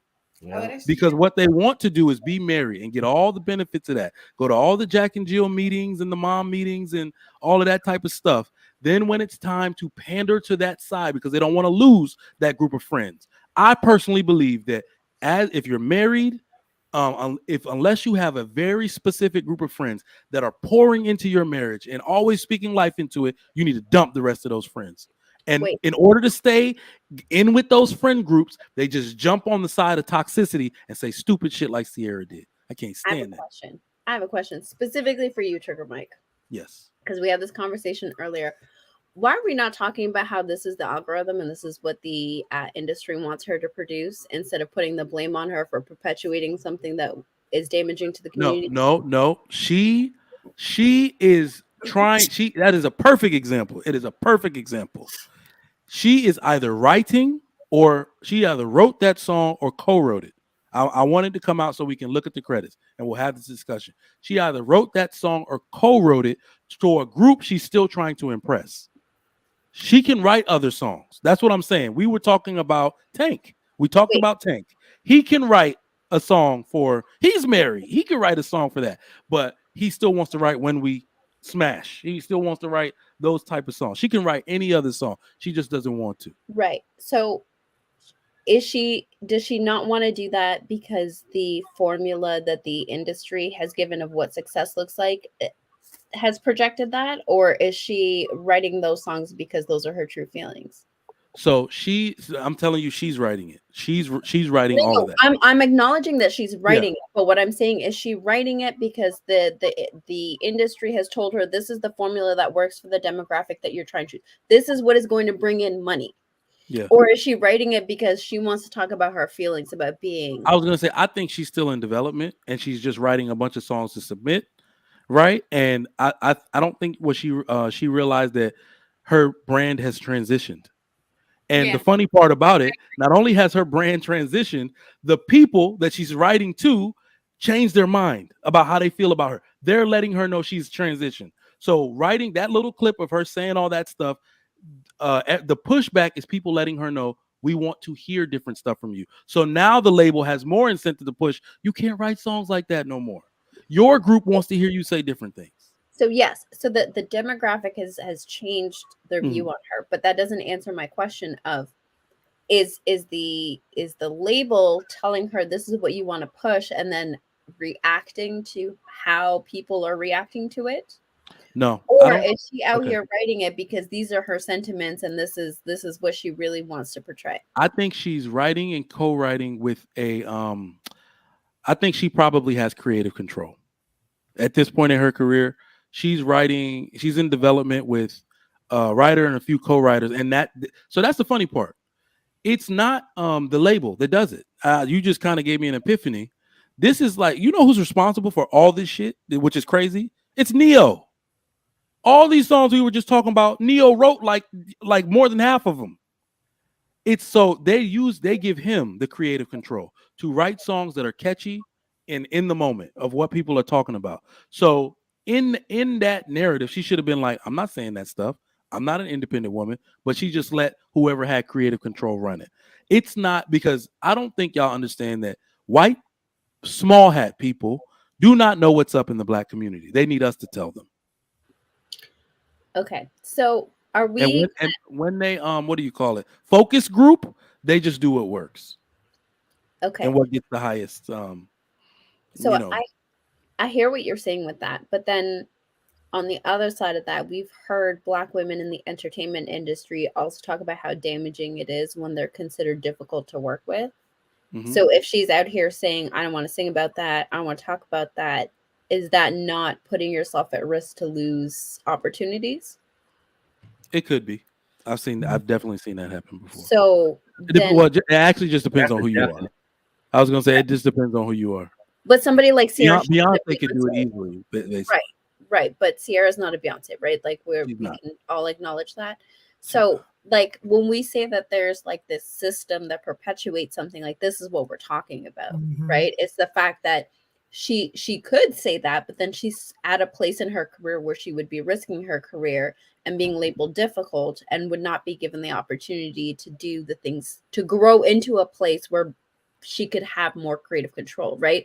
So I think it's not that it's like, you know, somebody sitting in an office and being like, this is going to be the strategy of how we destroy Black families. I think there's so many that has happened. Yeah, there's so many little checkpoints that You know, lead up to that, right? I think Sierra is signed to like Uptown, and the one thing that I keep forgetting, and this is why I have to debunk it, is that all of these A&Rs, go look on LinkedIn to my old A&R that I used to work under with Def Jam. I think he's with Interscope now. All of these A&Rs are Black. All of them. So if anybody's pushing it, it's them. Tim Glover's Black. Amy Wiggins is Black. Oh, I'm sorry. Amy Wiggins is white, but she's like VP at Atlantic. But they hired all Black A&Rs. Like I told you, they don't know what's going on. They need us to tell them. So they hire all Black A&Rs to give creative control, to hire writers and all of that. And somebody said it in the chat too. It's not just Neo, it's the dream. So it's the A&Rs and the writers that give all this content out to these people to sing. That's why I'm saying there's no agenda from white people to destroy the Black community. It's Black people doing it to themselves. But you know what? I don't believe One you, last Sugar. question. Okay. So, like, I hear you saying that, but to me, like, it doesn't really change anything. So I'm going to ask you this question, and hopefully you can answer it clearly. Are we under the impression that Black people don't have internalized racism? Don't have internalized? To some degree, yes, they do have internalized racism. Okay. So let me, I'm kind of glad she did do it because I do like the pushback. So it can send a message out that, if the pushback, it kind of needed to happen so that there can be a rage and people can say, listen, we like marriage and the things that are taking place now. I'm glad that they're happening, that we are speaking up against this, not just, we're just allowing it to take place. So I'm glad that it happened actually. What was the song actually saying? Because I'm gonna be honest, I didn't hear it. This is for all my independent women that don't need no man. That literally, that's the line that everybody was like, excuse me. So it's funny because, I mean, even the situation encapsulates like exactly what needs to happen. The people that you can't, that's the worst part about it. You can't sell a brand. Her and Russell Wilson are a brand, right? You can't sell that brand and then, try to jump and do something else alternative to that brand. So I love the fact that it wasn't even like men tearing her down. It was women like, yo, we literally praying for what you got every day. And you gonna write some stuff like this? Choose a side. We're defending you. Uh-huh. And you do this, like it doesn't work. But I love it, Shane. Like what you said. I said it on my show the other day. Men in general, fathers, all the husbands of the community need to draw a line in the sand. Hoes on one side, respectable, marriageable women on the other. You cannot jump. You just choose one, right? And you don't have to be married to be on. I said there's that gray area. Yeah, And pending. we changed And it it's to Chloe, not slim. Gray. In fact, we're gonna give a limit to how many women, because that's where every woman is gonna How want many to women live. get on the gray? That's where all the women gonna want to live. I'm gonna give a limit to that. Not area. me. Cannot live in the gray. That's exactly what they're doing right now. Living in the gray. Oh, let's do the super chat. Well, go ahead, Enos. We're gonna do the super chat. I was gonna Nice, say, you can read. I can read it. Okay. Congo English, $20. AP, understand this. Choose a woman with moral conviction and intangible discernment, who cares about her net income or degree. What happened to AP? He just disappeared, huh? He had to go. That man disappeared a while ago. The AP out here being an excellent father. Chaotic was Or all them comments who's put in the chat. Go ahead. Caesar's Palace, $2. NC. Oh, he was the one that was talking about no the delivery pizza. And somebody asked where did he live. So Oh, that's good. So 4 kids and a wife. Okay. Well, thank you for that. I gotta work with the guys. Gotta work with the Yes. guys. I told you he had a woman. Listen, great for him. I'm so glad to hear that. And I wish them success. Vic, can we put that back? Put that back. She didn't read it. Vic the Kid U, $5. But while we care about character, other races care about money and building and kicking our butt. I get what she's saying, but this is why we lose. He's my mistaken. Congo English, $10. This is Inaz / Shin Monet. Beautiful women, obviously, but when you seek a grown man, strip him of his intentions. No protection.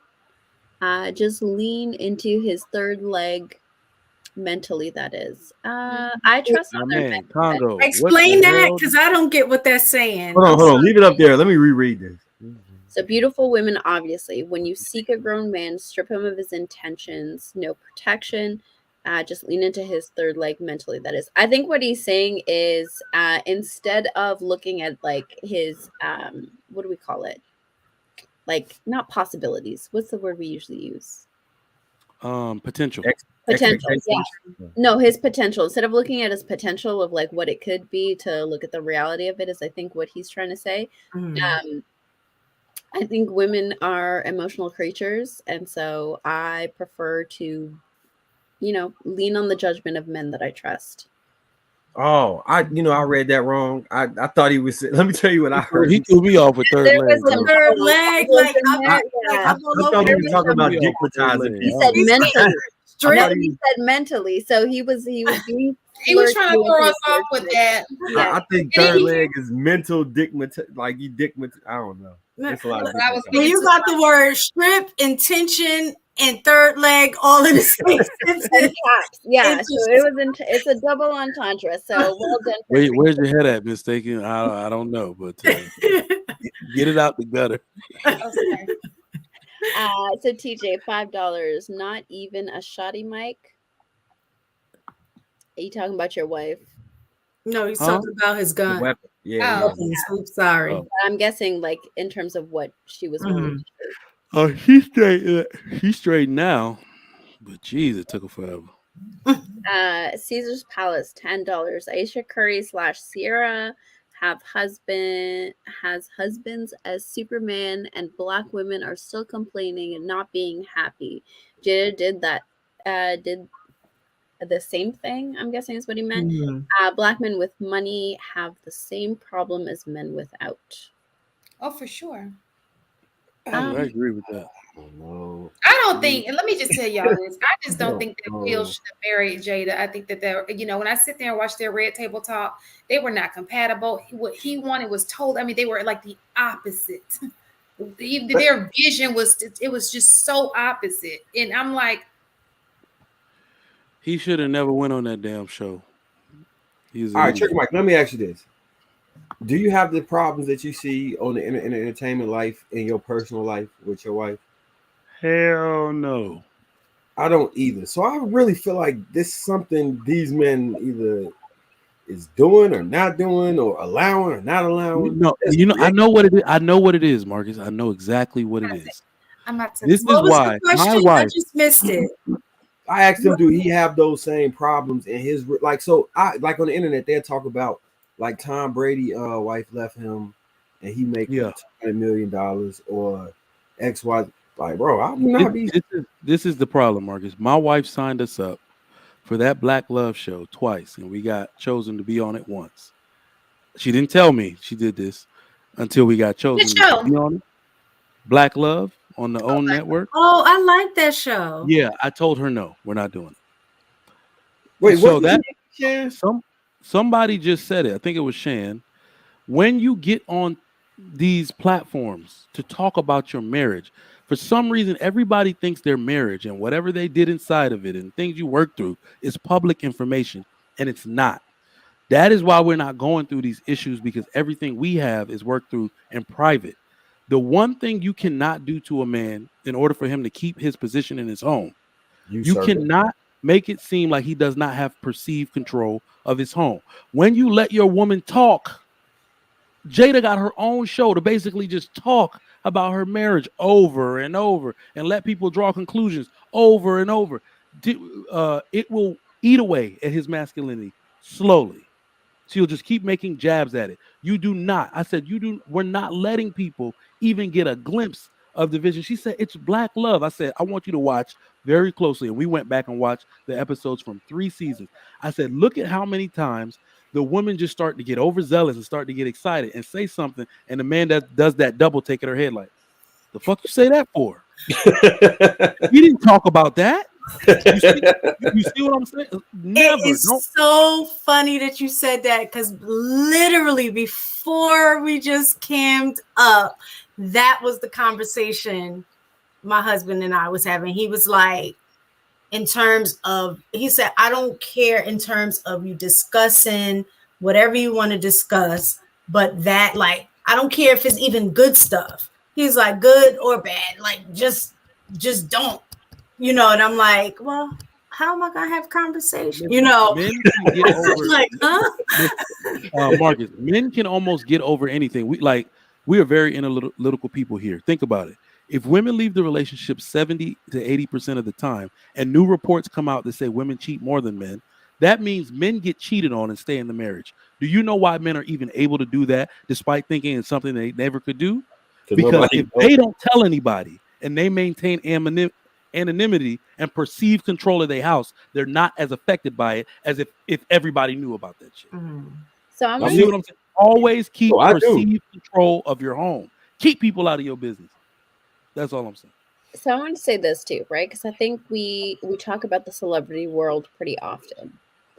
But a few weeks back, we were talking about how like the negativity and toxicity kind of overshadows the positivity. Do you think Denzel has those problems with his wife? Nope. Hell no. His kids won't even talk about him. Yeah. You know what I mean? And that's what I'm saying. We have those positive examples out there, but they're not at the forefront of conversation. They're not at the forefront of our minds. They just kind of fall into the background because everybody's super quiet about their business. And because, remember we talked about this before, toxicity sells. Good stuff happening to people is boring or depressing. It's boring as hell. This is why there are no male. Or it's because it's not happening to you, so you'd rather not hear it. This is why there are no or depressing. This is why there is no reality show called Real Husbands of Wherever. Do you want to watch a group of men fix and solve all their problems and apologize to each other in one episode? No, that's just boring. They want toxicity. They want drama. Hey, man, my bad. I shouldn't have said that to you the other day. You trying to go to golf? Yeah. Top golf? You want to try to do that? Watch us drink beer. You want wings? I got you, buddy. Hey, all our problems will be done. They'll cancel the damn show. Yeah, I think it's much harder in this day and age when the expectation for people is to be able to post couple goals. And if you look on social media, I've been single my entire life. I don't be posted. Like, we don't do that. And we don't have none of these problems. She sent me a message the other day, like, the secret to a great relationship, keep everybody out your shit. I was like, let me tell you, are you talking about YouTube? She was like, no. Let me tell you how swift I am with this. Well, let me ask you this, Mike, because you're married, Marcus, you're married. I guess you guys get feedback. If we're saying that we want men and women to be married, right? And on top of that, most men and women in a Black community are from single-led households, so which we can assume that they don't necessarily have that many examples of what a good marriage is or what it looks like. But then everybody who's married are saying we need to protect our marriage and not share what marriage is really like, whether it's good or bad. How do you ever?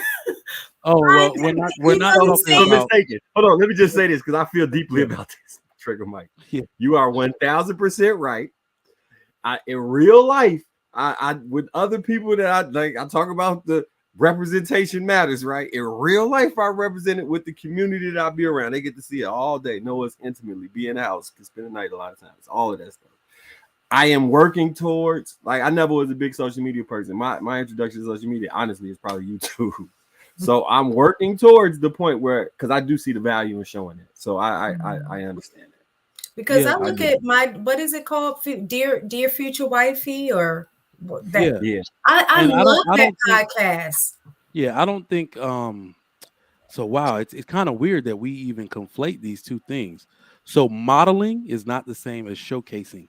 So people are really used to you showcasing stuff on Instagram. And it's usually the wives doing it, taking pictures, letting people all in your business, and I gotta text my homegirl. She did some shit today. I'm like, he ain't gonna appreciate that. Stop taking videos of your husband washing dishes. Like stuff like that. He's doing that for you. Stop doing it like you can get him to wash dishes. Like stuff like that. When we are showcasing it, people are just doing it for the gram. And of course, they're only showing you the good stuff. You don't need to model marriage. Like it's especially for men, model marriage and the fact that you're still married, model marriage through your children, right? Present your children, go to parties and stuff like that, but also talk to these men in private. The one thing that I believe is very important to note, and why people need to understand, these men need to seek us out. We can't go to them, right? It's no point to go to them they need to seek us out. That's why every moment spent is better spent with the community you're trying to create. So you can be that model, that example, right? So only our small circles. That's what I'm saying, Marcus. You already said it. We agree. Yeah. It's our small circles of people, that show up, that want to be here, want to be around us. Call and ask if they can.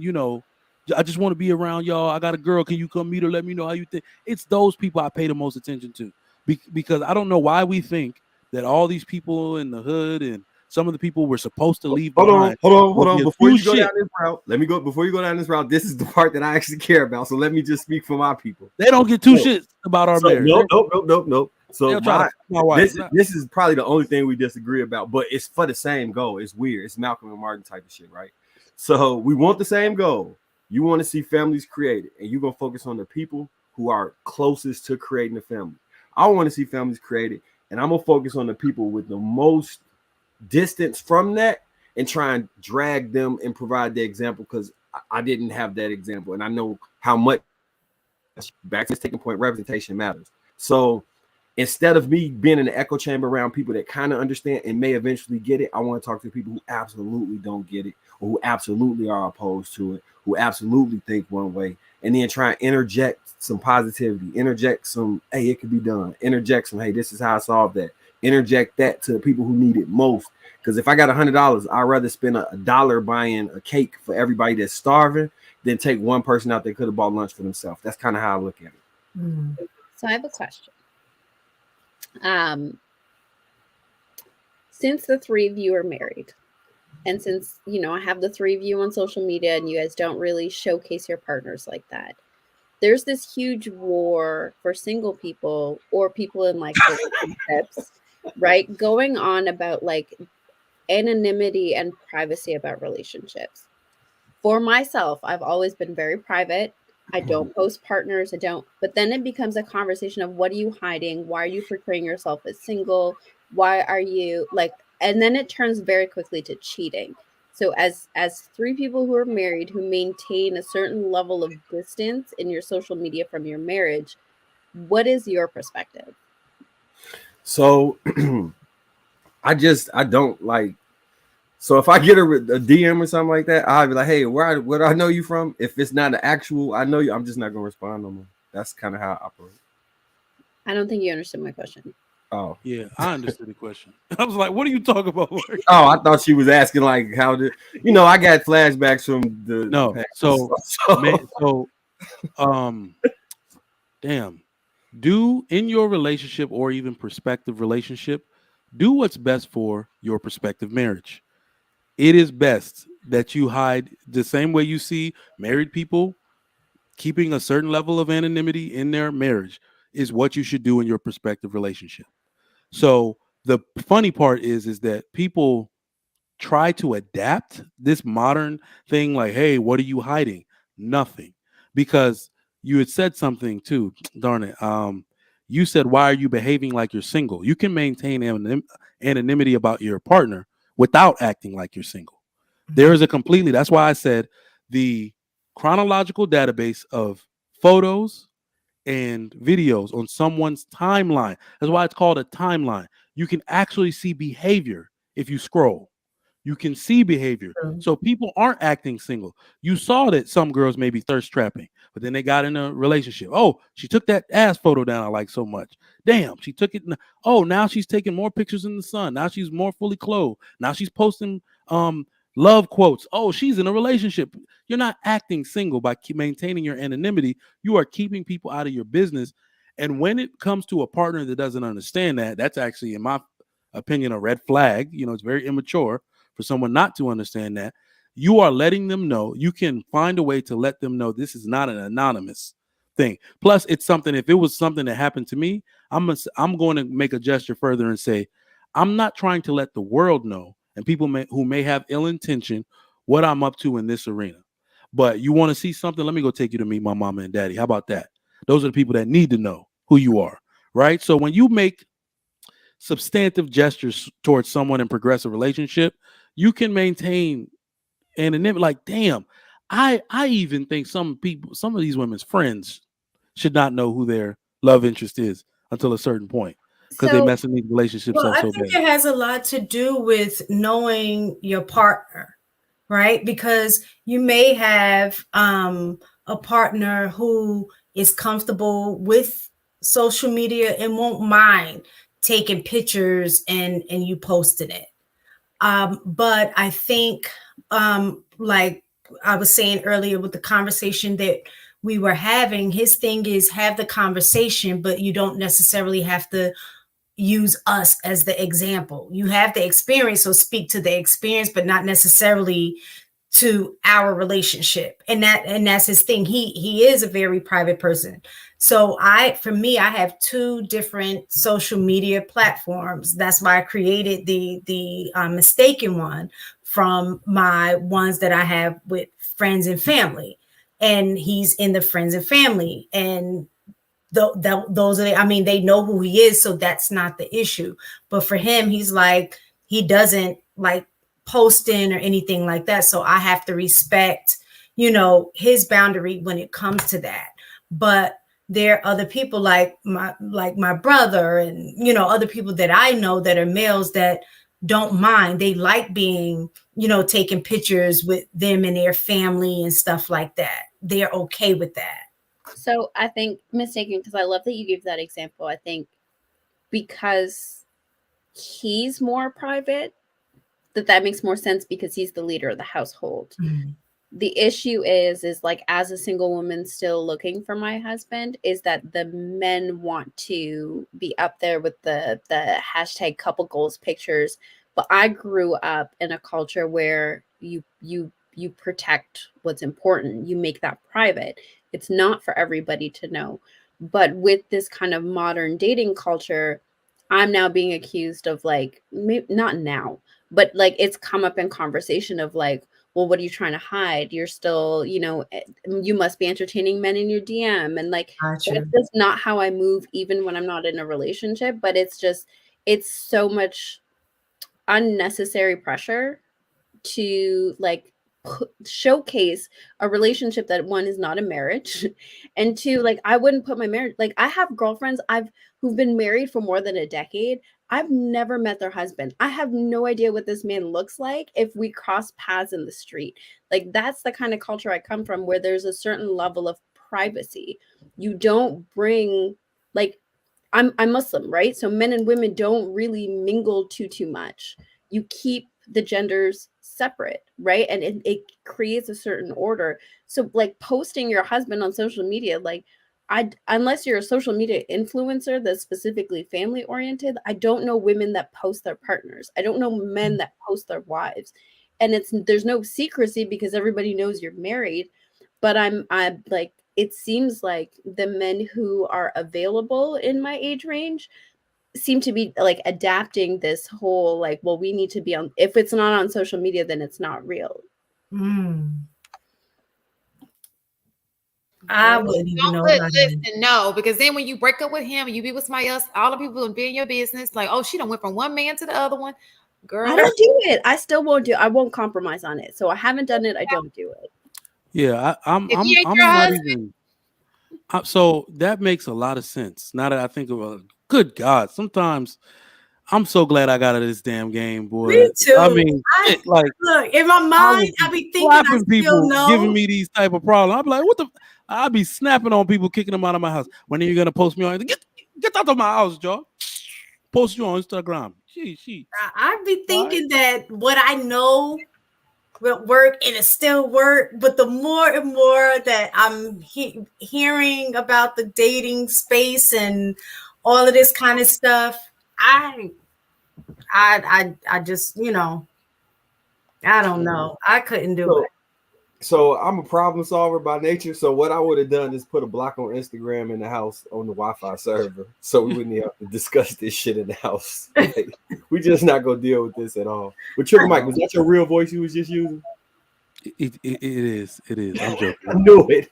No, the funny thing is when you speak Yoruba, I can't speak it in this voice. I have to speak it in my Nigerian voice. So can you say something else again in your? No, you ain't about to use me for no joke. No, thank you. No, thank you. But Inaz, this is really interesting though, because I'm trying to think, okay, what if somebody said that to me? And then now that I think about it, the last girl I dated before dated before my wife, all right, one of the last girls said something like that. She said something like that. I thought it was silly. She got really, really upset and let it go. But naturally, if I'd have kept on dating, it would have came up again. So, okay. But she wanted you guys to post your relationship and you were saying, no, I don't want And I'm such a serial, like, monogamous type that you will feel like you my girlfriend, right? So she was like, well, let's take pictures. And I was like, are you posting that? All right, well, that's cool. And, I'm like, what? So here's the thing, right? Is like, I think that behavior, it's not rational, but is more normal when it comes from women, right? Women feel like, if you're posting couple pictures, then like you're signaling that you're not available, as if that's supposed to stop men from cheating. It doesn't. In fact, it might. In fact, yeah, I get that, right? But I think now it's really strange to me, my personal opinion, it's really strange to hear men have that complaint.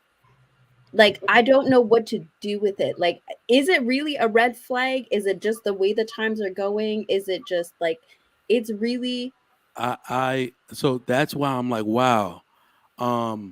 Men, I think we're starting to notice now that men have a serious distrust of women, because as technology has showed us, and more things are coming out, more stats are coming out about women, and more men are speaking up. Shan actually said something great on King Talk. It was like one of the most profound things, or one of the revelations I have. He said when he was coming up, you only had the dudes in your neighborhood to talk to and compare notes with about women. So it's just dudes in the same family, same friend group. We have the entire world to compare with notes with about women now. And we realize y'all are actually worse than us. Many women are worse. You're more scandalous than we could ever be, because you control access to sex, right? So you can entertain multiple suitors. It's way easier for you to get interested parties, all of that. So I kind of understand why men would, especially in the Instagram generation, if you have an IG, which is the devil's playground for this type of stuff, right? If you have an IG, there might be some insecurity there about you entertaining people by not making it IG official. I just think the only way to combat something like that is to be just as aggressive on how to validate them while still maintaining your boundaries. So, okay, I hear you, and I'm sorry if I'm taking up a lot of time with this, but it's just I know I can't be the only woman going through this, right? Because I'm sure you're not. I'm sure. Multiple men that I've encountered this with. So here's the thing: is one, like, I've been engaged before, and I didn't post my fiance because, like, until we're married, it's nobody's business, right? Because, like, anything could happen. In fact, in Islam, like, you can have multiple suitors until you're engaged, and you can only court with one person. So, like, there's no, you're single or you're married. But I understand now things are a little bit more complicated, and whether we agree with it or not, some aspect of dating is incorporated within the courtship at this point, right?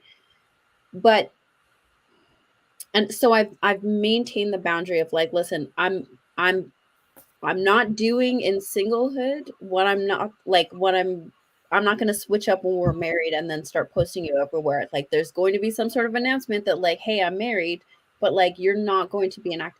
The second part to that is, like, yes, I have social media. Yes, it is public, but I don't post often. Y'all all have me on social media. I hardly ever post stories. There's nobody else up there. You might get a selfie once in a blue moon. I haven't posted on my timeline in a year. I'm not very active other than having conversations and sending memes with some girlfriends, right? So if you understand me and you're vetting me and you're seeing these behaviors, I'm not on my phone. I'm not somebody who's, like, constantly posting other parts of my life, and you're the only exception to what's being posted. I don't post family. I don't post friends because it's public and people prefer their privacy. I don't post people because they're private people. They don't want to be on a public platform, right? So, like, the behaviors are consistent because there's a value behind it that informs it, right? But now it's this confrontation of, like, well, now I don't trust you, right? But all of my actions have aligned that, like, this is worthy of trust because it's consistent. But I still have an issue with you not putting me up there. Damn. You know what? Delete the whole damn thing. At this point, take pictures of you guys arm in arm or holding hands, but no face. no, she don't want anybody. Like, I actually agree with that. So when she made that statement that said, But I'm talking about for his security, because in his mind, he's thinking that it may not be as serious for her, because if, especially like the point Inaz was making, a lot of women will post one, they want people to know that why I disagree is because if I'm going to say that men get into trouble by posting a woman and the DMs start flooding to him, it has to be worse for a woman. So the reason I wouldn't advise that is because if she posts the hands, she's not entertaining any other suitors. Now there are people saying, "Hey, big head," because she posted the hands. I would rather her be consistent and stay not posting anything at all. I would be like, listen, this is what we're gonna do. I'm deleting the whole damn thing because I just can't do this, right? I am a very private person. See, that's you. Yeah. But what she's saying is she's not experiencing that. The guys that I guess who are interested in her are saying, why won't you post it? Because okay, let me rephrase it for Marcus. Can I say this before you answer this? One thing, fresh and fit. Just follow me on this. A lot of the young listen to it. A lot of young men are taking cues as far as what our do's and don'ts from, like, fresh and fit or somebody that ilk. And one of the major things is if your woman loves you, or if you really know you got a good woman, it's how she operates off of Instagram. So that could be them trying to validate your worth as a woman via what they're learning from the social cues that other men are giving them that they respect. Yeah, that's the biggest one too. Her social media behavior. I hear that, right? But I think you guys are, like, giving me advice from, like, your own perspectives. I want you to give me advice the way you would your daughters when they become of age. right? Because that's really the conversation that I'm trying to have, right? Like it's different for a man to say, I want to be private because he's the leader of the relationship. But if the man wants to be public and I am the one to fall under his leadership, we now have a huge conflict of values. I would tell my daughter, post your family if that's what y'all want to do. If the man in the house is saying post your family and you're supposed to be follow him, it's insubordination to say I'm not gonna post my insubordination. No, I'm actually different. I'm actually different because if you have, so my wife has a mommy page where she's trying to get it up to get sponsorships and stuff for, that's her own thing. I don't go on there. I'm not on that page, and that functions as an extension of her own personality, right? So if you're going to do anything together and make executive decisions, it needs to be a family page. Otherwise, I would say don't never be opposed to being on his page, right? If he's proud and he wants to showcase his family, let him put that on his page. But as far as your page is concerned, but we're not at family yet. Like I'm still no, I'm not. No. I'm saying once y'all are a family. I wasn't saying prior to that. I would, yeah. Okay, no, but he's looking for that now. Get to family because I can make that concession when we get to family. My only hard stop is like children don't get to be on the internet. I don't care if we're running the page or you're running children don't get to. That's separate. But I'm saying until I get to the point where we're family, how do I deal with the fact that this is a huge point of contention for a lot of the gentlemen that I'm meeting? I don't know. This is a head scratcher. It's a strong I don't know too. I'm sorry. Different generation. Damn. I'm out the game. About to do a dance when we get off here. I don't know how to deal with this one, Chief. I'm sorry. Woo. Now, are they saying that they specifically want their face posted, or could it be things like how Mike said in terms of behaviors? So now the things that I'm posting, it might be, I love being in love, that kind of stuff. Would that make, what I'm saying? Let me clear it up, right? Let me clear it up. I don't post memes on my story. I don't post memes on my timeline. I literally every I got a solution. 6 to 8 months, I'll post a selfie on my story. I have not posted on my timeline in a year. I'm not actually active in putting myself out there on social media. I just don't post frequently at all. Okay, so all right, so I'm thinking about this because I'm not thinking about it how I would think about it. I'm trying to think about somebody via the Fresh and Fit. I'm just going worst case scenario that somebody's using that ideology. Give them access to the account. They not. No, Mark. The main thing they worried about Trigger Mike is that they feel like Instagram is a dating site. They feel like it's a dating site. Not me, but they feel like it's a 100% dating site, and they may or may not want you to show off your love. Men don't typically care about that. They're trying to protect you from cheating on them, and they're in fear of that. That's really what I hear, especially when men talk about you from cheating on them. Huh? Yes. You said protect you from cheating on that. Yeah, you got to copyright that shit. Yeah. I'm trying to protect you. That's not even my word. This is my words. Look, one thing I do, I watch all types of programs, the stuff I agree with and stuff I don't agree with. And I listen. I watched a lot of Fresh and Fit content. And I listen to what they be saying. Bro, they literally saying, I think one of the statements says if you ask a woman to delete her Instagram, it's the equivalent of asking a man to throw away $1 million business, is how women are looking at it. And if your woman truly loves you, she would do that.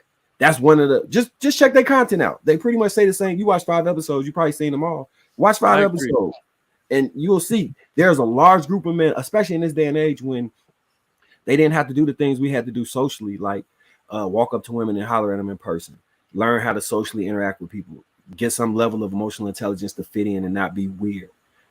You on the internet, you only got that. So their whole perspective is way different than ours, Trigger Mike. Everything, like they got free porn right out the gate, and then all the women they wanted they could flirt with or not flirt with straight from the internet. They never had to do the awkward walk up, tap on the shoulder, hope she don't be mad, lean in, lean back, try and find a pen, can't write up. So they never had to do none of that stuff, bro. It's a whole different thing. Okay, so I hear the point, but I still like my brain is still having a hard time wrapping around it. Because if you think that like men are in my DM, do you not think men are not approaching me in real life? Yeah, but so again, for me, I probably, because of the era I'm from, and I'm not a social media person like that outside of probably YouTube and maybe Facebook years and years ago, I would be more, I probably wouldn't be concerned about none of it. But if I was to pick a poison, it would be like, oh, you going to the club, right? That would be Instagram to them, maybe the equivalent of the club. And I probably would have a problem with you going to the club every weekend. To them, Instagram is a club in your pocket, and anytime you pull it out, you in the club. And it's sneaky because you can go to the bathroom, do whatever you want to do, never post them, pretend to be single, and then find somebody to monkey branch.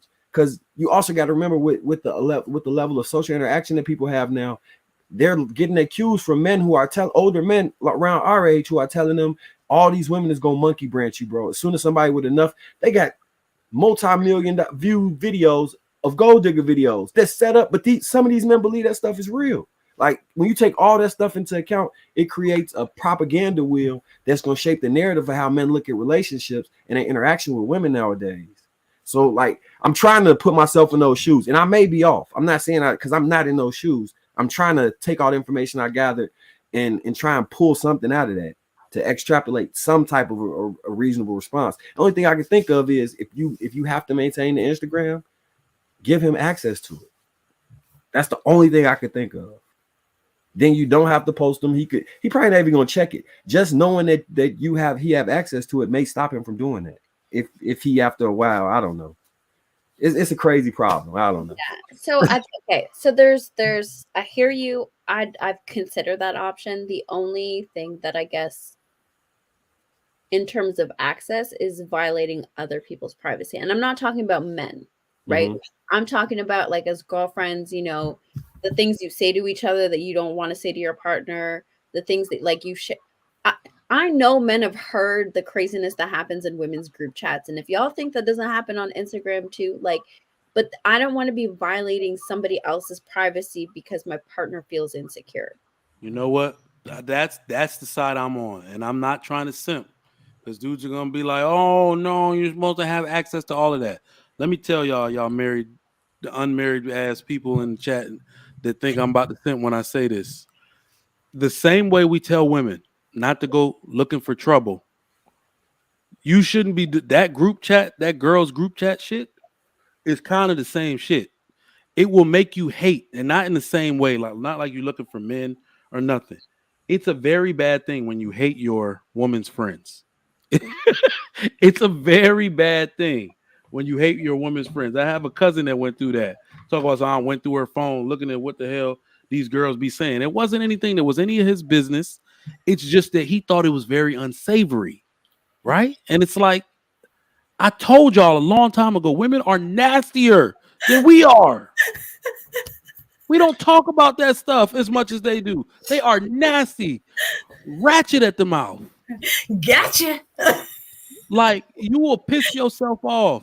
So I agree. Like, yo, don't give him access so he can go in there, make himself mad, then ruin y'all future because he can't get over anything somebody else said, not even something you did.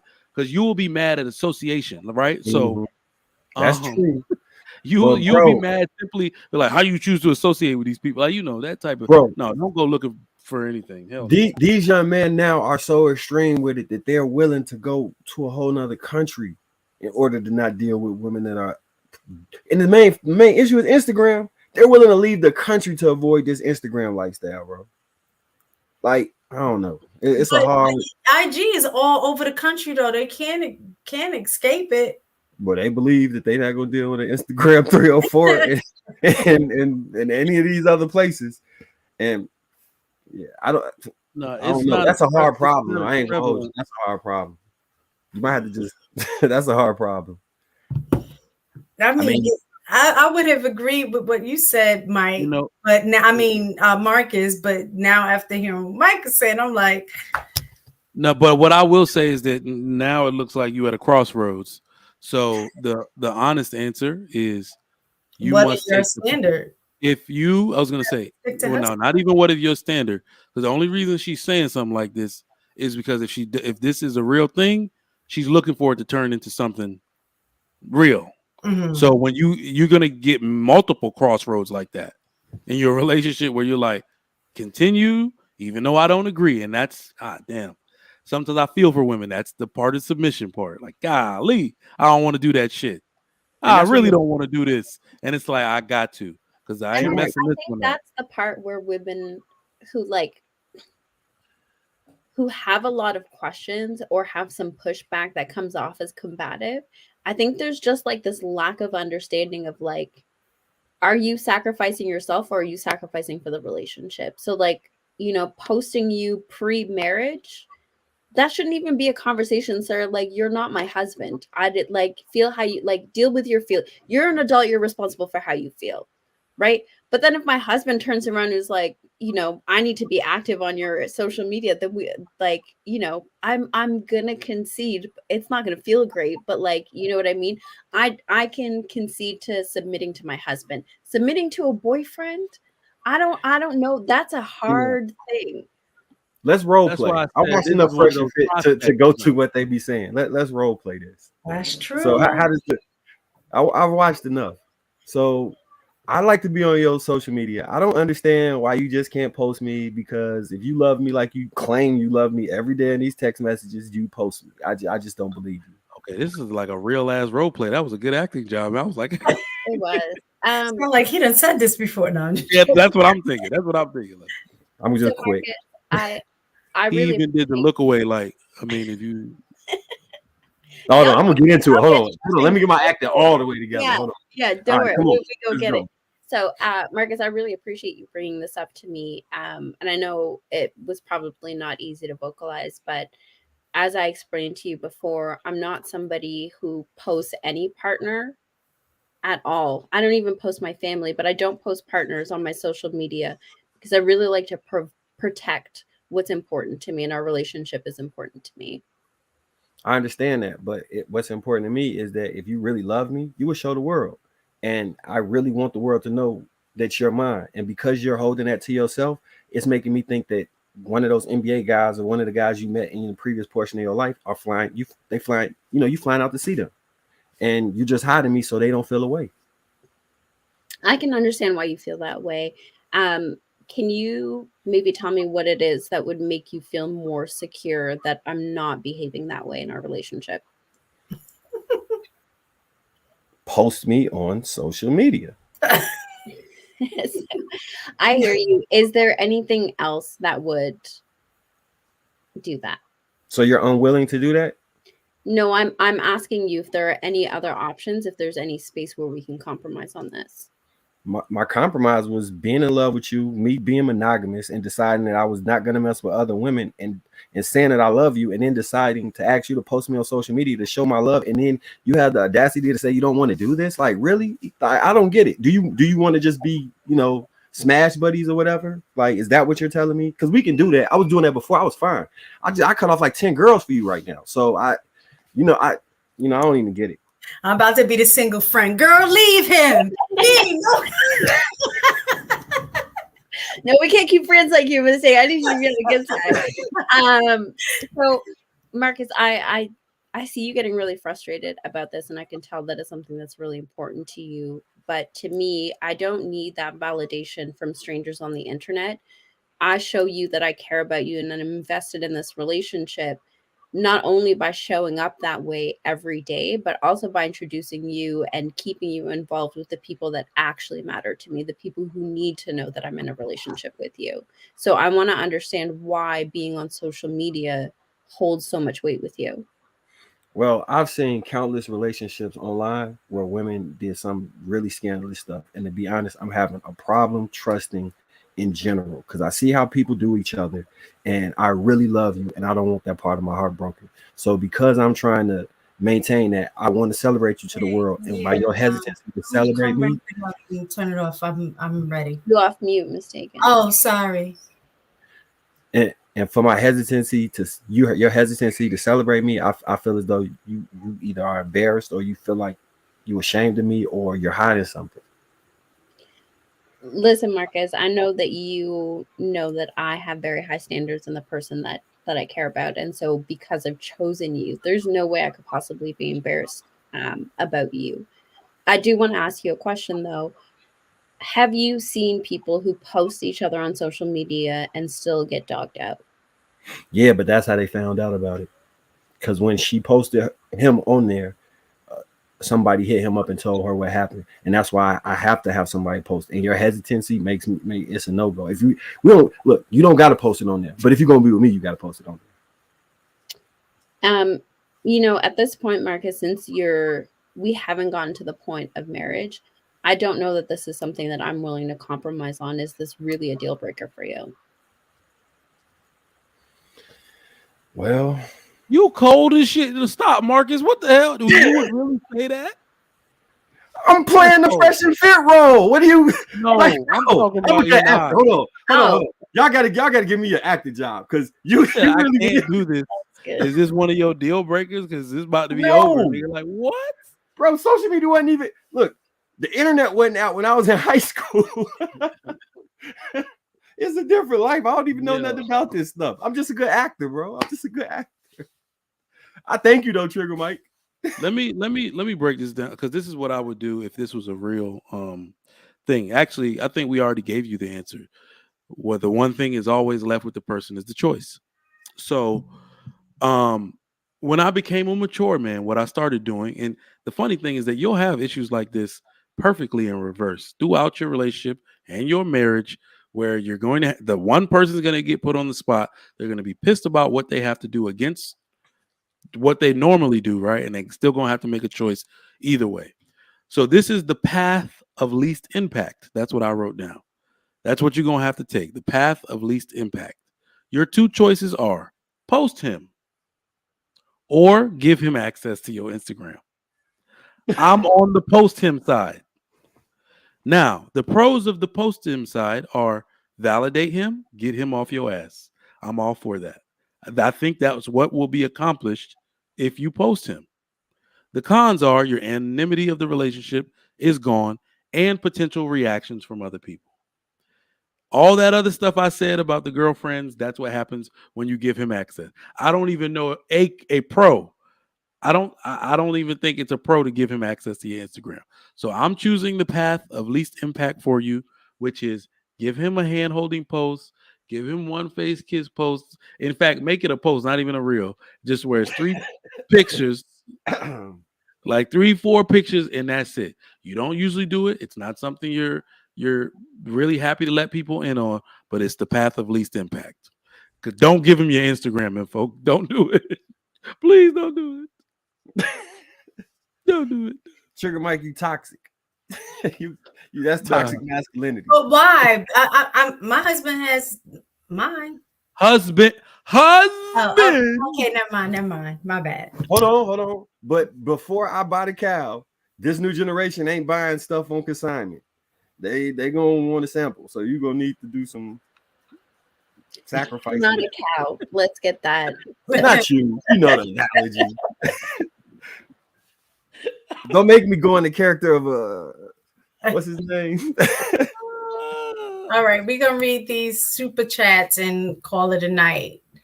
All right, Inaz, I'll let you go ahead and read. All right, Congo English. Nah, I'm not fleshy oriented. So I told y'all it was double entendres. Well done, sir. Master the English language. Caesar's Palace, $5. Women should not date at all. Only date to marry. Most women come out traumatized while trying to find themselves during dating. I'm gonna need you to pick other words because you can't. Dating and dating to marry are, synonymous. Yeah. I think he's saying no hot girl summer. Like, yeah, you don't get the. But I agree to that concept. For Shy 87, $2. Marcus on his Michael B. Jordan tip. Without the extra photos. Turtle. All right, guys. Thank you for spending your Friday. Now we're into Saturday with Chic Critique. And anybody have any closing statements? I'm tired as hell. And me too. Y'all heard me. I didn't realize I didn't mute it. I turned the camera off, but I'm tired. We got another super chat. Yeah. Oh, we did? Okay, let me see. Okay, go ahead. Sherwin Thomas, $2. Inez, drop this dude. I ain't posting no female. Not even your wife? Look, I saw so many like drop them. What's your DM? No. Yeah. Can't listen to dudes, man. They scared. Jeffrey Woodland, $3.21. A little something for the good cook tonight. Thank you, sir. Thank you. All right, guys. So again, thank you for visiting and spending your time with us at Chic Critique. We'll see you guys next week on Friday at 9 o'clock. Good night.